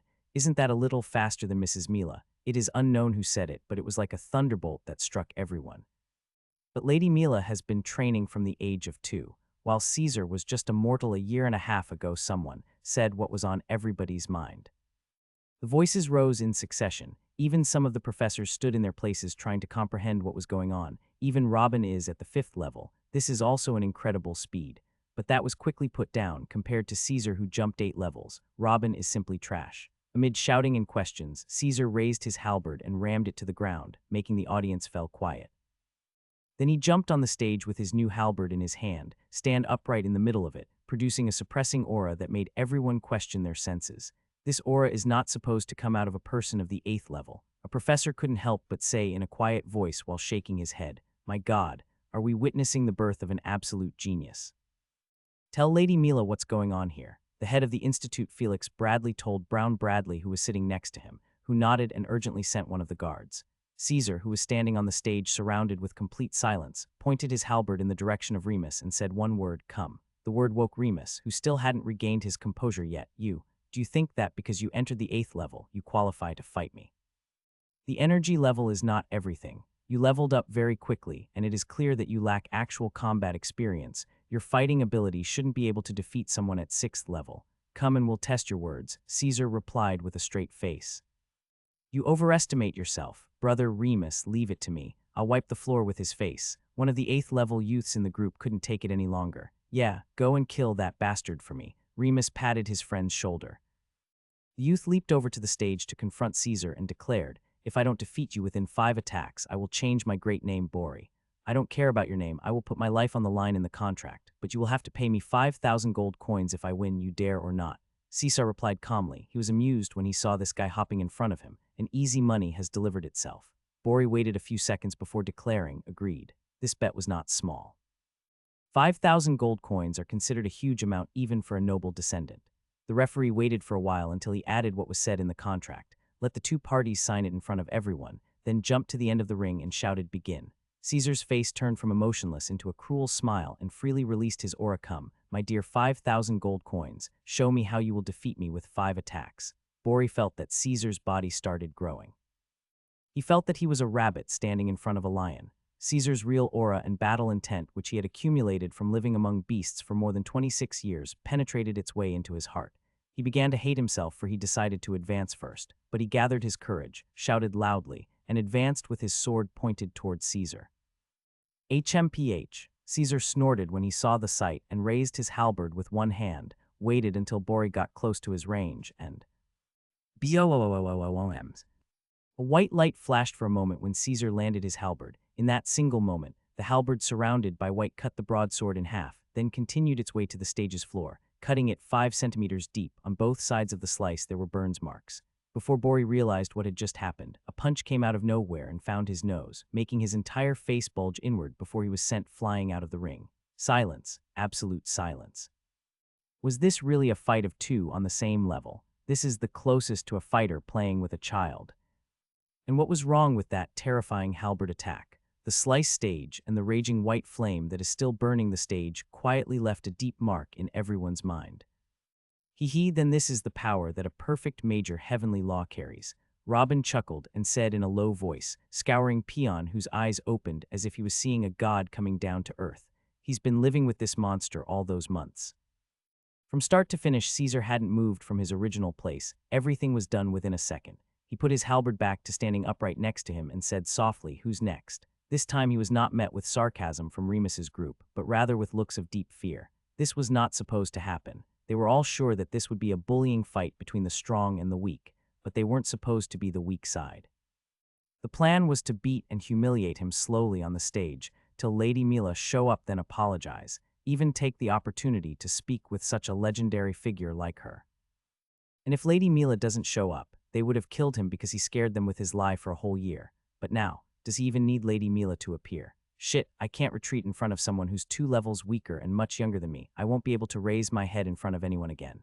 Calm down, even if he's strong for his level. It's impossible for him to jump 2 whole levels to fight me, Remus thought while clenching his teeth.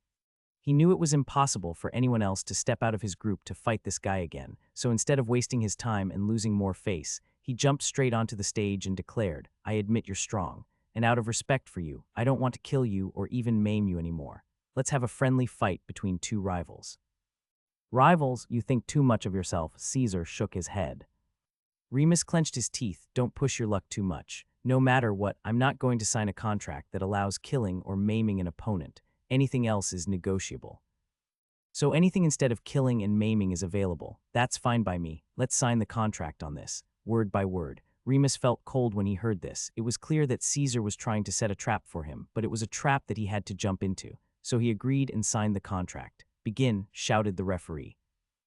Hiya! Remus took the initiative and thrust his broadsword towards Caesar, who in turn took a more serious stance. The two began a strong clash. "Hey, aren't those moves from the Halberd Basics handbook from the library?" one of the professors asked, and attracted the attention of many to focus on Caesar's moves more. When they realized that it was indeed the basics of the halberd, they sighed. That boy was fighting someone 2 levels stronger than him, using something that could be bought with money. It was known that any technique that could be bought with money was trash. The clash lasted about a full minute in which the two exchanged over 100 attacks, but no one advanced over the other, giving a huge morale boost to Remus, who shouted, "Haha, I admit you're better than I expected, but this fight is over. I didn't use my secondary heavenly law cultivation technique till now. As soon as I use it, I will be the winner." After saying his words, he quickly retreated from the circle of action, and after closing his eyes for a moment, sparks began to fly around the broadsword.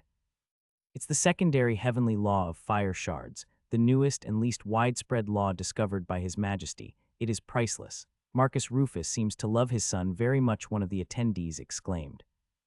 While the audience was in a state of frenzy at the sight of the secondary heavenly law fire shards, Remus was busy condensing the law around his sword, and the fire shards began to multiply in number and size. Soon the place began to heat up, all this with Caesar watching from the side.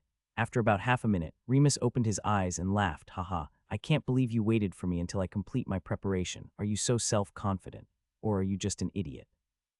Neither. I just don't want anyone to say I'm bullying you when I activate my own law cultivation technique. What? This question echoed all over the stands and even in the main stand. What Caesar just said was too exaggerated. Theoretically, those who aren't at the 10th level can study the laws, but they will often waste their time and won't understand anything. Therefore, it is natural that no one would think of approaching any law cultivation technique before that level unless he was a true genius. Even a true genius will not necessarily take this decision. The most reasonable option for any young genius is to focus on raising his level quickly until he reaches level 10. Only then studying the heavenly laws will become easier. Why would a true genius waste his precious time on something that will not benefit him? But Caesar just said that he can actually use one. That means he has completed the first level of law by at least 60. Naturally, jumping from level 10 to 11 takes several years. It's the time needed for a genius to reach that level of law comprehension and build their pillars with it.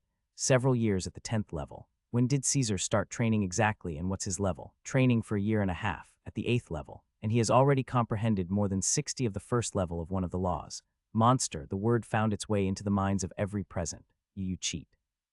It is impossible for you to know a law even if you knew one who would be the weakest of all. Would you dare use it in front of me? Remus shouted. I think we'll know when you attack me, said Caesar confidently. You hire. Remus didn't speak anymore and jumped with the hot, sparking sword in his hand. Caesar did not try to hide his strength anymore. He raised his halberd, and an intense white flame began to come out from it, creating a circle of 2 meters in diameter. In the blink of an eye, that white flame scorched everything in the vicinity of the circle, the little bigs, tiles, even air itself. Then it began to withdraw and climb over the halberd until a white cover was formed on it, then continued its climb until it reached the blade of the halberd and settled on it silently. It appeared like a candle. The sudden sight astonished everyone present. This is the same glow that appeared in that blow that defeated Bori, but it was so fast they couldn't understand anything. Even now as they are looking straight at him and still can't understand what this is. The most surprised was Remus himself, but he gathered his courage and continued his screaming and descended with all his might. Caesar did not underestimate the collision this time and also waved the halberd with all his strength. Boom. The collision of the two weapons sent a shock wave to the stands. The temperature of the wave was so high that the referee had to intervene and set up an energy barrier to help the weaker students. The collusion lasted for about 3 seconds, but it seemed like it was 3 hours to Remus. His sword, it was melting. This is one of the best swords a young noble like him can wield, but that strange white glow made it show signs of melting in 3 seconds. No. Not only the sword, he started to feel that his eyebrows and hair were also burning from the intense heat, even though he did not touch the glow. How is this possible? He himself is practicing a minor law of the fire path. How is it possible for him to be affected by the heat to such a degree? No, it is not only Remus and his sword that burn. The sparks and shards coming out from his sword are also being burned and disappear when it touches the white glow. That thing burns fire itself. Impossible. Remus yelled and tried to retreat quickly. But Caesar did not give him this opportunity and again waved his halberd in his direction to bring him down again to the same situation. After another 2 collusions, the sword was divided in half, and this time the white flame slightly grazed Remus' body. His armor, underwear, even a large layer of skin on his chest got burned. Get away from me. Remus screamed out in pain and fell to his knees. Caesar quickly planted his halberd in the ground, then gestured to Peon. Peon understood him and threw over the 2 parts of Caesar's old halberd that Remus had broken and used to torture Theo. Caesar caught his first weapon ever and started to approach Remus. What are you going to do? I'm the son of Marcus Rufus. Don't break the contract or you won't bear the consequences, Remus said angrily. Of course I didn't forget the contract. I can't kill me or maim you. Right, Caesar chuckled with a cruel smile.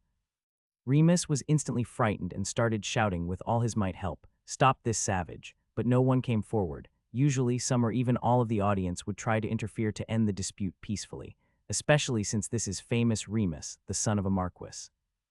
But none has moved or even said a word. Everyone was afraid of making Caesar an enemy. Even the referee did not know what to do, so he looked at Felix Bradley, the head of the institution, asking for help. But Felix shook his head and stayed silent as well. It was a simple gesture, but it said a lot. The referee realized that the head of the institution was ready to defend Caesar even if he killed Remus. But what happened next no one expected. Caesar grabbed Remus by the neck and lifted him. Is bullying fun? You know. I could have forgiven you if it was something that concerns only me, but you did one thing wrong. You shouldn't have disturbed my big brother. Caesar shouted and turned Remus to see his back, then with all his strength planted the broken part of the halberd up his rear. Remus gave a loud shriek before he fainted from pain and humiliation. HMPH. Caesar spat on the ground, then took out his halberd and jumped to stand behind Robin as before. You know, you could have asked him for 10,000 coins or something useful instead. Robin turned his eyes toward him. But you told me you'd make me strong enough to stick the halberd up his ass. Caesar scratched in his head. It was just an analogy. An analogy. Heh, whatever. It happened, let's go, Robin said as he turned his back to the stage and walked away as Caesar and Bayon walked a step behind him. Just as they were about to get out, Robin stopped and looked at the stand. I hope that my little brother, Caesar Burton, has entertained you all. Then he laughed out loud and continued his way. Most of the audience was already in shock from the cruel sight, and that short, weird conversation between the two of them. Even though it was in a low voice, due to the complete silence in the stands, almost everyone could hear it. Why is this cruel-hearted beast so submissive to his brother? No, even when he gave a reason for what Remus had done, he said that it was because of disturbed my big brother. Many of them already decided to remain silent when passing by house number 207. Some of them even decided it is better they stop walking in that street, while the really strong ones in the audience focused more on the part when Caesar said, "You told me you'd make me strong." What did he mean?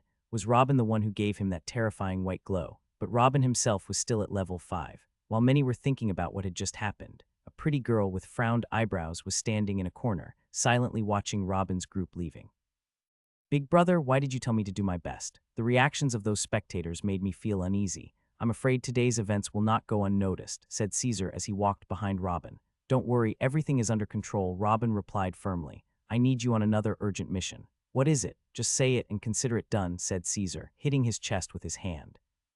Take Peon and go clean house number 208. Burn the trash we don't need, and if you find treasures or anything of value inside, distribute them between you and the rest. It's time to get the hell out of my house and give me some peace. Haha, then today we are moving. You will have your peace, don't worry. I want to see who can take something from us again. Caesar did not answer him and looked at Robin, waiting to tell him what to do, when he heard him saying, Lady Mila is our protector, and it is only natural to show her at least this amount of respect. Let's go. Peon, you clean the trash alone. Then he gestured for Peon to head towards house 208 as he stood smiling at Uncle Brown. His actions left Brown Bradley quite surprised. The invitation was explicitly addressed to Caesar only, but he restrained himself from saying anything further. Caesar's actions are clear. He was very attached to this big brother of his. Brown Bradley could only sigh, okay then. Get in the chariot, we'll leave immediately. The distance between the institution and Lady Mila's manor was about 10 minutes. Then Uncle Robin led the two of them to the same spacious hall from before, but this time they found a sexy, beautiful, mature woman sitting in the middle of it. Caesar Burton, when I first saw you here, I thought you were a side character. Who would have thought you are the real star? Come on, I think we should remake our relationship, Mila said with a big smile and pointed toward the empty seat right in front of her. Before anyone could say another word, the door slammed open and entered a burly man with an aura that left everyone suffocated. Haha, Mila, looks like you found a real gem for us this time. Oh, Dad, Mila frowned slightly. This was Galen Bradley, the current head of the Bradley family and the absolute ruler of the duchy. Galen Bradley scanned everyone in the room quickly before stopping at Caesar and smiled. This aura cannot be produced by an ordinary 8th level cultivator. Good, very good. Galen advanced and patted Caesar on the shoulder twice, then went to sit on the main chair and pointed to Caesar to sit on the third and last chair. But to his surprise, Caesar did not listen to his command, but looked at his brother in silence, waiting for him to tell him what to do. This was the first time that Galen noticed the presence of Robin in the room. While Galen was about to ask Brown to escort Robin out, he was surprised that Robin moved on his own and sat on the third chair, while Caesar stood silently behind him. This move angered the Duke greatly, who asked to sit down. You seem to have a little misunderstanding, Your Majesty, believe me. The one you want to sit here is me, not my brother, Robin said with a smile. I want a young man who has shown talent and strength that makes him the #1 genius of the kingdom. Is that you? Galen replied sarcastically. If it weren't for Caesar, he would have smacked Robin dead by now. No, but I made him. Letter 1D1C, letter 1D18, letter 1D05, letter 1D00, letter 1D1B, letter 1D07, small kappa, letter 1D0F, letter 1D0da, N0VIF, IRTEP ENET. What do you mean exactly? Your Majesty, someone like you sure has a lot of work to do, so let's speak frankly.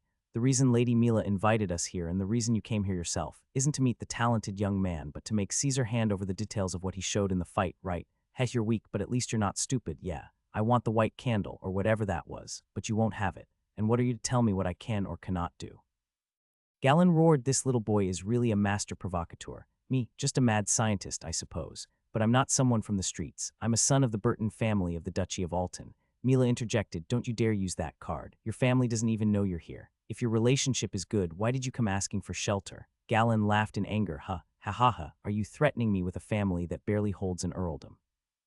Do you understand the difference between a duke and an earl? To answer your question first, Lady Mila, more than 1,000 people have seen what Caesar can do and heard his name quite loudly from me. What happened today will spread like wildfire in no time. I don't rule out that those from the Burton family have already heard Caesar's name while we are talking here.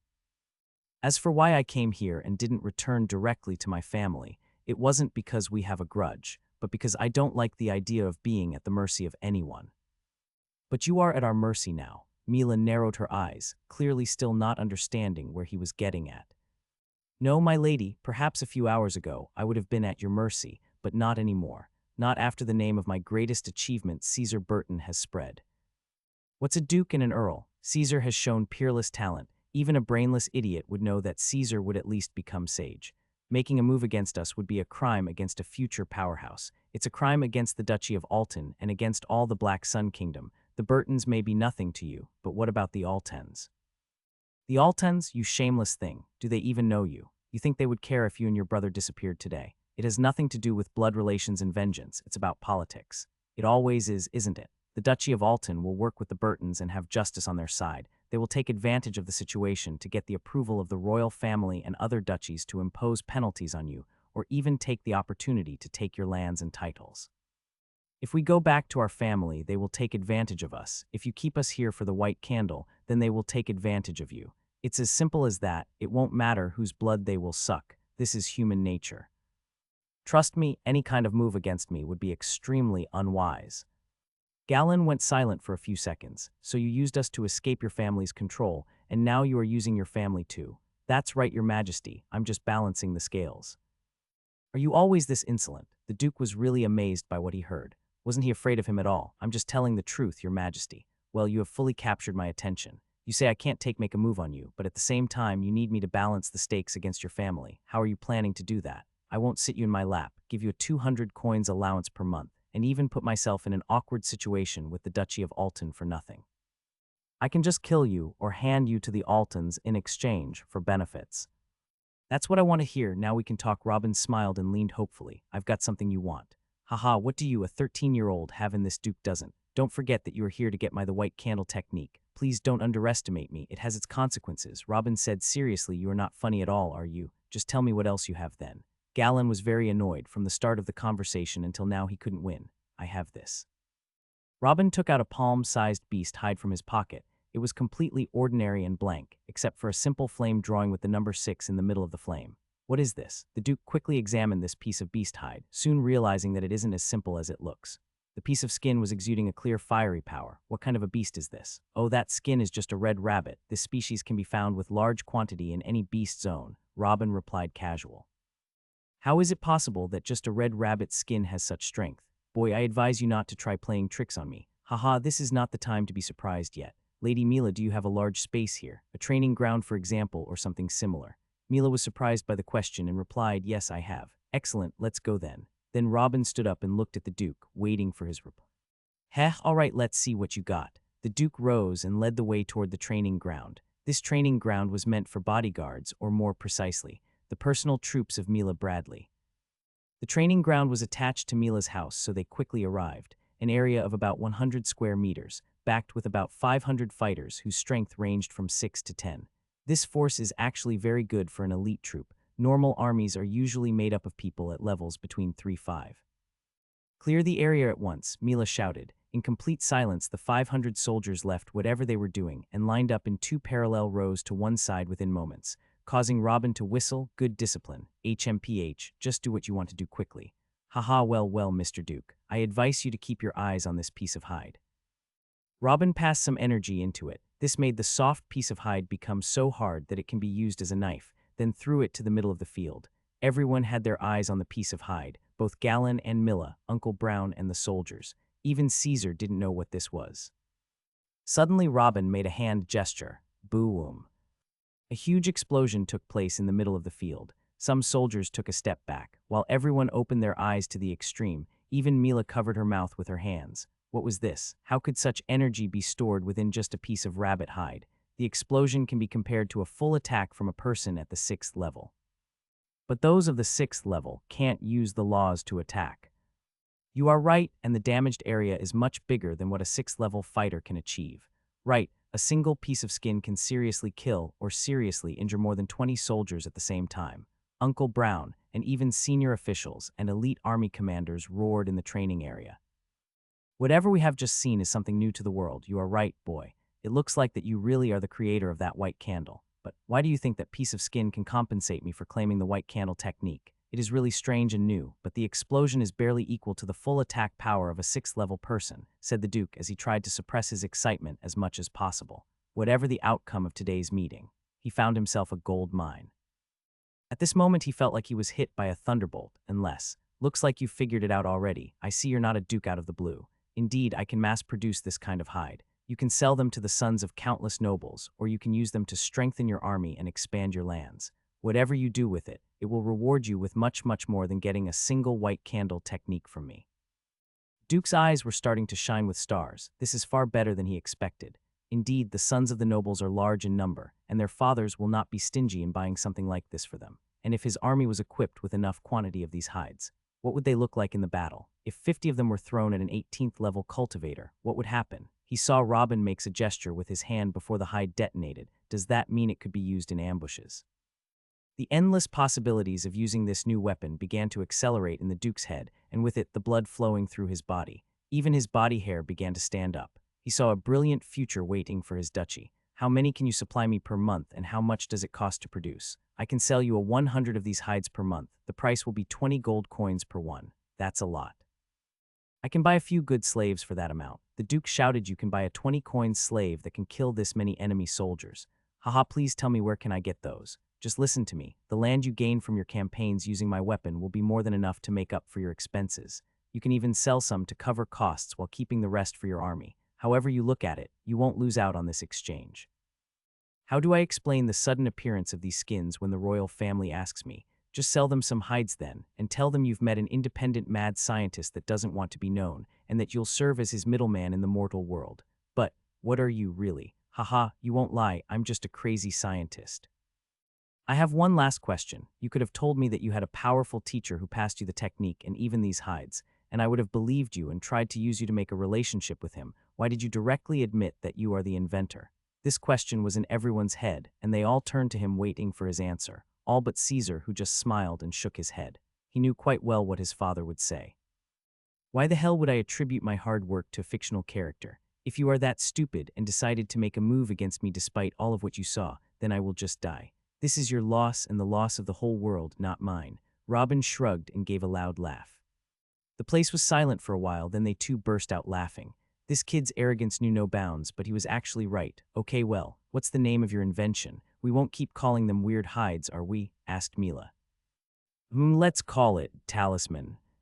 Talisman, talisman, not bad. This talisman of yours will change the course of future wars. Young man, you have every right to be proud of yourself. Gallon patted his shoulder. It's only the beginning, Robin smiled. I have a small request. I hope everything between us remains a secret, at least temporarily.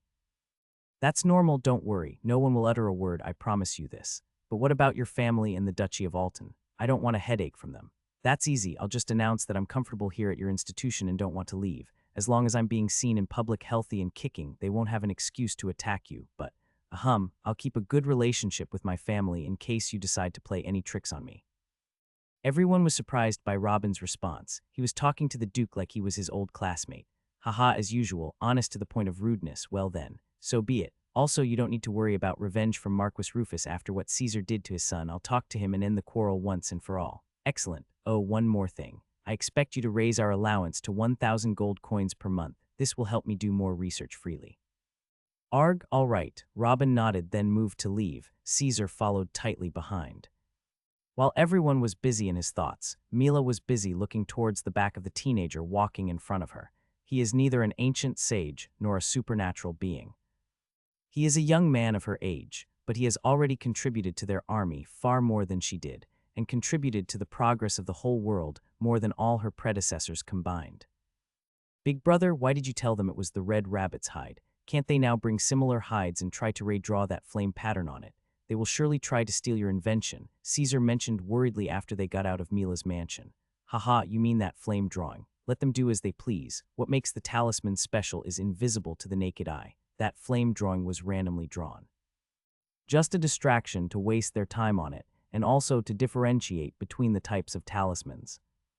Invisible, can the real pattern ever be discovered? It could. Maybe the Flame Emperor or someone of his bloodline could break the code if he worked on it for some time, but then I'd have moved on to invent something better, hee. Caesar sighed in relief. He was overthinking. How could he have thought of something that his big brother hadn't thought of?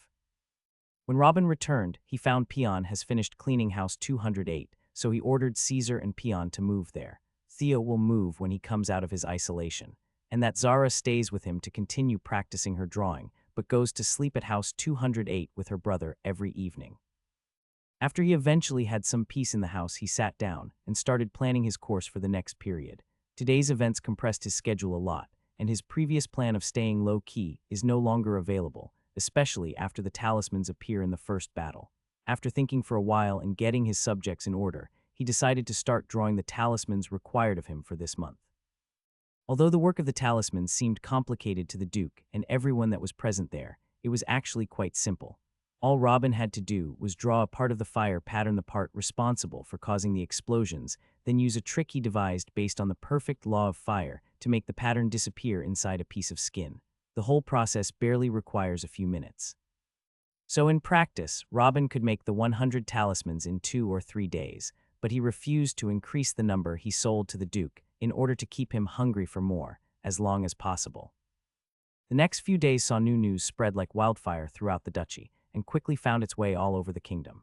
A super young man named Caesar Burton, 13 years old and at level 8, can jump levels to defeat those at the 10th level easily. The age combined with the high level and the formidable combat power gave Caesar an aura of mystery and prestige.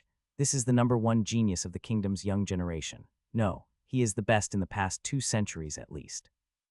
Surpassing even the famous Lady Mila Bradley. Then another piece of information that shook the whole kingdom was released. It was confirmed that Caesar was just a mortal a year and a half ago. If his first characteristics were enough to make him an absolute genius, this piece of information made him a living legend. Strange rumors and legends began about him, while he was sleeping snoring in house number 208, as it was happening at this moment at the Alton Duchy. I heard that Caesar Burton's mother was a goddess and his father was a demon. Stop your nonsense, there is no such thing. I heard his mother carried him for 5 years and feed him the blood of beasts instead of milk. Wow, really? Hey, who mentioned Burton? What are you talking about? Didn't you hear, brother? There's a guy named Caesar Burton that showed up in the Duchy of Bradley. He's legendary, Someone at the 10th level provoked him while he's just a little stronger than a mortal, and what was his response? He set a date for the fight in 1 year. Just 1 year. In the fight, he displayed his crazy cultivation speed and unrivaled combat ability. He defeated his opponent in a ferocious manner, then shoved a damn iron staff in his ass in front of everyone. Haha, he's amazing. Everyone got fired up again. They won't get bored of this story until a very long time. No one noticed that the man who asked for Burton's name just now has vanished. That man's name is Jewel Burton, and what he just heard was tremendous news that must be conveyed to the elders of the family immediately. I need to meet the patriarch immediately. I have urgent news. Jewel Burton yelled as he saw the guards in front of a huge building. He had made his way from the tavern to the patriarch's office in a few minutes, but he felt it was years too late. One of the guards looked at him emotionlessly. Does your breaking news have anything to do with Caesar Burton? How did you know? Jules opened his eyes wide.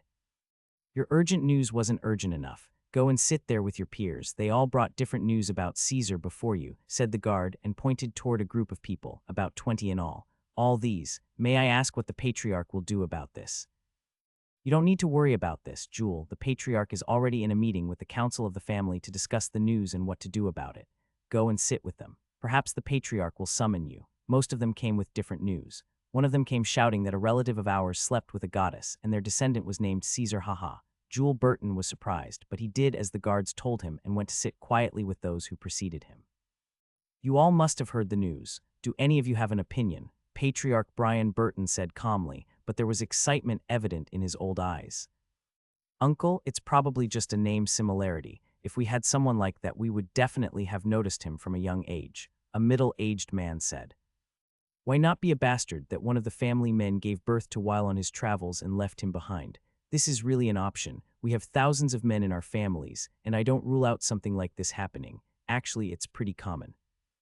Are you saying we just go and recognize him as one of us? What if it's a plot against the family? Who would plot against you by giving you such a genius, you stupid old man? We will not lose anything by just meeting and inquiring more about him.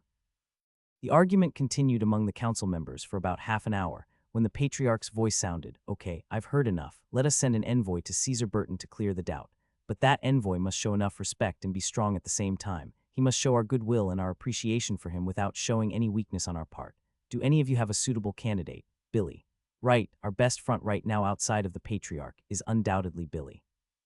Everyone nodded their heads. Then it's done, Billy. I expect a detailed report on Caesar Burton in front of me in a couple of weeks. I won't disappoint you. A young-looking man standing at the side of the room bowed and disappeared. Yes, turn right a little and, good girl, haha. Robin was overjoyed.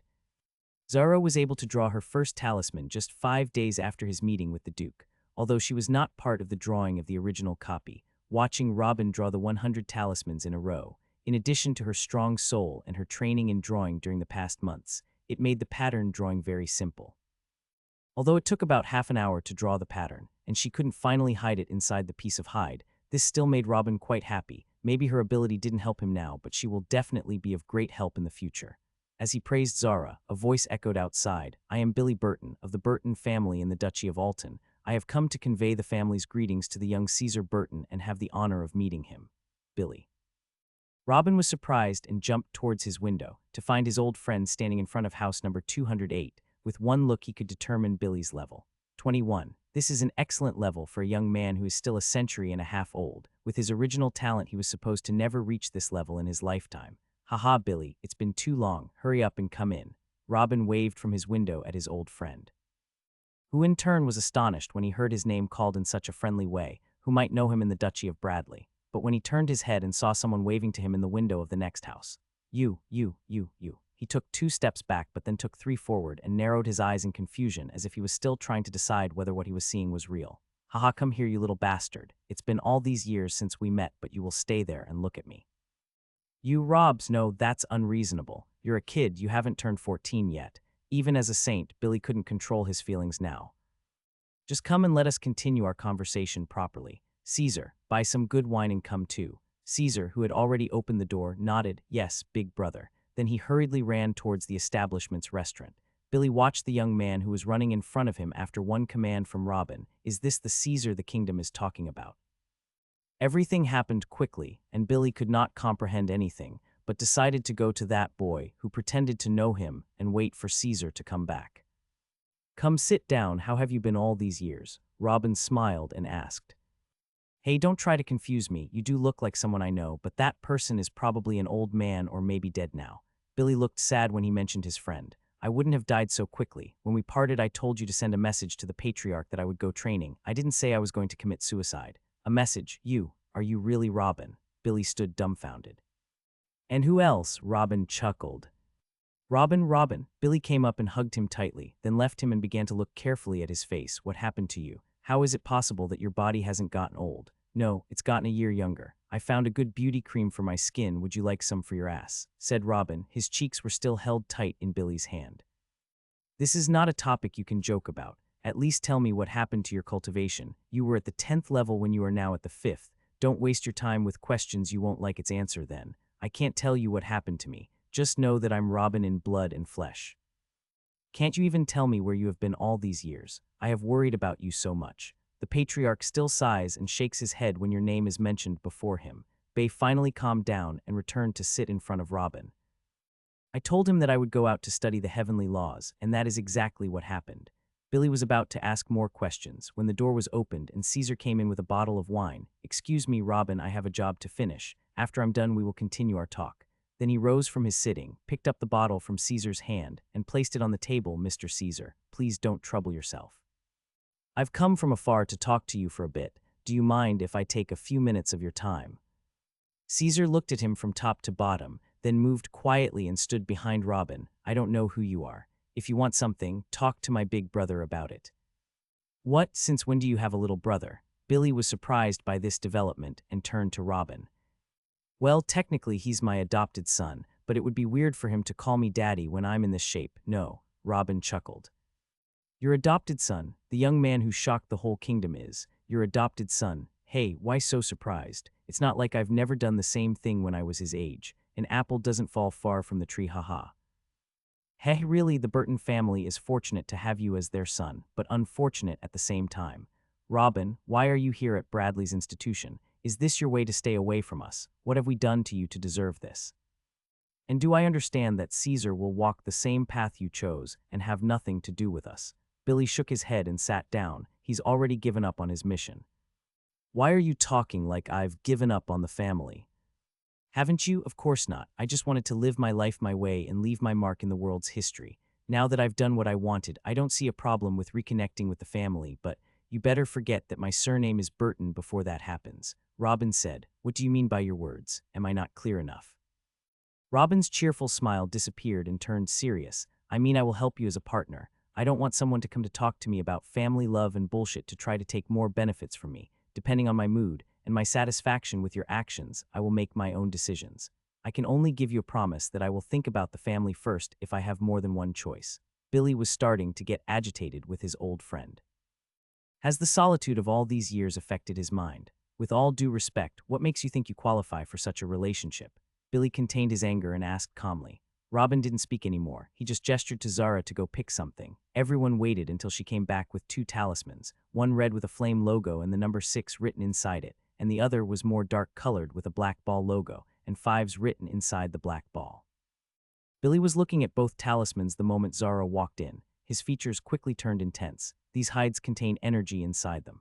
Robin picked up the 2 talismans from Zara and threw them at Billy. Take these 2 and go to an empty area outside the city. Make sure you are all alone. Then all you have to do is pass your energy inside and do these seals until the power is activated. Then Robin taught him to seal the fire talisman and the darkness talisman. With your current strength, I trust that you will not be late, so let our conversation stop at this point until you return. Robin then pointed towards the exit. Billy didn't know what this was, but it seemed important. He didn't say a word and silently disappeared. Pour the wine, you ungrateful thing. Did you bring it for us to watch? Robin shouted at Caesar coming. After the time it took for Robin and Caesar to drink 2 glasses, what was this? What the hell was that? A frightened voice came from outside as Billy quickly appeared before them, sweating, with burn marks on his clothes and eyebrows. How was it? Robin chuckled. Bastard, why didn't you tell me to throw the red skin away before activating the seal? Haha, that way you can better judge its power. With your level you won't be hurt too much, right? Now tell me, what do you think? It's awesome. The red skin produces an explosion with the power of a level 6 cultivator, but the explosive firepower and a wide range can be put into various uses, especially since it can be activated remotely with a hand seal. It can be used in traps or sold to youngsters to protect themselves. No, even saints can carry it, using it to distract the enemy or deal a final blow to the opponent if both of them are about to die. But the black one, the black one. It hid me for 5 whole seconds. With my speed, I can do a lot in 5 seconds. No, even 1 second would be enough for an assassination attempt or a surprise attack. How is it possible that you have such things? Billy couldn't control himself. His mind hadn't fully comprehended what had just happened yet.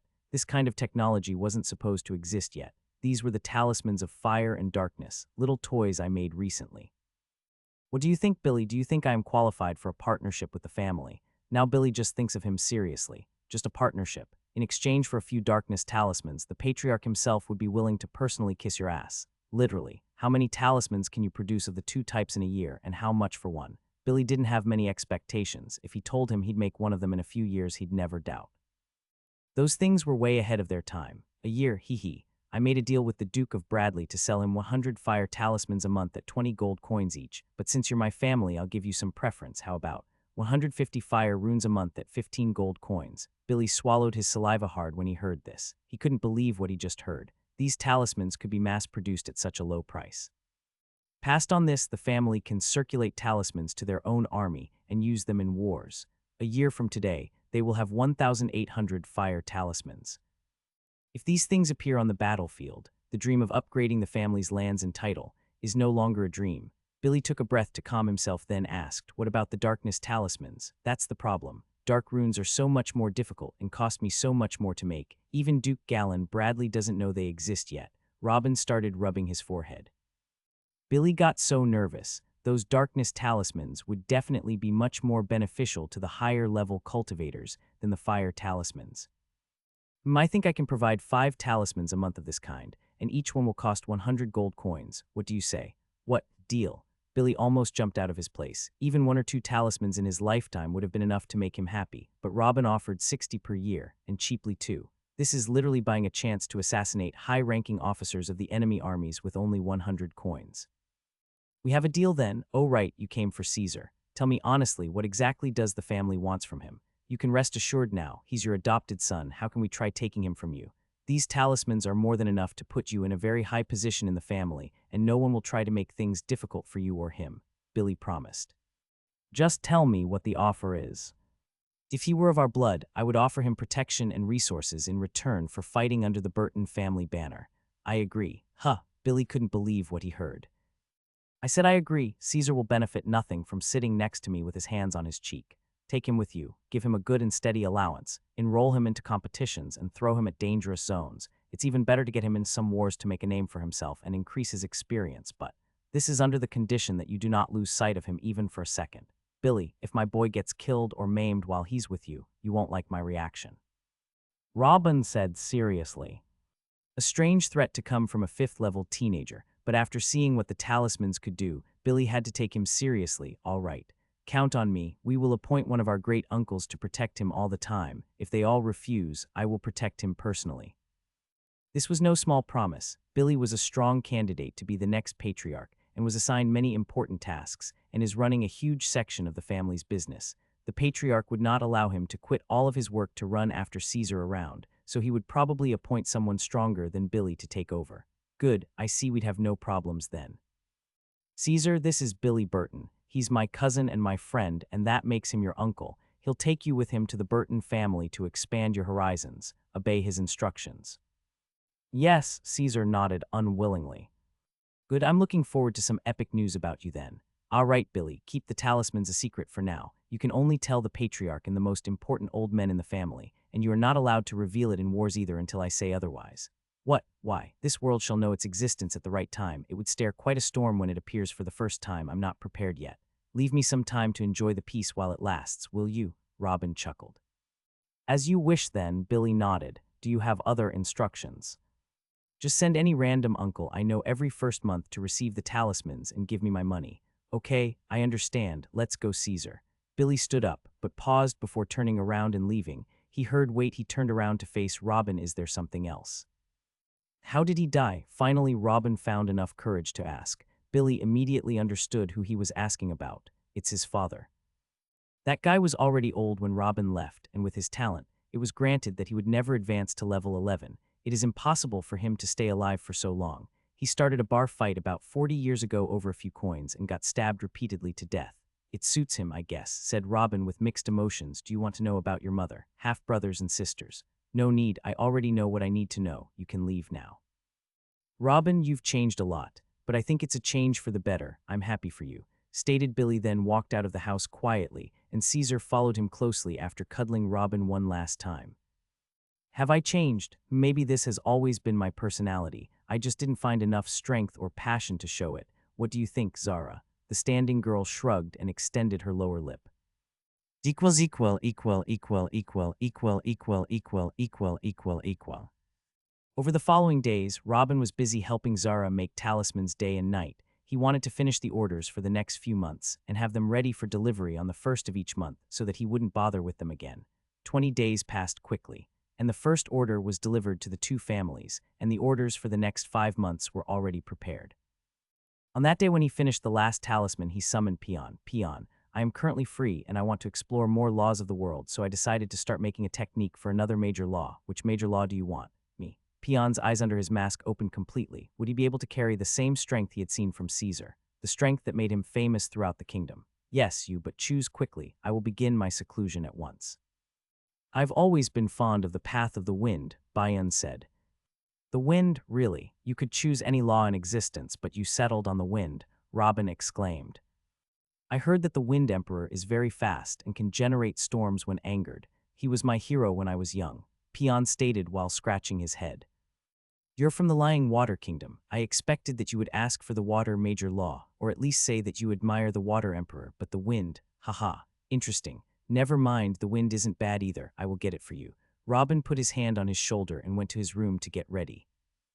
2 days later, he came out of his room and ordered Zara to bring food and drink to Theo from under his door, and to complete the training to speed up her production of talismans during the day, while he took Peon, who was carrying a huge bag on his back, and left silently.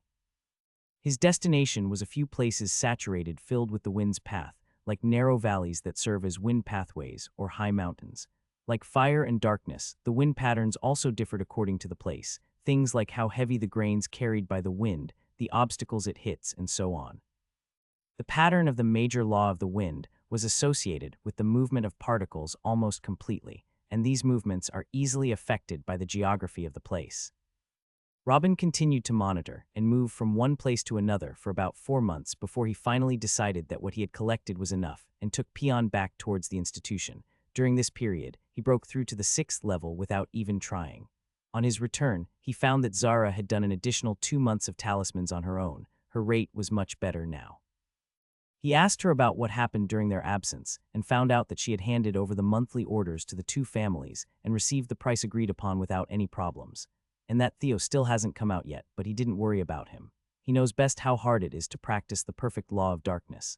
Peon, I'm going to take a break to write the perfect wind technique for you. Focus on your training to increase your level quickly and take care of the house with your sister.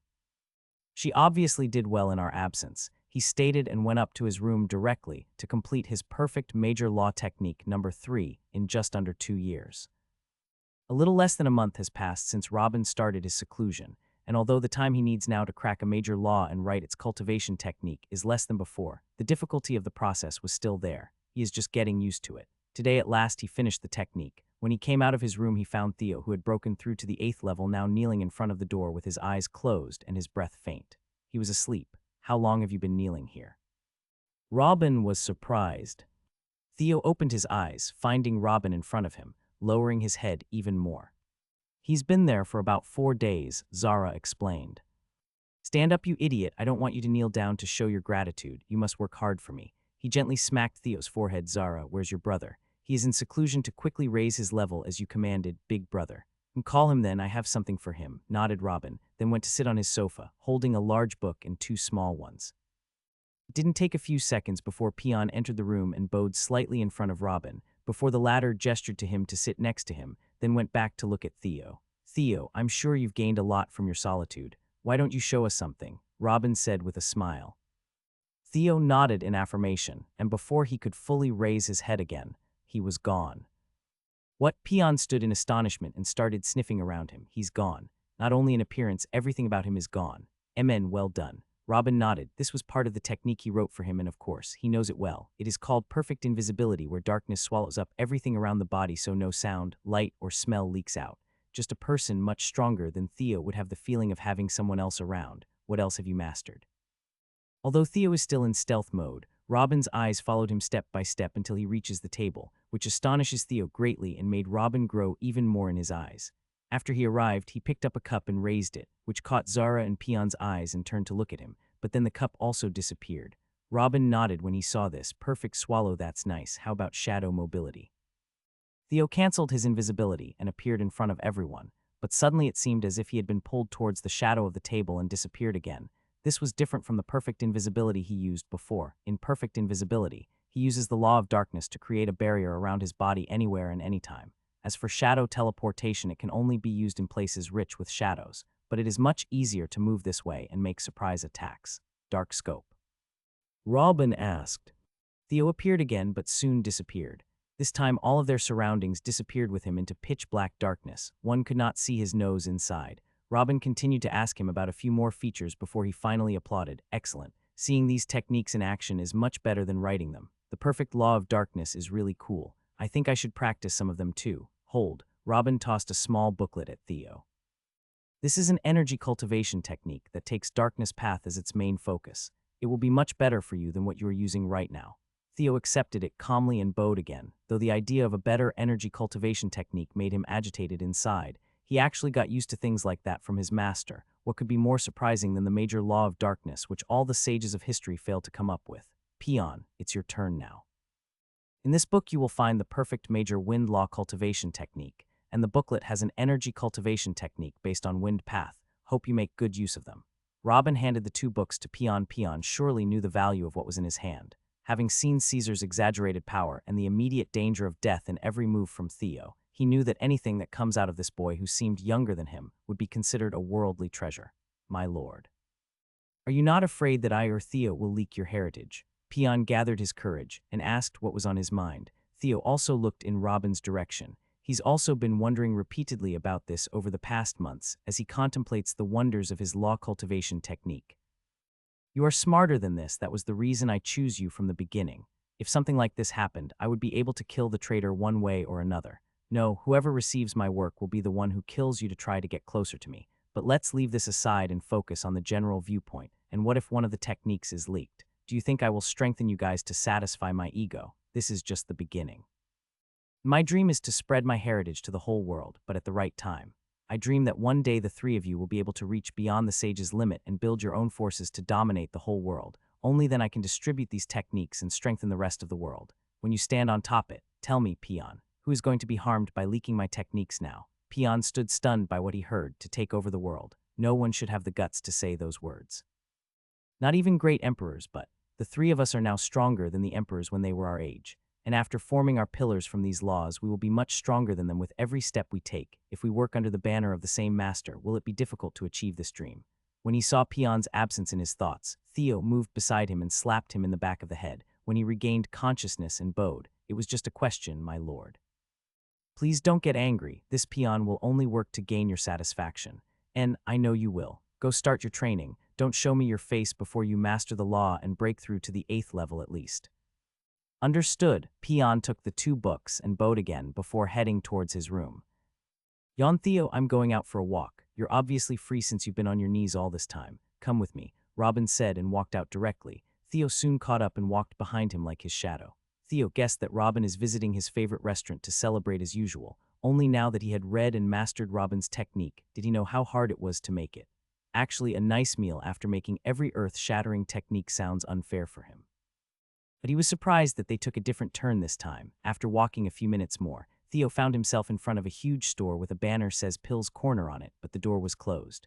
Robin found this very strange. A pill store this grand shouldn't be closed in broad daylight, but when he looked around he found that most of the nearby grand stores were closed as well. What's going on here? Good morning, uncle. Why are there many stores closed up today? Robin went to one of the small shops and asked the owner. Good morning, young man, don't you know? Today is when the great Bradley auction takes place. All the merchants of the duchy must go there every year to try to win something that distinguishes their business, and all the centers of power also go in hope that they may find something to increase their power. It's considered the largest gathering of the duchy's symbols, the old man said with a smile. Auction, do you know where it is located? Yes, it is in the nearest street to the ducal palace. When you arrive, you will be able to identify it at once. In front of a huge, luxurious building, Robin stood staring at it. Guards were all around it. Most of them were in the 12th level, and one of them was at the 15th level. It was clear that they were not slaves, but all elite soldiers. Wealthy merchants, mighty powerhouses, and those with high status still flocking to the building with extravagant outfits and ravishing women in their arms. This was definitely the auction site. Robin quietly walked in behind them until a guard blocked him. Stop. Where do you think you're going? Inside the auction house, of course. Robin smiled. The guard looked at him from top to bottom and found that he's a 14-year-old and at the 6th level. This is a little above average for the sons of nobles, so he softened his tone a bit. We can't let everyone in because the places are limited, but if you have an invitation or a recommendation, I will let you in. Recommendation. Is Lady Mila Bradley inside? The guard was shocked by the question. Yes. Tell her Robin Burton would like to come in. I trust she'll allow it. The guard narrowed his eyes and looked at the strangely smiling teenager. I hope you know what you're doing, or else. Then he called for another guard, repeated the message for him, and sent him to get Lady Mila's opinion. It wasn't long before the guard came out and said with a slight bow, Lady Mila invites you to her private room at the upper class. The guard who had stopped Robin also bowed and slipped out of his way quickly. The building from the inside was even more luxurious than the outside. It was a huge hall like a theater filled with luxurious chairs. At the upper section, there are private closed rooms with just a small window in every room overlooking the hall. After a minute of walking, Robin was led to one of those rooms, where he found Mila sitting by the window looking at the hall. Even after entering the room, she did not turn around. She was still fixing her eyes at the hall as she said, "I didn't think a strange creature like you would attend such events." "Haha, you're right. I happened to choose today to go to a store, but I heard that the owner is here, so I came to see what's going on." Robin smiled and went to sit next to Mila and then asked, "What's up with Caesar?" Ask your family. Why do you think I'll have the answer to this question?" Mila snorted. "If you don't follow the movements of someone as important as Caesar, you would be a fool, and I don't like to get involved with fools." Why are you talking to me without fear? Don't you how strong I am?" Mila looked at him angrily. Who else in the duchy in the whole kingdom could talk to her like that? I can randomly pick someone from the streets and make him stronger than you, giving enough time, of course. Do you believe it? Robin shrugged. At least I'm still a few months older than you. Try to respect me more. It was an extremely arrogant statement, to say the least, but she couldn't find a response to his words. Caesar was the simplest example that he wasn't joking. Secondly, he made that amazing, never-before-seen fire talisman and magically regained his teenage body, so she can no longer deal with him as someone inferior to her just because he is weaker. Hey, we're both approaching 150 years old. What difference a few months will make? Just answer my question." Robin chuckled. "Don't speak like am an old hag. 150 years is still very young in the cultivation world. Anyway, there is no need to worry about Caesar. He was received in the Burton family as heroes are received. A huge banquet was held in Jura City, attended by all the available descendants of the Burtons to get to know their new family member. It was a long night, especially when the patriarch announced that Caesar is your adopted son and that you trained him. The whole banquet was in a state of astonishment when they heard your name before a wave of earth-shattering cheering came out of every one of them as if they had already become a Duke family. You should have seen this. Some of them thanked their god after making sure that Caesar is closely related to them and will fight in their name, even if he does not have the blood of the family. Some old men shouted that only a genius like Robin could train someone like Caesar, and young people who did not witness your era started asking about you.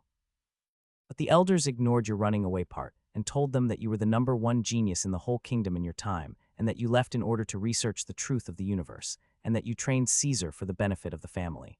All in all, your kid is being treated like a gem, and your name has regained its prestige within the family. After you were a runaway bastard, you became a legendary figure. All that for a young genius. This is more than expected, much more. It seems that the family is not doing well these days." Robin frowned. This massive welcome for Caesar didn't put him at ease at all. Of course they aren't doing well, but this is not a product of today or yesterday. The Burton family hasn't produced a single high-leveled saint for hundreds of years. Even your current patriarch, Earl Brian, is at level 25, still a mid-level saint like me. Without a strong saint leading the family, the rest of the families surrounding you will continue making raids. That how simple it is. And this happening with the Burtons for ages. They would raid the mines and cities, taking lands from you to increase their own. Actually, every year dozens or even hundreds of deaths fall from the Burton family. Invasions and raids from families next to us. Aren't we all subordinate to the Black Sun Kingdom? Robin raised his eyebrows. He never cared about the family situation while he was still in it. Who is the fool now? The lands that the family can control depend on the strength of their army. Do you think the royal family distributed these lands to those they love? No, every week little battles or even a small war breaks out somewhere inside the kingdom, mostly to acquire new lands from the neighbors. Mila stated as if it was a very normal situation. Doesn't this mean that the kingdom is in a constant state of internal war? Why doesn't the royal family intervene? Robin was shocked by this. It is known that an internal war is the killing of any country. In their view, the state of internal war is not a bad thing as long as the scale of the conflict can be controlled, and as long as the families swear to forget their grudges and join hands in case of any external threat. It keeps the noble families on alert and in constant search for strength, which will strengthen the kingdom as a whole. Don't you think that too, Mr. Genius? Mila rolled her eyes at him. Robin did not find anything to refute her words. Indeed, if all the families in the major powers are in a state of constant readiness for war, this will make the country military power stronger, and its defenses will be difficult to breach. But at the same time, will this not consume the families internally in the long run, burn the resources on useless wars instead of internal growth, and weaken the sense of belonging to the kingdom as a whole? Robin did not comprehend their train of thought. To have a strong but internally disintegrated country was never a good thing. One of the neighboring kingdoms might be able to entice one of the bigger families to join them, and this is easy as the families obtain their lands by their own efforts. They would not feel that they would commit a great betrayal by taking such a decision. Anyway, do I understand from you that the Burton family is currently at war? It is always so. They lost a huge piece of land about 10 years ago to a marquis next to them. The loss was a painful blow that almost cost them to be lowered from an earldom to a viscountcy. but Patriarch Brian led a large army in a suicidal operation to recover part of the land.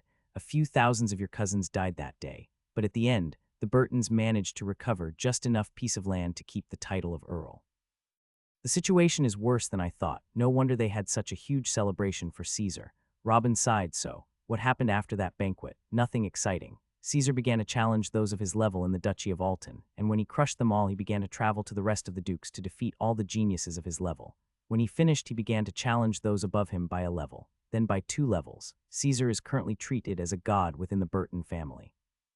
I think he is still in the Duchy of Stanley right now to fight one of their level 10 geniuses. Haha, all this and nothing exciting. Robin felt proud upon hearing this, perhaps because it was his son who had raised him since he was a baby, perhaps because he was the one who got him that strength, or perhaps both. HMPH, I saw that attack myself that day. No human or beast can stop that white flame at the same level. Anyone standing in front of it with less than a difference of at least 2 levels would be just asking to be insulted. Mila snored, then leaned over Robin, showing him her big breasts. You still don't intend to pass the white flame technique to me. I won't be stingy with you. Oh, they're not bad at all. Work as a maid for me for 20 years, and I promise you that I'll think about it seriously, Robin chuckled. Tusk in your dreams. Mila returned to its original position, looking through the window. Robin laughed but didn't talk more about it. Mila built her pillars to the 11 and 21 levels, using the Fire Shard's secondary law as well. After all, it is one of the most famous secondary laws techniques among the nobles of the Black Sun Kingdom. It's not that it is the strongest or best secondary law, but that the choices themselves were very limited. The number of discovered laws was not much less than 1,000, and most of those who discovered a law made it exclusive to their family or followers. Some even announced that they discovered a law and publicly used it, but did not make the law cultivation technique for future generations. Others completed the law cultivation technique, but died before it spread, therefore the law cultivation technique died with them. In practice, the number of the law cultivation techniques available isn't much at all, especially those that had been researched to the 2nd or even the 3rd level, like the Fire Shard's law cultivation technique. In any kingdom, one can count those with one hand. Are you here to buy something specific? After a few minutes of silence, Robin asked. No, I was free, so I came. Who knows, maybe I will find something that would help me break through to the next level, something to help break through to level 25. Looks like you have high expectations for this auction. Robin began to look seriously at what would be sold. How did you know I'm at level 24? It wasn't announced, and all I told you earlier is that I'm at Saint intermediate levels. Mila looked at him in amazement. The expression of middle levels included from 24 to 27. Damn it, woman, would you stop thinking of me as a normal person, for God's sake? Mila was really angered this time. This old boy doesn't know how to treat ladies. SHHH, someone is moving on the stage. I think the auction is about to start. Robin didn't care about the angered lioness beside him at all. Seeing this, Mila just humphed and returned to her original calm appearance. In an instant, Robin determined that she was at level 15, a very good level even in the scope of the whole world. She was definitely not just a pretty girl. I know that all of you are very busy. Don't worry, I won't keep you waiting for long. We're going to start today's auction with this piece, Pre-Kingdom's Age golden armor. It's still sturdy and would be an excellent addition to any antiques collector. Lena then gestured to a few girls pushing a cart with a partially broken golden armor on it.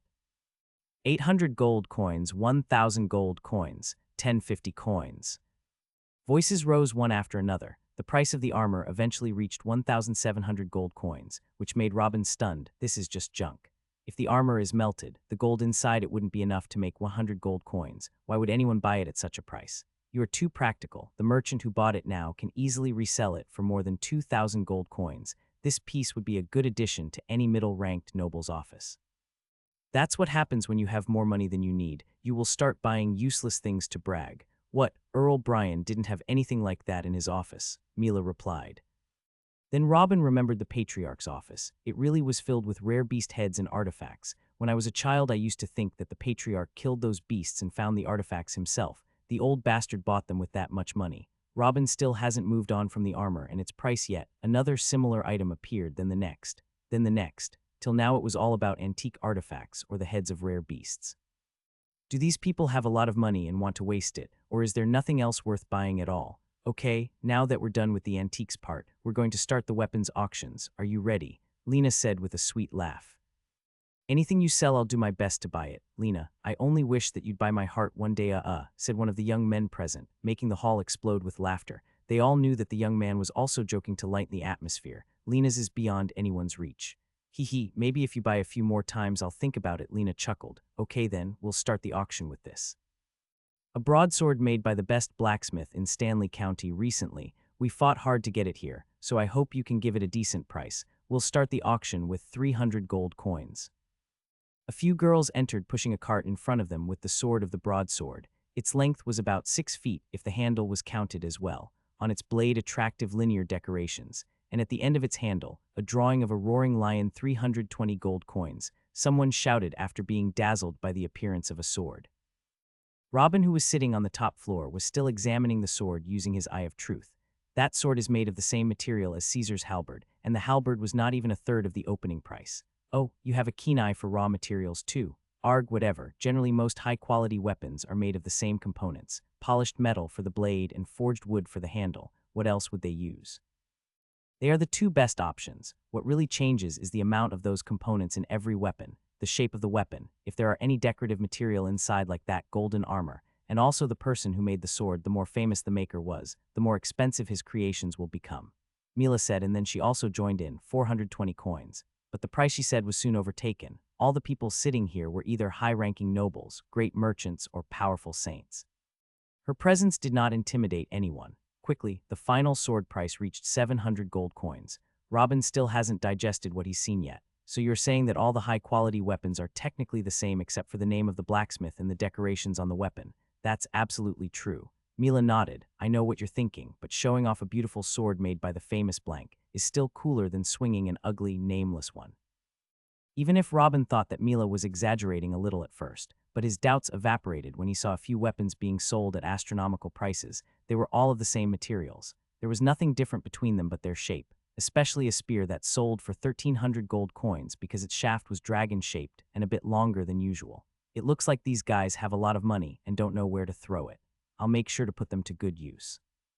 An evil-looking smile appeared on Robin's face. That's bad. I'm not comfortable with that smile. Mila turned her head and frowned when she saw him. Haha, it is an honor that I made a saint not comfortable. Robin laughed out loud. You haven't told me yet. What did you want from that store you found closed up, and what brought you here? I don't think someone like you would move around without a goal. Oh, I made a little thing and wanted the shopkeeper to give me a price tag on it. But when I heard about the auction, I thought it would be the best place to know the true value of my creation. Robin said as if it was nothing. You made something new. What is it? Show me quickly. Mila opened her eyes wide and got close to him. She saw for herself the fire talisman and Caesar's white flame. Anything coming out of this young man sure would not be normal. All right, all right. Robin pulled out a bottle and handed it to Mila. She opened it quickly and began checking it out. Inside were 9 pills with a distinctive smell, and on each one a distinctive drawing of a brain, and inside the brain there was a number, but the numbering of the 9 was between 1 and 3 only. Is smell the spirit revitalizing pill? Mila asked in astonishment. She certainly knows these pills, as she used them a lot in her youth. I did a little modification on them, like the one I did on the rabbit skin. Robin smiled and replied, What exactly do these pills do? Swallow one of those with number 3 on it and you'll know. Robin shrugged, but if you take one, be prepared to auction the pills using your name. Mila did not hesitate and swallowed the pill, then closed her eyes and began to aid digestion quickly. Robin wasn't unrealistic. If he thought the pills were good enough to be auctioned off in a place like this, they were certainly not ordinary. Robin returned to focus on the auction. They were still selling weapons and armors. Robin remembered that he alone bought Caesar 2 halberds and 2 long daggers for Theo, and a light sword for Peon. They were all high quality. The demand for high-quality weapons was always high, and the number of potential buyers only increases with the birth of more sons of the nobles every day, perhaps if. A shriek suddenly came from Mila, frightened Robin to nearly falling off his chair. What's wrong with you, woman? What's wrong with me? You, do you know the value of this pill? Of course I don't know its value. Why do you think I'm here? Robin looked at her in amazement. This pill, I feel like I'm a lot more focused, and my mind is becoming sharper if I'm not mistaken. Can I stay awake for 5 days longer than normal? The more Mila analyzes what happened in her body, the more excited she gets. The pill contained a pattern of a secondary law that Robin discovered a long time ago during his early time at the Beast Zone. The law was very useful to him during his research, so he focused his research on it for a good while and completed its first level, and this improved even more after discovering the law of truth. The idea of making this pill came to him since he first saw the spirit revitalizing pill and knew its price, so he said to himself, If the people here intend to buy this crab for tons of money, then they better give it to me to advance further in my research. So he decided to make a spirit revitalizing pill that's much stronger than the current one by fusing the secondary blood impulse law pattern with the original pill. The results given by the pill seemed simple, but any cultivator intending to break through to a higher level would have known the value of every word said by now. This was simply a miracle pill. The higher the level of the cultivator, the greater his brain activity and energy, and thus the longer the period in which he can stay awake. But it is normal for humans to go to sleep. This is from the laws of nature and cannot be escaped no matter how strong you become. Even a girl like Mila who can stay awake for about 20 days will eventually have to fall asleep, or she will just pass out. But this is also one of the biggest fears of every cultivator a few times. Mila would train in seclusion for 20 days and be about to completely form the 25th level, but she would gradually lose focus by the last days and forcefully stop her practice for sleeping. This problem can be overcome by repeating the process over a period long enough to get used to it and reduce the time it takes to break through. This can take tens of years, maybe more.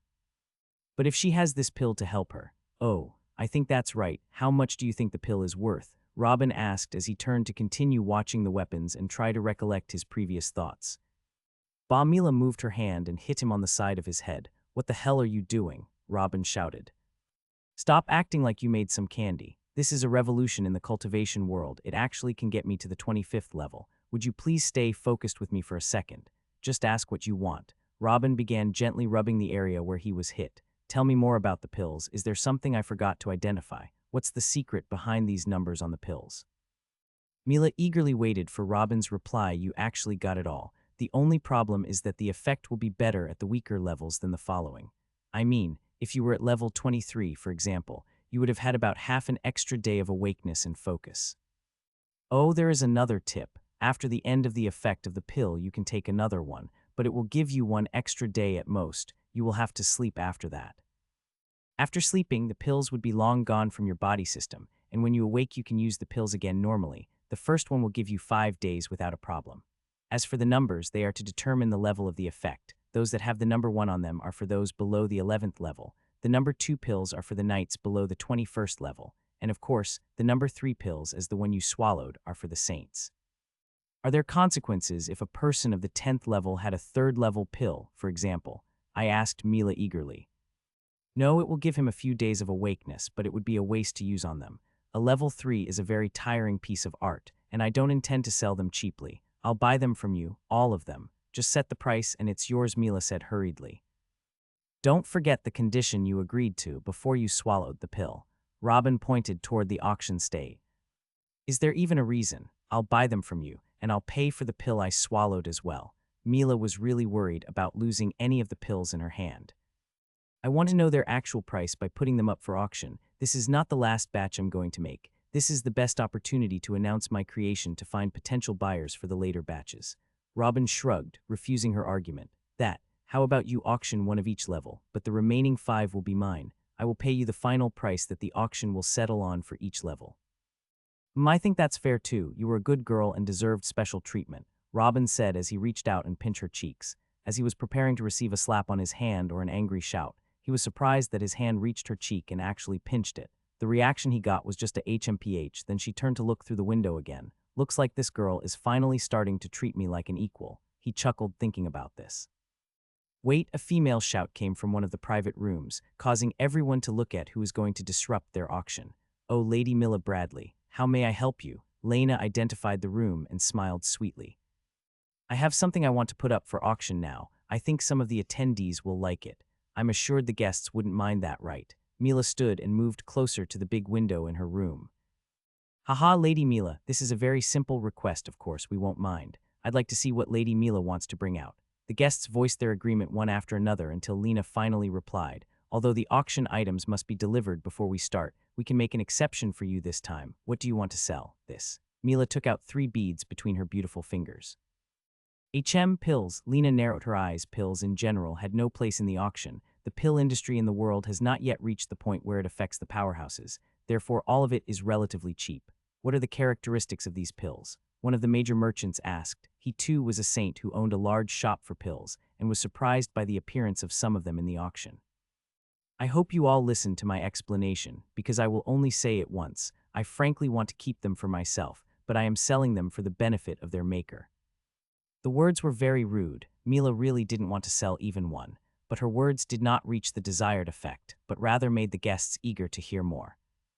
Then she continued, "These are spirit revitalizing pills, but modified ones. The one with the number 1 on it can give someone below level 11 5 more days, give or take, of focus and awakeness." But before Mila could finish her sentence, she was interrupted by the crowd. "What? Oh my, if it was with my son, he would have survived those bastards' pursuit instead of having been caught after 7 days of chasing due to extreme exhaustion. Is what you're saying is true?"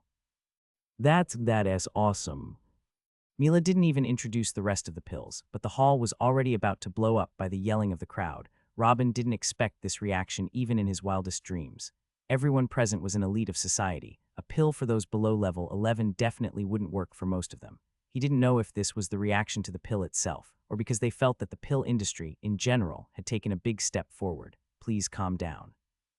Lena shouted and gestured to the crowd to return to their seats, then looked at Mila excitedly. "Lady Mila, I didn't expect you to have such a rare treasure. Do you have a specific starting price in your mind for it?" "I haven't even finished my words yet. This with the number 1 is for cultivator below level 11, and the one with number 2 has the same effect for the knights between level 11 and 20, Mila explained.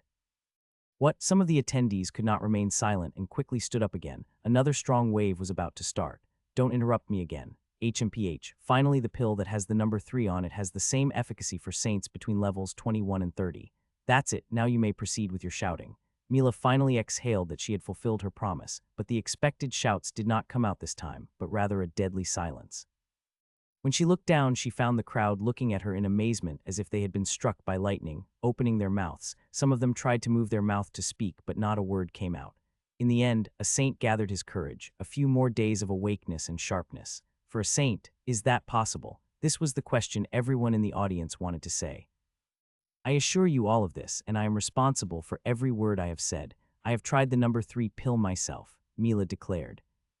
"Then what are we waiting for? Lady Mela, please hand over the pills. Let's start the auction for pill number 3 immediately." A strong shout came from one of the private rooms. "Absolutely not. Lady Lena, I request half an hour before you begin. I don't have enough gold at the moment." Another one from a private room said quickly, before Mila announced her approval. "That's right, I'm also asking for a timeout. I didn't bring in enough for this, and I need to summon my master." When Lena heard this, she understood that today's auction could no longer treat it as a normal one, so she gasped and declared, "This was an unexpected development, and therefore I will have to go according to your wishes. The auction will be stopped for 1 hour, after which we will start bidding directly on the number 3 pill, on the first and second pills." As soon as her words ended, most of those in the hall began to rush out in patches, among them those who went to get more money, and those who went to borrow, and of course the small merchants and representatives who went to call their masters. Mila looked at Robin angrily and said, "Are you happy now?" "Ahem, what can I say? This has slightly exceeded my expectations. Stop provoking me. You are literally selling a treasure that increases the chances of breaking through to a higher level. Cultivation at the levels after 20 is very difficult. All saints have to wait dozens of years for a proper opportunity to break through. How do you think their reaction would have been?" Robin chuckled, then went back to see what was happening in the hall and hear the conversations of those who were still sitting until the hour passed quickly. The hall, which was originally full, is now without a single inch of space left. The auction house itself sent urgent invitations to those who did not attend, and they came as well. Cough, cough, Eilina, am proud that I was here today to preside over this auction that will go down in history. Our next object is pills, specifically 3 pills that have never before appeared in history. Normally, I would start in order from weakest to strongest, but I know half of you will try to kill me if you do this, so I'll start directly with the number 3 pill. Gentlemen, there will be no lower limit. I'll leave the determination of the value to you all. You can start now. 10,000 gold coins. Robin was shocked to hear this number. This was just the opening price. The pill business is very profitable. 13,000 gold coins, 14,000. The bidding continued for a few minutes until the sound of 55,000 gold coins. 55,000. Arg, I can't afford this. Damn it, I couldn't raise enough money in an hour. The hall finally came to relative silence after the final bid, until a hesitant voice came, 60,000. When Lena heard this, she almost jumped in joy. Now we have an offer of 60,000 gold coins from a private room. Is there a higher bid? But there was no answer. Everyone started looking around and shaking their heads helplessly. Second call. Side discussions calm down and those present have already made peace with reality. The number 3 pill now has its owner. The third call. Sold to the master in private room number 37. Lena announced with a big smile. This was a huge event. Hahaha, I've been stuck at level 29 for so long, I didn't think I would find a way to increase my chances today. It seems that my coming to this duchy was arranged by the heavens. A loud laugh came from private room number 37, Lady Mila Bradley. A large part of my personal savings is gone now. I only got this pill because you sold it at your responsibility. But now can I ask where it came from? Everyone in attendance turned toward Mila, waiting for a response. While Mila herself looked at Robin, who shook his head at her, she then stood up and went to the window. Sorry, I can't say who the creator is. He doesn't want to be known yet. I can only say I know him personally and that this probably won't be the last time he sells this kind of pills. Great, powerful shouts came from below after hearing Mila's words. This promise was enough for them. Then I'll be looking forward to more of that hidden genius's work. These were the last words said by the new pill owner. He was quick to pay for the pill and get out immediately after. The auction then continued for the other two pills. Although it was not as hot as the number 3 pill, everyone still wanted to get one even if it was a souvenir. Those were the first patch of its kind in history, a real revolution in alchemy. What would make a better antique? In the end, the one with the number 2 pill was sold for 11,000 gold coins, and the number 1 pill for 1,050 gold coins. Robin did not know what to say. These prices and this enthusiasm for buying his pills exceeded his wildest dreams. What would happen if I invented a pill to extend life, or directly increase the chances of success? His memory went back and remembered the words of the all-seeing God that this planet is still a nascent, and that he mustn't the planet and leave something for the later generation. So this is the task of those who walk the path of truth, planet development. Only now did Robin understand the words of the all-seeing God to the fullest. Hey, what are you thinking about? Thinking about how you'll spend your new fortune, Mila teased from the side. Actually, this is the second reason for my little walk today, to spend some coins. I have a lot of those after selling fire talismans over the past few months. There is no need to hold myself back. I want to buy beast hides at different levels, and plants with fire, darkness, or wind properties. With Robin's experience, he discovered that the power of the talismans is linked to two things. First, what is written on it. Secondly, what is written with it. What is written on it is very clear after trying the skin of red rabbits. It is clear that there was a huge jump in strength when he used the skin of a monster, associated with the spirit of fire more than it was on just a paper. So what will happen when he uses the hides of more powerful monsters? That's why Robin chose right from the beginning to draw the pattern on the spirit revitalizing pill, because it contains similar elements to the law he was trying to draw its pattern. Thinking about that, if I somehow made a more powerful raw pill, wouldn't it be able to show my pattern's effectiveness better? Nah, this is for the distant future. This doesn't have anything to do with the patterns and more but alchemy, and currently the pill industry is struggling, and it is very difficult to make better raw pills. But who knows, this may change after the revolution announced by Rubin today. Second, what to draw the pattern with. Robin initially used normal ink to write on the papers, but did not show much strength. Even when he wrote in normal ink on rabbit skin, the strength he produced was barely equal to a level 3 explosion. Only when he used ashes from burning a few hides to draw did it show the power of a 6th level explosion. The pill's patterns were also patterned using ash from burning one of the pills. This was the reason for reducing the 10 pills he bought from the store to 9. It was clear that upgrading these two parts is the key to increasing the effect, of course. There's also the soul exhaustion resulting from drawing the patterns, but this was related to the natural talent of the artist himself, and he has not found a solution for that yet. Hides, plants, do you intend to use these things to make something new? Mila's eyes sparkled. She was looking forward to whatever Robin would bring out. Right, hey, the auction isn't over yet. Why don't you help me buy the good hides for me in your name, then send them to my residence at the institution? You can deduct their price from what you owe me. After taking a number 3 pill and buying the others, she is owing Robin a lot now. A lot. All right, I will do this for you. Just remember to show me whatever you invent first. Mila nodded and stared at Robin's back until he disappeared from view, then kept staring at the empty hallway after he had left. She was glad. Glad that she and her father weren't short-sighted and made the right choice. This guy might just change the world. Robin stopped after he got out of the auction hall and turned to look at it with a chuckle. Are you proud of your master, Theo? Haha, you know what, I pit these kinds of shit pills aren't even good enough to be sold at the older planets. They aren't even pills, it's just an edible talisman. Arg, I almost feel bad for this. I sold them a 20 gold coins pill for 60,000 gold coins. Theo knew that his master was speaking to himself rather than him, but if he could talk, he would have told him that was truly proud, and that his genius work that raised the pill value from 20 to 60,000. Well, whatever those plus 180,000 gold coins will keep my research costs covered for some time. I will make sure my next auction will be something worthy. Finally, he got his eyes off the auction hall